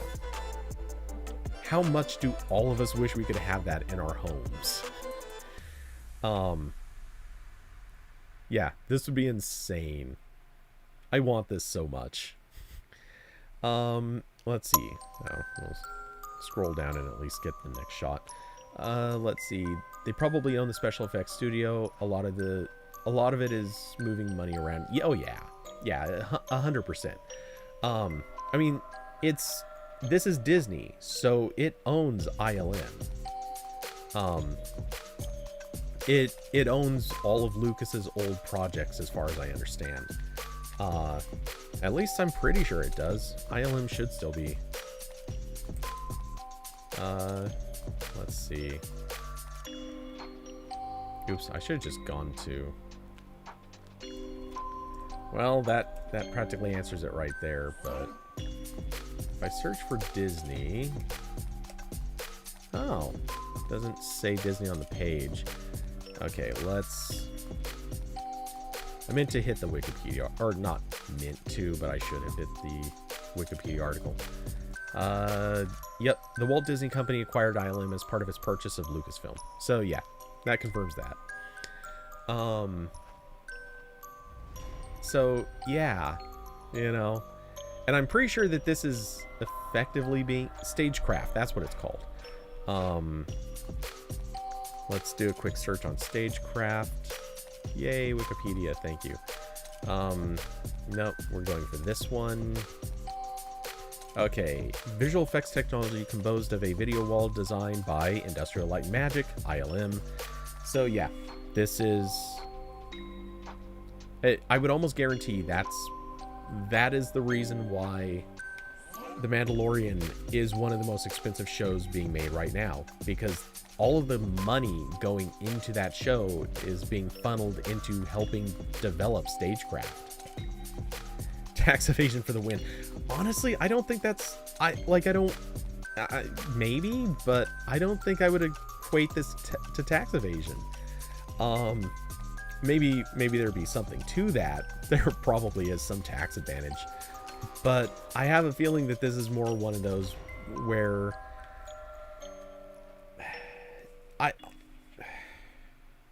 My theory... I know that this is going to sound maybe dumb, but I think this might be the explanation. My theory is the reason they want to do this is to be able to say The Mandalorian is one of the most expensive shows being made. How much did the Mandalorian cost to make? Sure. The series... Okay, we'll just go into here.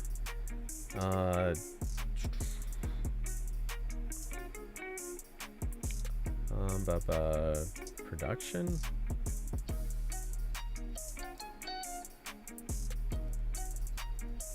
Okay, the series costs over $100 million to make, averaging $15 million per episode.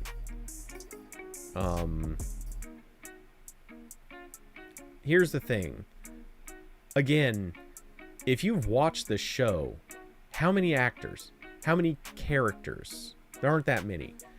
If you've seen behind the scenes footage, you can plainly see they don't have a huge crew. They have a crew. They have people building props and stuff like that. And obviously it's not nobody. But it's not as big as some of the major movies we've seen. That's for damn sure. Lord of the Rings will be 4.5 times that. Right.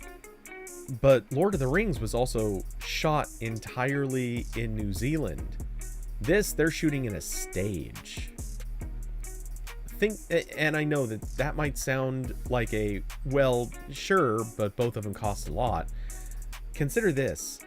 Shooting Lord of the Rings, they had to hire, even just for food, literally just talking catering, they had to hire a massive team of people to come out with ingredients, prepare food on site, because the trip in some of the locations they were filming, they were out in the middle of nowhere. They didn't have just like, hey, we're gonna cook it in this kitchen a couple miles away and drag it over. Like, they had to actually bring equipment and cook it in the field for Lord of the Rings. Here, nah, they can walk outside of their studio, go down to the freaking taco joint and grab a meal. Like, obviously they don't have to do that either. They're going to have food, but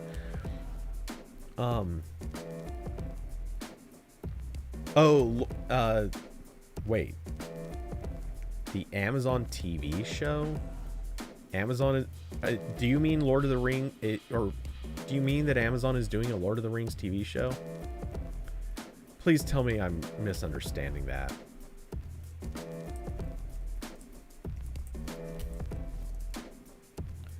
Oh god, I think it's real. No.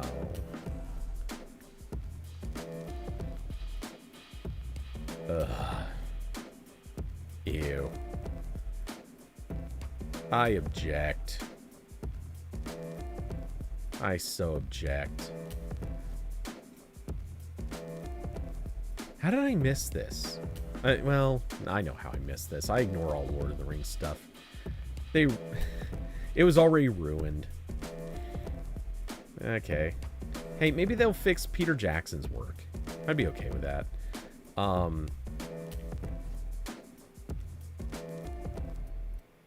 So they're saying it's going to cost... you're saying 450. This random... Oh, Hollywood Reporter YouTube video says 465 million. Either way, that's too much.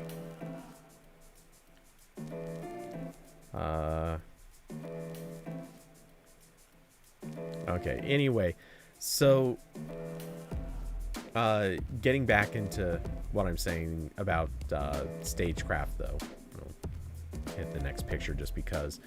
The thing is, you don't have to bring a ton of people in for this. You don't have to drag a bunch of people out to some location in the middle of a desert. You don't have to do all of those things that were really super expensive and hard to do and required scouting teams. And again, dragging food out there, dragging people to or dragging out stunt actors who may have to go to the hospital, or have emergency services, so you don't have to bring emergency teams out there.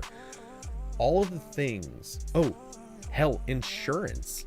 If you can shoot all of this stuff in a staged environment, insurance is a fraction of the price. Doing stunts in a stage is way cheaper just for insurance. This is why so many things used to get shot overseas, because companies didn't want to pay for the insurance. It was cheaper to shoot stuff in foreign countries where it's dangerous and more expensive to bring things in. It was cheaper to do that than to pay the insurance on some of the stunts that producers or directors would want to do. It's not expensive when they're all interns. You don't have to feed interns. Yeah, painfully true. But that's the whole thing. Like, stagecraft it's making it easier and more possible to shoot all of this stuff in really, really lower cost environments. But building stagecraft is astronomically expensive. So, I mean, I don't know this to be true, but it makes sense. That would completely explain why The Mandalorian costs so much, because basically they're eating that price. And why are they attributing it to the cost of The Mandalorian instead of saying it's this other thing? Because it's impressive. Because it makes good headlines to say The Mandalorian costs 15 million per episode, or however much it was. Was it 15 million? Yeah, 15 million per episode. Like I said, I'm sure all of us have seen this show. If you haven't, you should. It's actually pretty good. At least season 1 is. Season 2, a little iffier. But if you've seen the show, you know there's no way it should cost 15 million. Their special effects are fine. They look good. They're solid, but they're not that expensive. Compare that to Game of Thrones. Game of Thrones special effects were insane. They had to digitally paint out and paint back in whole mountainsides because they had film crews in parts of the scenes that they just had to remove. Let's see. Jesse, not super familiar, but I think Disney can also write off some of the cost of the show if it's not very profitable, so tax reasons. Yeah, well, there is that, but somewhere the money would have to be spent. They could write it off as either they could write it off at The Mandalorian, or for The Mandalorian, or they could write it off for ILM. I agree. Obviously, there are probably some tax benefits, but I think just as much they want to just be able to say it's one of the most expensive shows being made. That makes people want to watch it. It shouldn't, that's sort of like diamonds. If I could make for you a gem that looks exactly like a diamond, at least until you hold a microscope up to it. If I can make a gem for you that is as hard as a diamond, looks like a diamond, just as shiny, just as clear, could even be custom made so it is perfect, why would you still want a diamond? Oh, and presumably this gem I could make for you would cost $50 instead of like 10,000. Why would you still want a diamond? Well, you still want it because it's stupid expensive. Now, obviously, when I say that, Austin, yeah, I know. Synthetic diamonds. And even before synthetic diamonds, you had, oh, damn it, what is it called? I can't think of the name of, there are two different things that you can make. I'm totally drawing a blank on the name of either of them. But yeah, there are now multiple ways to do this. It's totally a thing. They are cheaper. Same can be applied to Apple products. You're not wrong. By the way, hey Jesse, good to see you. And if you're just joining, poor timing, because probably going to end shortly. But good seeing you either way. Nevertheless, the thing is, if you tell people that this show was stupid expensive, there are a lot of people who are never going to ask, why is it that expensive? They're just going to watch it and say, hey, we're watching a stupid expensive thing. How special? Like, they're a little more excited because the cost of making this show is way higher than it should be. Long work day? I get that. Yeah, price makes the hype hypier. Exactly. It shouldn't be that way, but it absolutely is, and I have a feeling that that's the explanation for The Mandalorian, and I have a feeling that's the explanation going back to The Last of Us. I mean, that's what sparked this topic, and it's entirely true. Let's be honest. Like I said before, we look at this cast list. How many of these people, honestly? How many of these people do any of you know by name? We know Pedro Pascal, and I assume just because she's already been hyped up for this show, most of us kind of know Bella Ramsey by name. Not that any of us remember it. I don't know, maybe you guys do, but Cody explains the U.S. economy.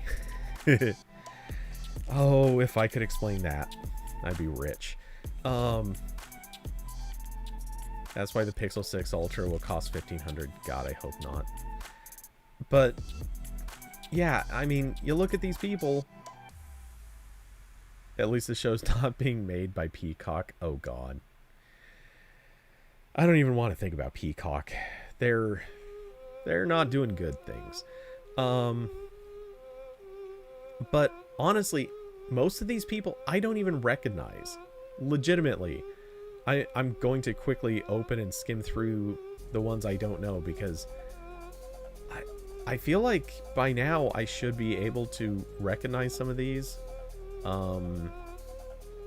Okay, this guy was in...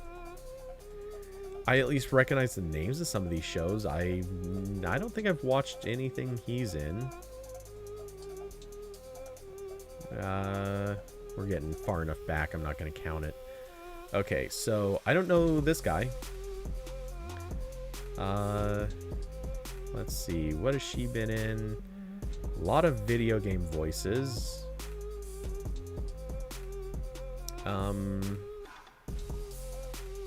Oh, hey, yeah, she was Marlene in The Last of Us. That's right. So, okay, this was a valid get. Even if you don't know her by name, I would say that this is the right person to have gotten for this role. Honestly, I wish they could have gotten more people that are the actual people. So that's cool. Wouldn't know her by name. I'm assuming she's still not exactly a like high-priced get. Gabriel Luna. That name is familiar, but I can't say I know what from. I never watched, or I haven't watched Agents of S.H.I.E.L.D. yet. I did not watch Terminator Dark Fate, nor do I plan to. Never saw Wicked City. Haven't, let's see. I might have seen the True Detective episodes that he's in, but that hardly counts. Yep. Nope. I don't know this guy from anything. I mean, technically, if I'd seen Agents of S.H.I.E.L.D., that would at least be something, but I will watch that. I just haven't yet. Con O'Neill. Yeah, I would have loved to see Troy Baker. He doesn't really look the part, but, you know, that would have been so nice to see him in that place. Actually, I don't think he looks the part. Nah, he doesn't. I mean, not a bad-looking guy or anything, just... He doesn't... Yeah, there's that comparison. Sure, you light them in a certain way, it kind of works-ish. But man, Joel is a little bit bigger of a guy. Like, oops. I don't know. I guess maybe kind of could fit. But I more see him playing the lead singer of Nickelback than playing Joel. He looks a little too, even with facial hair, he looks too clean cut. He looks too young, and I don't know. He just doesn't look the part to play Joel. Even here, like, he does. You can't tell me that he looks right for Joel. With makeup could probably work. Yeah, that's fair.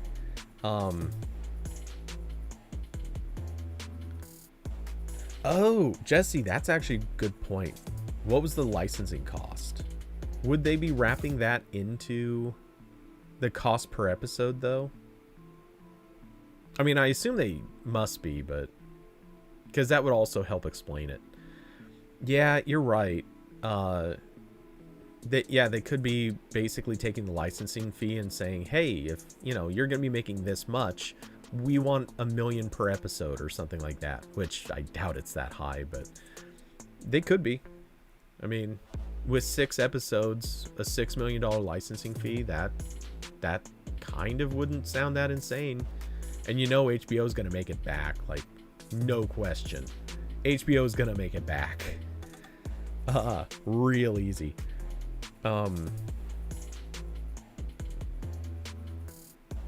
Yeah, show, not movie, but yeah. But it totally makes sense. Close that.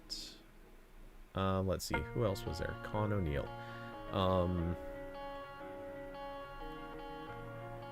Let's see, as I skim... Okay, Con O'Neill was at least in Chernobyl. I haven't watched it yet, but I intend to.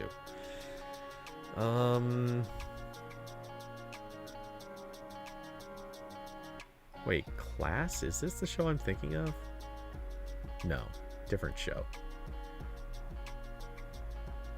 Okay.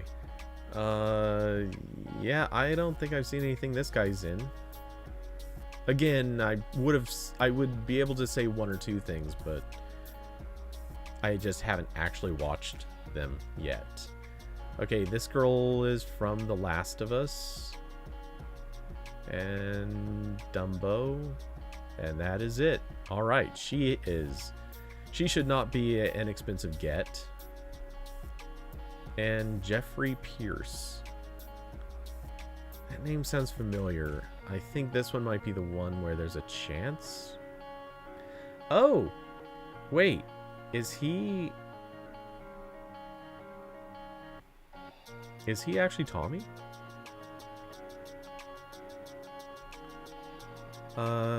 He's Tommy in part 2. Wait, what? No. Wait, what? No. Hold on a second. This guy's gonna play Perry. Tommy is played by Gabriel Luna. Gabriel Luna. Jeffrey Pierce is playing as Perry. Oops, damn.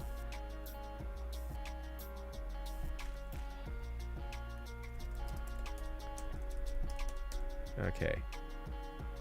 He was the voice of Tommy in the games, and he's not playing Tommy in the show.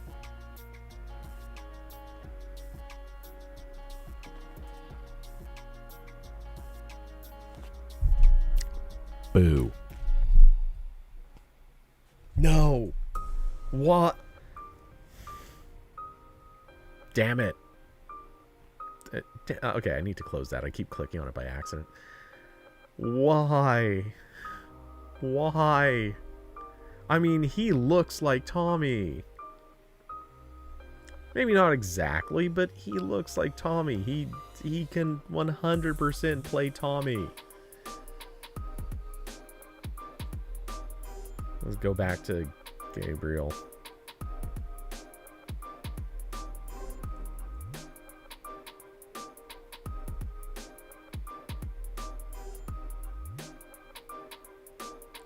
I don't see it. Why is this guy gonna play Tommy? This is so wrong. Oh, I am disappointed. This doesn't make any sense. Come on, get the guy who voiced Tommy, who played Tommy in the game, to come play Tommy in the freaking show. Why would you cast him for something else? Also, one episode, you gotta figure that's just like cameo. Perry. Who was Perry in The Last of Us?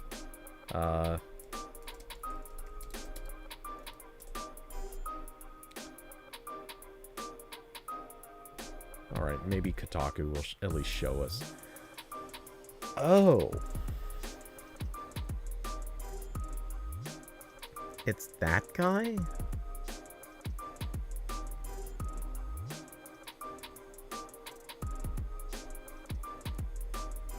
Please tell me we're kidding. How about images?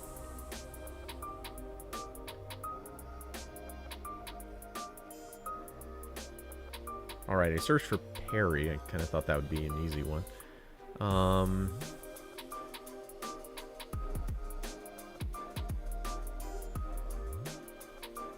Yeah, okay. These Google image search, you are failing me hardcore. But, alright. So I guess this is as good as we're going to get. Oh, wait, no. Never mind. That's Tommy. What am I saying? Yeah, he could play that role. That'd be easy. He fits the look.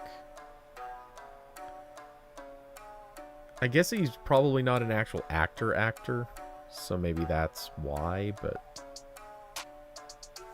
that's stupid. Put him in an acting class, make him learn. It'll be fine. Tommy doesn't even have that much to do in the first one. It'd be okay. Jesus.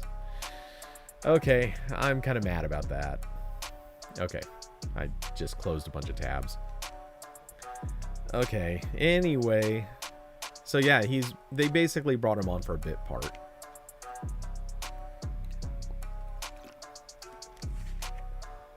Actually, wait. I forgot. Has he done any acting? Oh, yeah, he has. Yeah, this guy's done a ton of acting. Okay, he's a real actor. For a second, I thought, okay, he's probably just a voiceover guy. He does have a lot of video game voices in here. That is true, but he's got a lot of acting credits. And these are on-screen roles. Like, there is no reason to have cut this guy out of playing his own character. Okay. Let's see.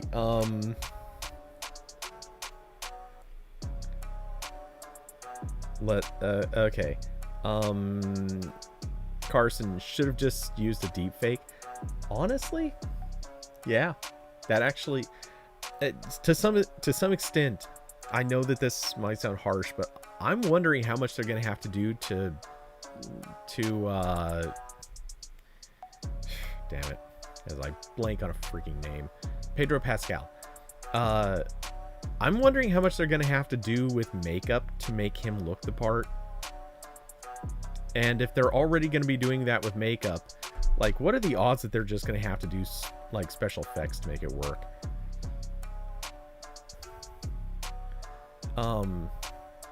Jesse, HBO's desperate. They really want that new Game of Thrones.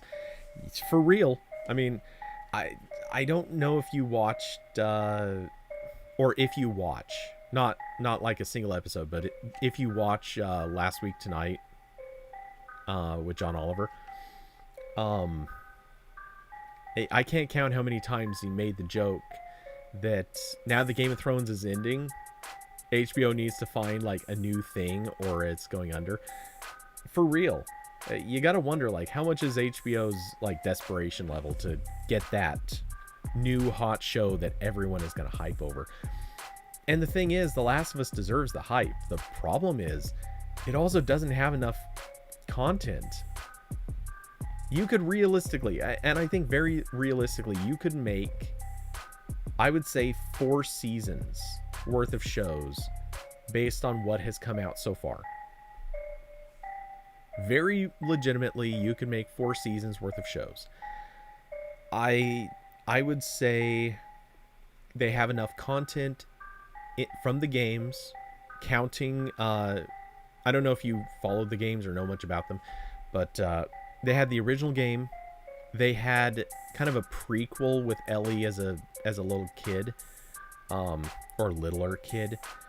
Then they had, of course, Last of Us Part 2, which is a bigger game.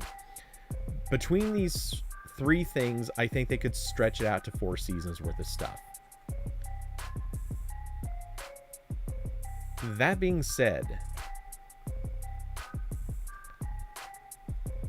they just don't have enough. And I'm talking short seasons, like 6-episode seasons.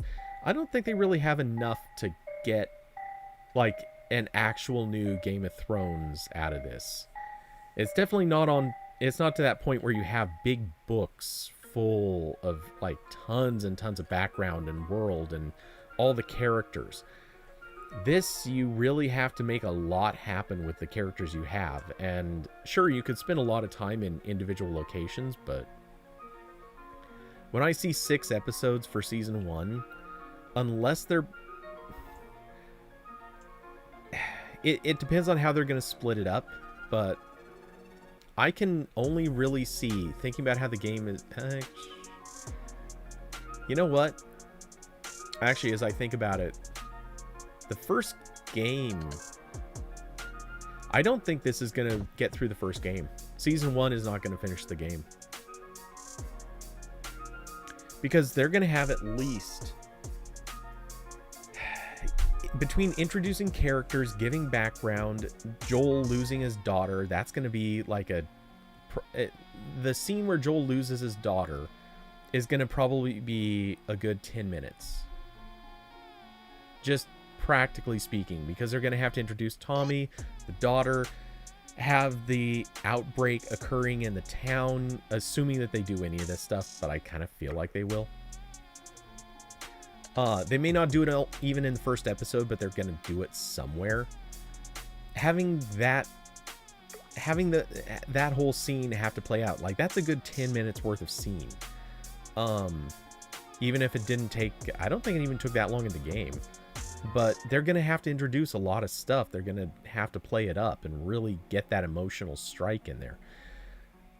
That alone is about 10 minutes. Then you factor in Joel meets, or not meets, but he's going to be hanging out with and doing stuff with, what's her name? I'm totally blanking on the name of the woman that he's teamed up with in the start of the first game.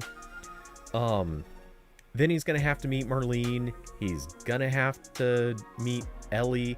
All of this is in just the first episode. By the time you go through all of that, like, that's an episode. They may not even have Ellie until the end of the first episode. Yeah, the game cuts. Yeah, the game definitely cuts, but Tess, thank you. Either you looked that up really quickly or had a hell of a good memory, because I would not have remembered that. They could definitely have some filler content between those years of Tommy and Joel surviving. They could. Yeah, and in fact, some filler content makes some sense. They could kind of establish more of Joel's history as a smuggler and doing all the various things that he had to do in the way up. They could do more to introduce Tommy, besides just having him in an opening scene and then you don't see or hear from him again until they get to the dam. But by the time they get through that, chances are we're not even going to meet Ellie until the end of the first episode. Unless they make a very concerted effort to, like, introduce her and then go back and retell a bunch of stuff. But then they're going to have to get out of the city, and I'm assuming that's not going to be instant. That one they could do in a couple of minutes. Like, just make a big action scene, have them run and escape and do a bunch of stuff. They could shortcut that, but getting out of the city and then getting let's see, and then starting their, like, exploration through the wilderness, getting to some of the other places that they visit, like, there's so much stuff they're gonna have to fit in. The more I'm thinking about it, and keep in mind that the game is broken up into 4 seasons. I've described 1 season, and that's one actual season that by itself could probably make 2 episodes. Some of the other seasons could obviously play out more quickly, like the hospital season. There's more to it than just that, but they go to a hospital, and that is kind of given its one whole season. But think about when they end up in the snow during winter. Like, that has to be a whole episode. There's no way you can do that in less than a whole episode, and honestly, it deserves 2.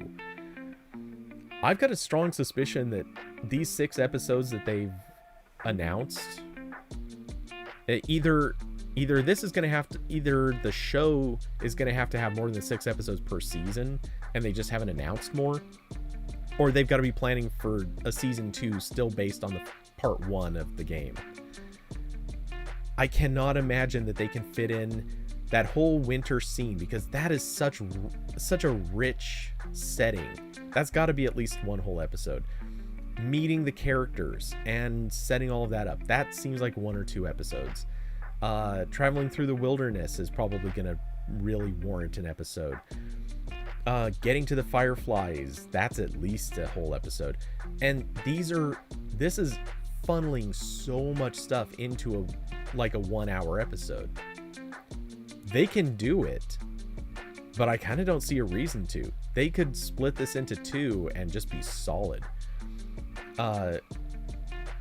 Carson, yeah, that's what I'm saying, is they're saying 6 episodes. I said earlier that it could be, if that's right. Let's see, The Last of Us. Oops. Episodes. I'll just try searching that. The first season will consist of 10 episodes, according to Wikipedia. Wait, there are 2. Oh, whoops. I don't know why I did that. All right, so... All right. Okay, this says 10, so at 10, I believe it. I'm good with the idea that there'd be 10 episodes.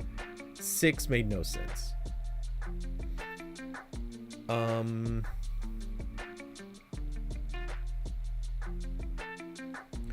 of curiosity, have they...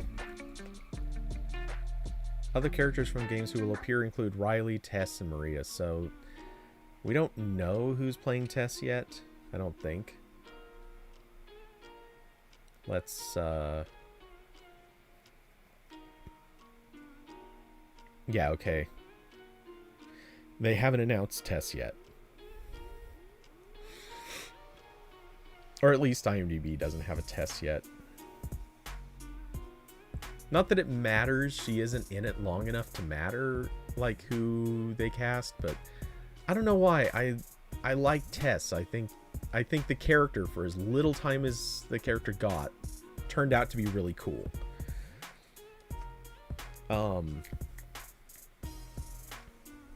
But yeah, anyway,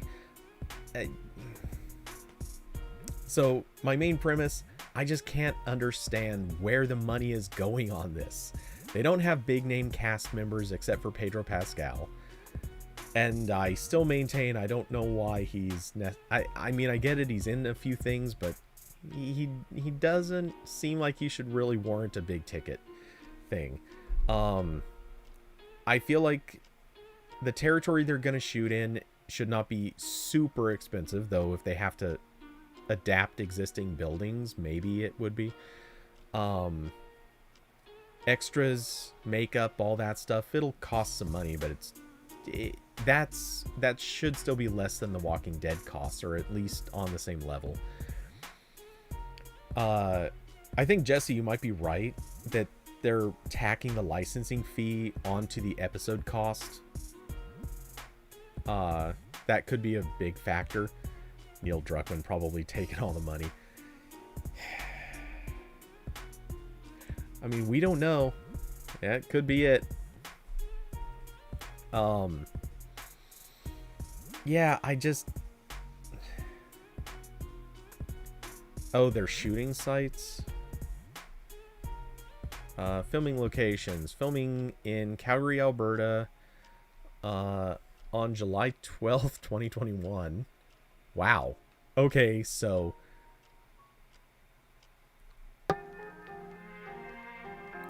a week ago. They started a week ago. That's kind of neat. And of course, everything gets shot in Canada because they have a ton of different stuff that is easy to adapt. And there is that whole like only partially populated area that looks like Seattle, which would make for a good shooting spot too. Not that the game takes place in Seattle, but because there are parts of Seattle that look so much like everywhere else, so it's kind of that default look for cities. Let's see.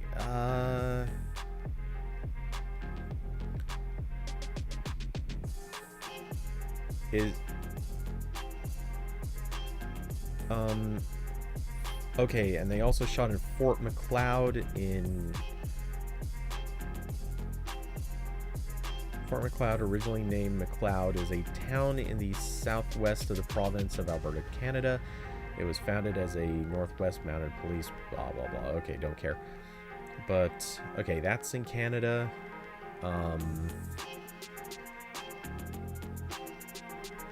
Several storefronts were changed to fit the show. The production team pulled businesses and residents in preparation for filming. And they closed the street. Alright, anyway. Yeah, I'm still so curious. What is the cost here? Why? Dr. Uckman, yes. No wonder his card was evil. That does fit. Yeah. Hold on. The production team includes 5 art directors and hundreds of technicians. I'm not going to try to say that name. I got nothing for that name. Claimed that the show is set to last several seasons. Bingo. Mazin suggested that the second season is likely if the first is well received. Druckmann said that the first season will cover the events of the first game. Okay. So I guess that is the plan. They're going to have a full Game of Thrones situation here then. Okay, so according to Druckmann, that means if 10 episodes are going to get through the entire first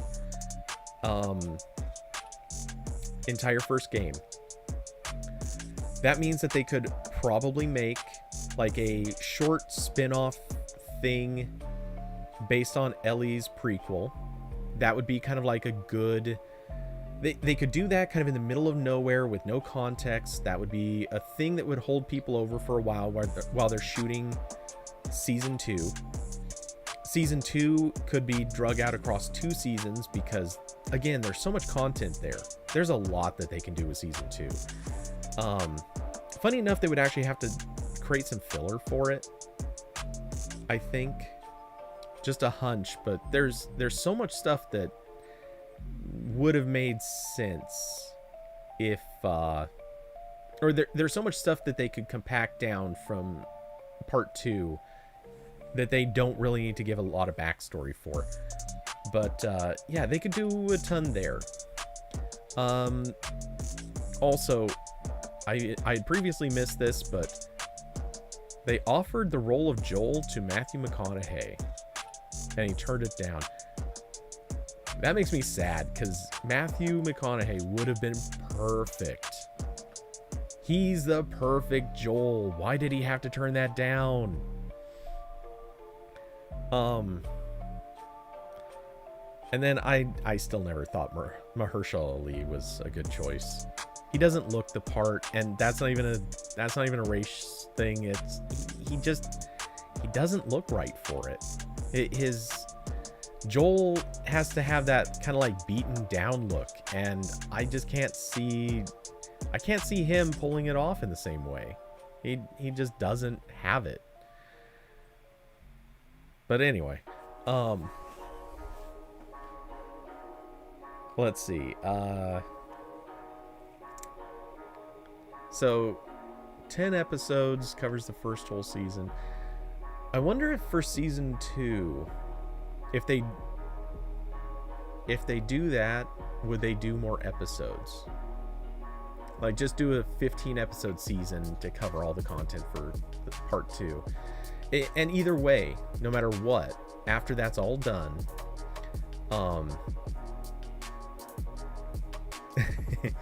after that's all done, I guess my other question becomes, what do you do for season 3?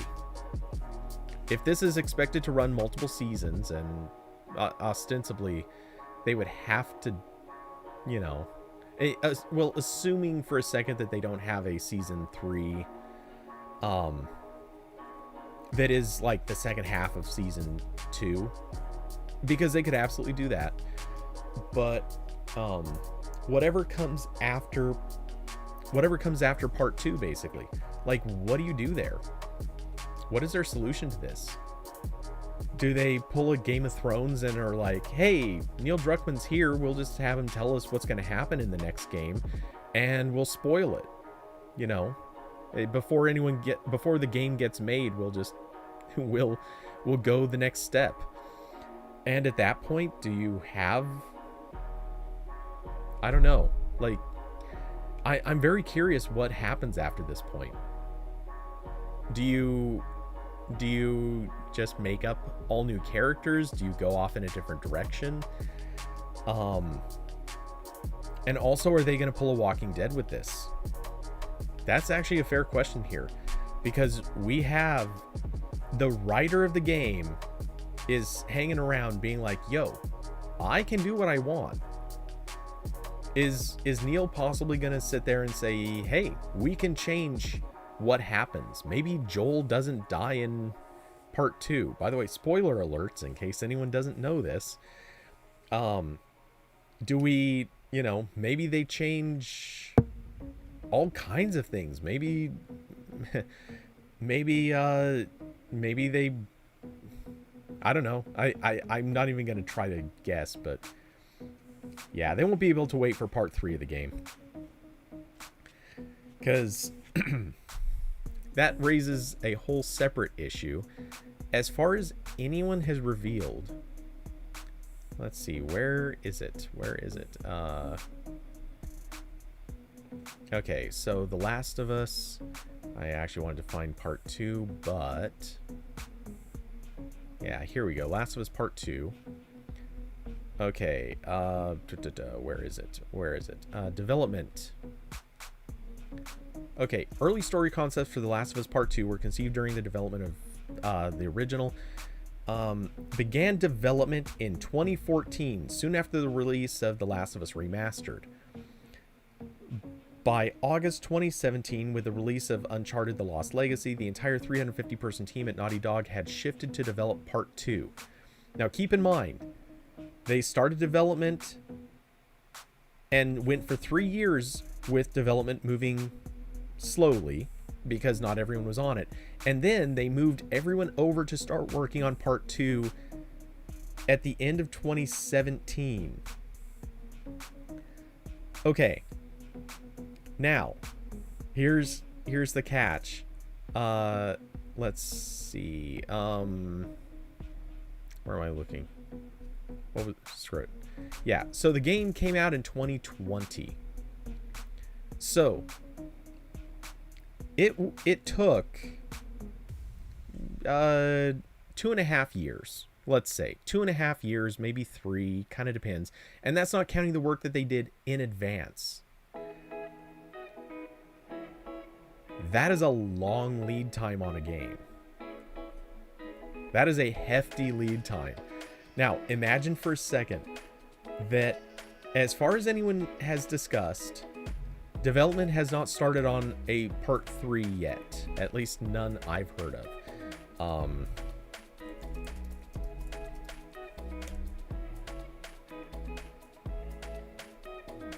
Let's see.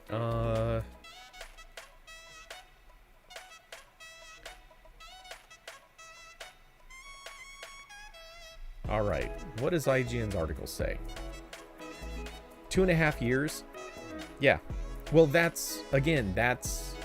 already started development 3 years earlier than that. Right. I'm not saying that it is a long time for individual games to be made, like comparatively, but I'm headed to a different point. I'll get to it in a second. But here's the deal. Well, actually, no, I'll get to it right now. Let's say, so in 2021, The Last of Us Season 1 is going to come out. 2022, presumably, that's when they would release Season 2. At least it makes sense. Wait a second. Hold on. Maybe I take that back. This was slated for 2022, isn't it? Yeah, it's expected to end June 2022. Okay, so maybe this works, but only for one more season, or 2 possibly. But okay, my point is, so filming is going to end June 2022. Let's say that they edit as quick as possible and get it out at the end of 2022. Maybe it comes out beginning of 2023. And man, this is a pretty long lead time for television shows now. We're getting into that danger zone where companies usually like to get their money back. Okay. So, let's say it comes out end of 2022. Then they start filming Last of Us Part 2 in somewhere in 2022, maybe start of 2023. Hopefully not. I mean, they're already lining up for a full 1 year filming cycle. That is already a very long filming cycle. I'm assuming that they're actually going to do principal photography over the next like 2 months, and then June 2022 is probably like reshoots, or like the full all the way out to the end. Like they're planning for reshoots, they're planning for maybe special effects that still have to be shot, stuff like that. I can't imagine for a second that they plan on actually filming for a full year to make 10 episodes. That would be insane. Okay, so let's say hypothetically, winter release, or like late fall, whatever, basically a Q4 release 2022. That's when Last of Us season 1 is going to air. They're going to have started filming. If they want to get season 2 coming out roughly a year later, they're going to have to start filming somewhere during 2022.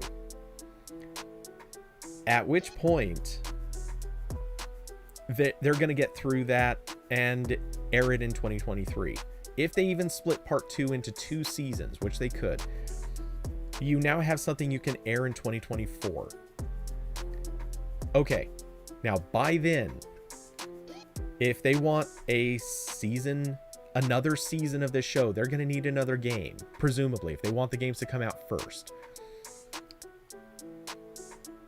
So, in order to have something to air in 2024 that they're going to film in 2023, they would have to already have development started on Last of Us Part 3. I wish I was drawing this, because it would make a lot more sense to just draw it somewhere.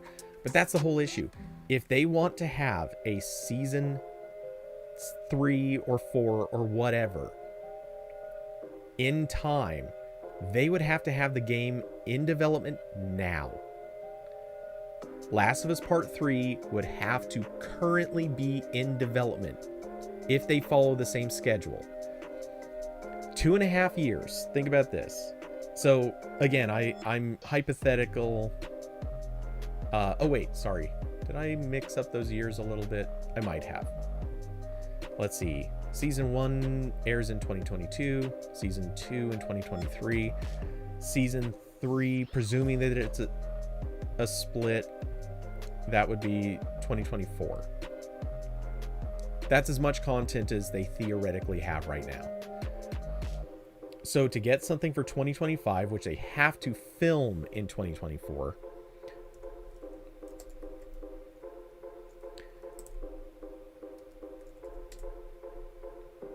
oops.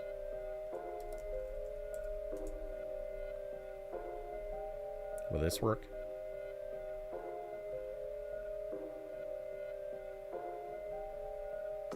I think so. One second.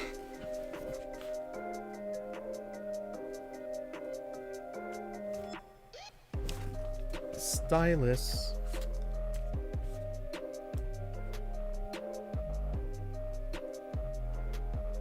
I'm going to way too much trouble for this, but okay.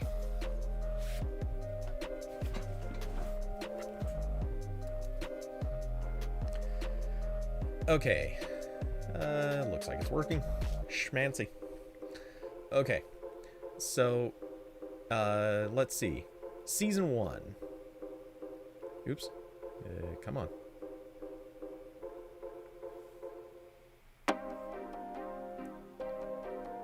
All right, that's maybe gonna look bad. All right. Yeah, we can.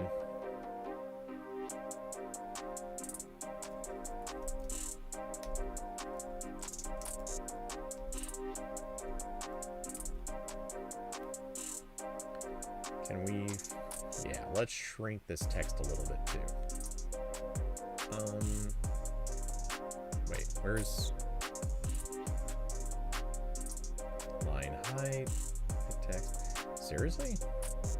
Okay, we'll just do it like this. And how do we grab this? Oh, that, duh. Okay, also, let's... Oh, nope, not upload. Go away. Weird.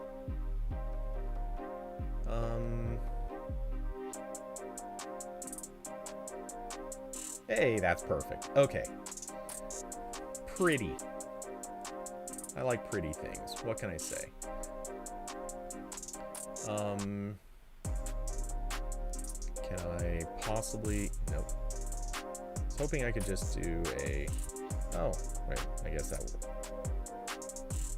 Nope. There. That's what I was looking for. Okay. And...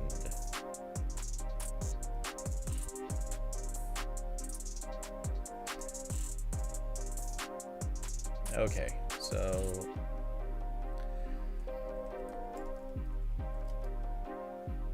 Oh, actually, I just thought of a better way to do this. Alright. No. Okay. There we go. Okay. Actually, I got an even better way. I'm dumb. As I slowly learn how to use this thing.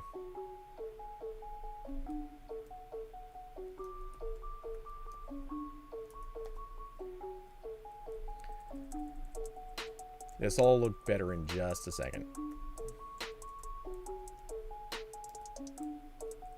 And you already know where I'm headed with this by now. I mean, it's not like it's hard to tell.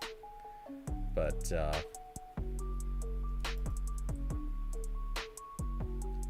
it's almost... we'll just stretch that out. Okay. So, here's the one where we start having the problem. In 2025... they're going, assuming,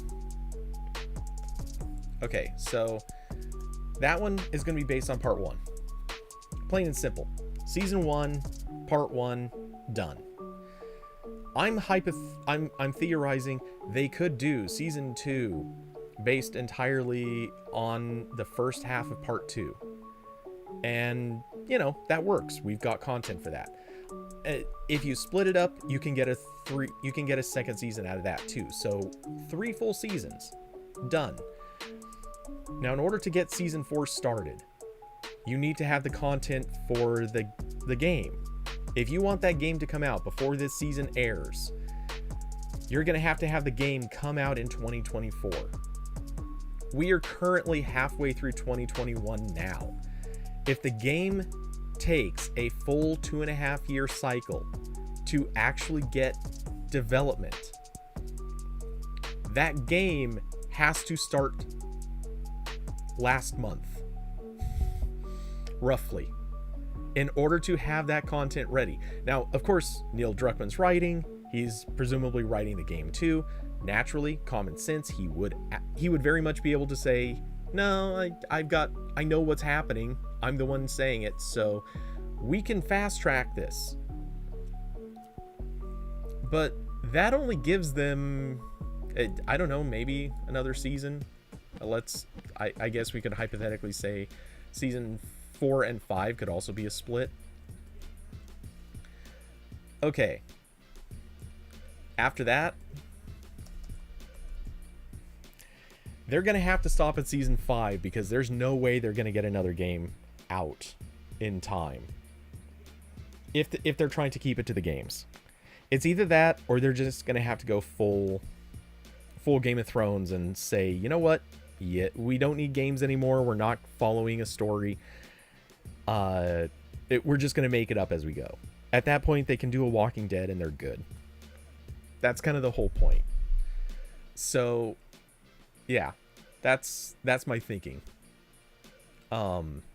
I've now completely overthought this. It did not require this much attention or effort, even a little bit, to put this little bit of text on screen that I did not need to use a drawing apparatus for in the least. I'm promptly putting that away now. So I feel a little dumb for that, but yeah, point is, this is I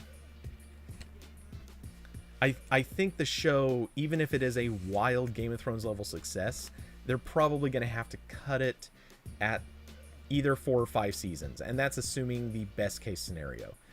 It's either that or they'll just start they'll have created a world and they can invent everything after that. And The Last of Us as a world would be actually kind of interesting. But, well, I don't know. Yeah, Last of Us as a world. Maybe that's the thing. The Last of Us cinematic universe could become a thing.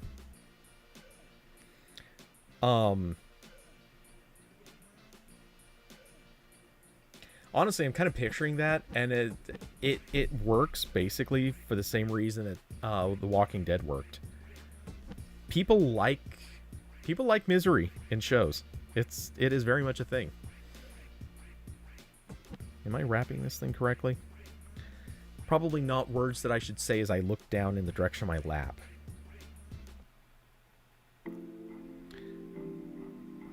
Come on, get it in there. Also not words that I should say as I'm staring down at my lap. It's just because this, also bad word, but this rubber thing that wraps around the cord fits very weirdly. Alright, it's wrapped. See? It's wrapped. Oh.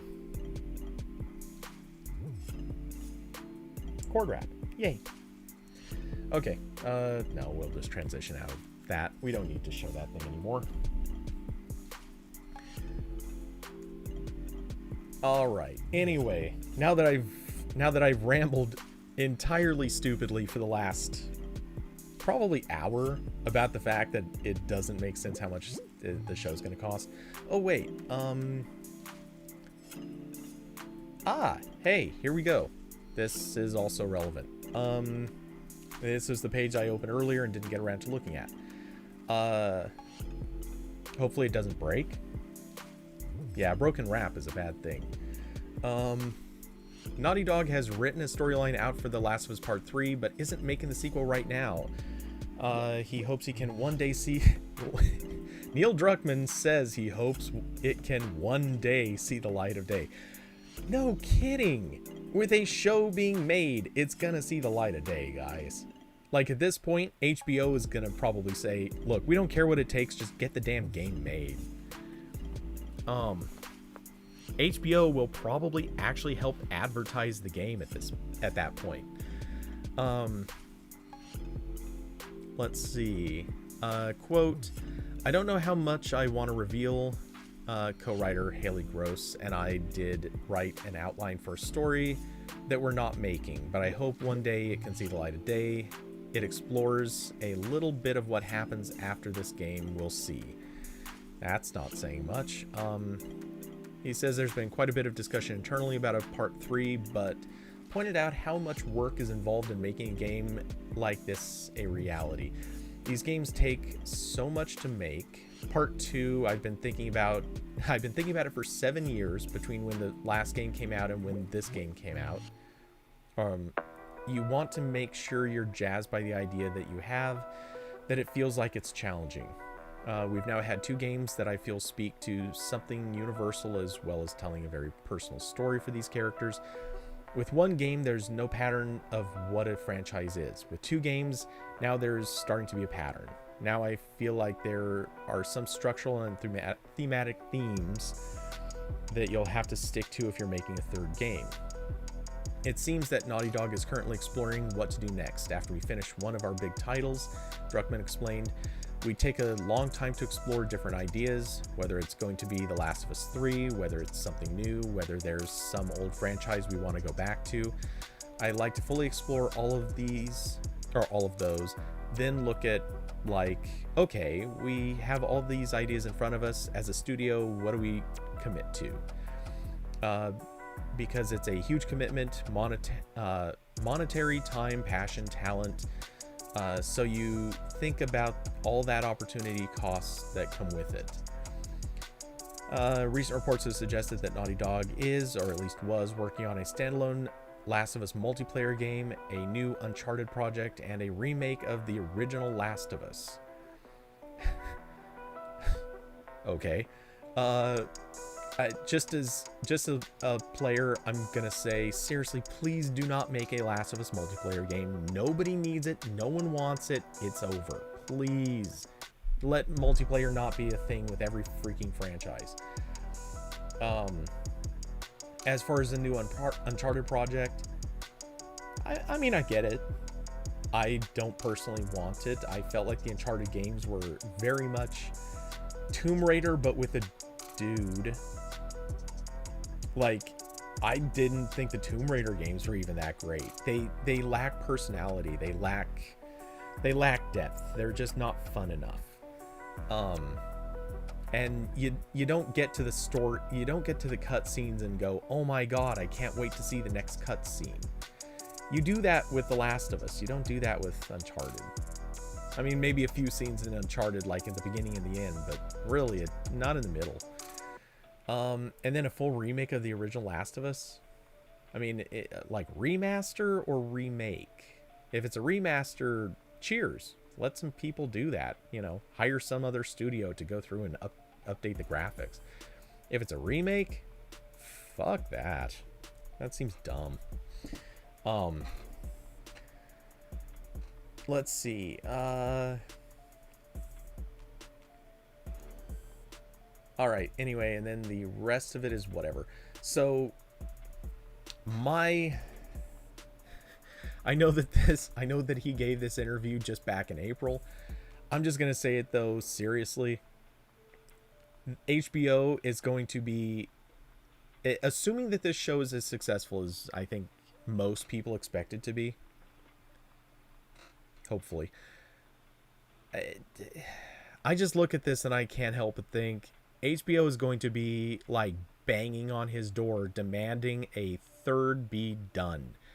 I doubt HBO cares that another game be made, but they want the story. They want this happening. And if they're already writing the script, if they're already going to make the content that would have gone into a part 3, they're going to make the game too. Because at that point, you may as well. Like, there's too much value in that. You've got the franchise there. People are going to want it. So get the game out too. But hey, that's just the way I see things. I've been wrong before. You never know. I can't imagine for a second that a third game to hold on a sec, let's look this up. Last of Us Part 2 development, not actually concerned with that sales. In its release weekend, The Last of Us Part 2 sold over 4 million copies worldwide, becoming the fastest selling PlayStation 4 exclusive, beating Marvel's Spider-Man's 3.3 million and God of War's 3.1 million in the same period.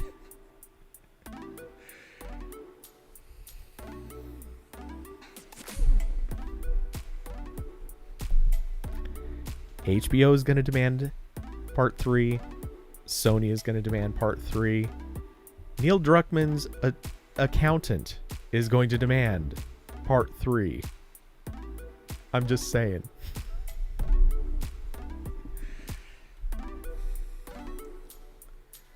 This is printing money, guys.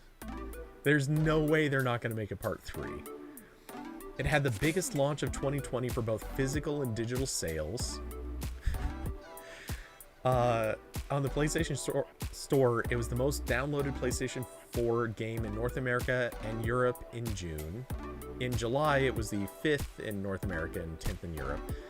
Because, yeah, shocker, it had mega sales. So on and so forth. Let's see. In the United States, it was the best-selling game of June 2020 and became the third best-selling game of the year within 2 weeks, generating the highest first-month sales of the year. And I don't know technically, but I'm going to assume that that is compared to all systems, PC, PlayStation, Xbox, everything. By August 2020, it had become the third highest grossing PlayStation game in the United States, blah, blah, blah.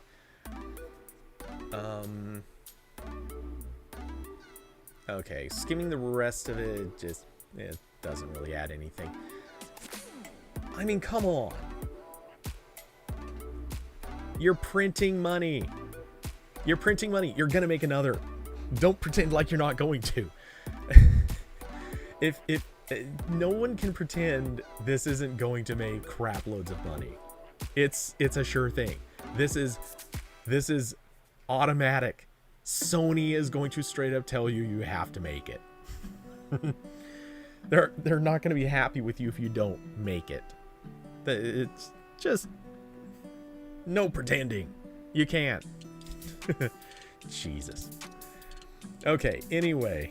So somehow I thought Last of Us talk was going to be maybe 10 minutes tops, and here we are. This has been like what, hour 20, and we're at almost 7 o'clock, so I'm gonna take off in a few minutes no matter what. See, I gave a warning, and then it just turned into, no, you're back in it. You're back in it. How can I talk for so long about something, especially with no one else speaking to me? Well, I mean, obviously some chat. And thank you guys, by the way. Again, I always say this and I do mean it. Thank you for chatting. Like, it helps me find topics and focus and things to think about or ramble at. But, oops. No, I hovered over you for a second. Don't stay there.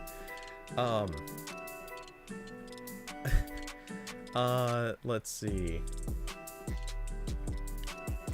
Yeah, it is a no-brainer though. This thing made so much freaking money. It is impossible to imagine.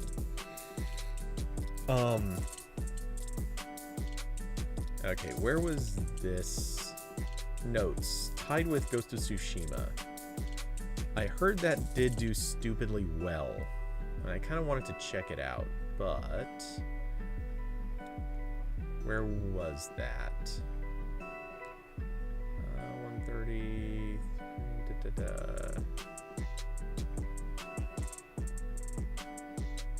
Okay, maybe that's not just. Yeah. Okay. Whatever. Anyway. Oh, that's right. It tied as a winner for game of the year. Okay. Anyway. Or voted. There was a vote that was held, and Ghost of Tsushima had a bunch of fans yelling, how dare Last of Us Part 2 get a tie with Ghost of Tsushima, given that everyone was angry about Abby. It's like, no. And some people got pissed about Abby. They were very loud, very obnoxious, and then they went away, and everyone agreed it was a great freaking game. Okay, anyway. Holy crap. So I do think this is probably a good note to end on.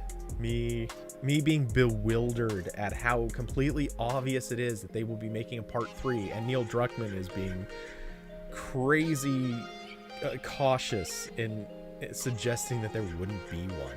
The only way there wouldn't be a part 3 at this stage is if the show comes out and people watch it and are like, you know what?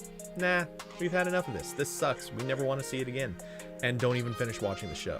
Like, that's the only way a part 3 of the game doesn't get made. That and Sony goes under, Naughty Dog fails, and I don't know, like,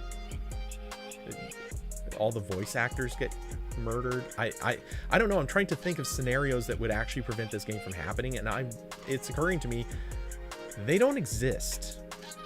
This game is as certain to happen as Borderlands 4, Battlefield 5, and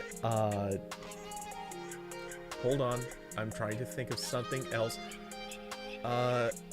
Any game with Mario. These are all things you know cannot be stopped. Short of the heat death of the universe, we can be confident all of these things will exist. There is zero doubt, because they are all printing money. Alright, anyway, for real, I'm gonna take off. It's that time. But thank you all for hanging out this long, listening to me ramble about a video game turned TV series and how much it's going to cost and how they're shooting it in or how they might be investing in technology that, by the way, that was all hypothetical. I don't even know what technology. All that stuff about stagecraft. Yeah, that was just what they're using in a completely different company's show. It's not like there's any notion that they're shooting on any special technology for this show. All that being said, yeah. Okay, getting back to the goodbyes. Seriously, again, thank you all for hanging out. Thanks for being part of the conversation, chatting with me, keeping me rambling. As usual, if you feel like throwing anything in the direction of the channel, there are links down below for Patreon and Streamlabs. I will be back on Saturday. Had to think about that. Saturday for sure for game stream of The Last of Us Part 2, Day 3. Or, well, my Day 3, the game's Day 2. Let's see. Oh, again, of course, weather allowing. Hold on. Let me actually check weather real quick. Oops. I just typed in wheat instead of weather. Silly me. Saturday. Oh, hey. Okay. This weekend, no commitment. Saturday is expected to hit 94. Sunday is supposed to hit 93. So no promises on this weekend. I will try. I will do what I can to keep this house as cold as I can the night before, which could be tough because it's only going to be dropping down to 60. God damn it. I hate summer. Carson, day 1 still technically. You're kind of, yes, but technically it was 1 day in Jackson that they don't label that by day. And then it's a day, it's Seattle day 1 in that I'm still in the game. So yeah, but I kind of count that as day 2. It's chapter 2 technically, but whatever. It's day 1 of Seattle, chapter 2 of the game, and day 3 of me playing it because day 1 is stupid long. Anyway, but yeah, you are right. Let's see. Yeah, anyway, so no promises for this weekend. That weather concerns me. We will see what happens. I will do my best. But with that said, oh, and again, there is some chance of photo edits in the next day or 2. Random stream, if it happens, it happens. If it doesn't, sorry. With that, oh, well, technically it could even happen Friday night. Whatever. Anyway, with that, thanks to everyone for coming to hang out, and I will talk to you all in the next one. Good night, everybody. Oop, as I bumped the button by accident. For real, again, good night, everybody.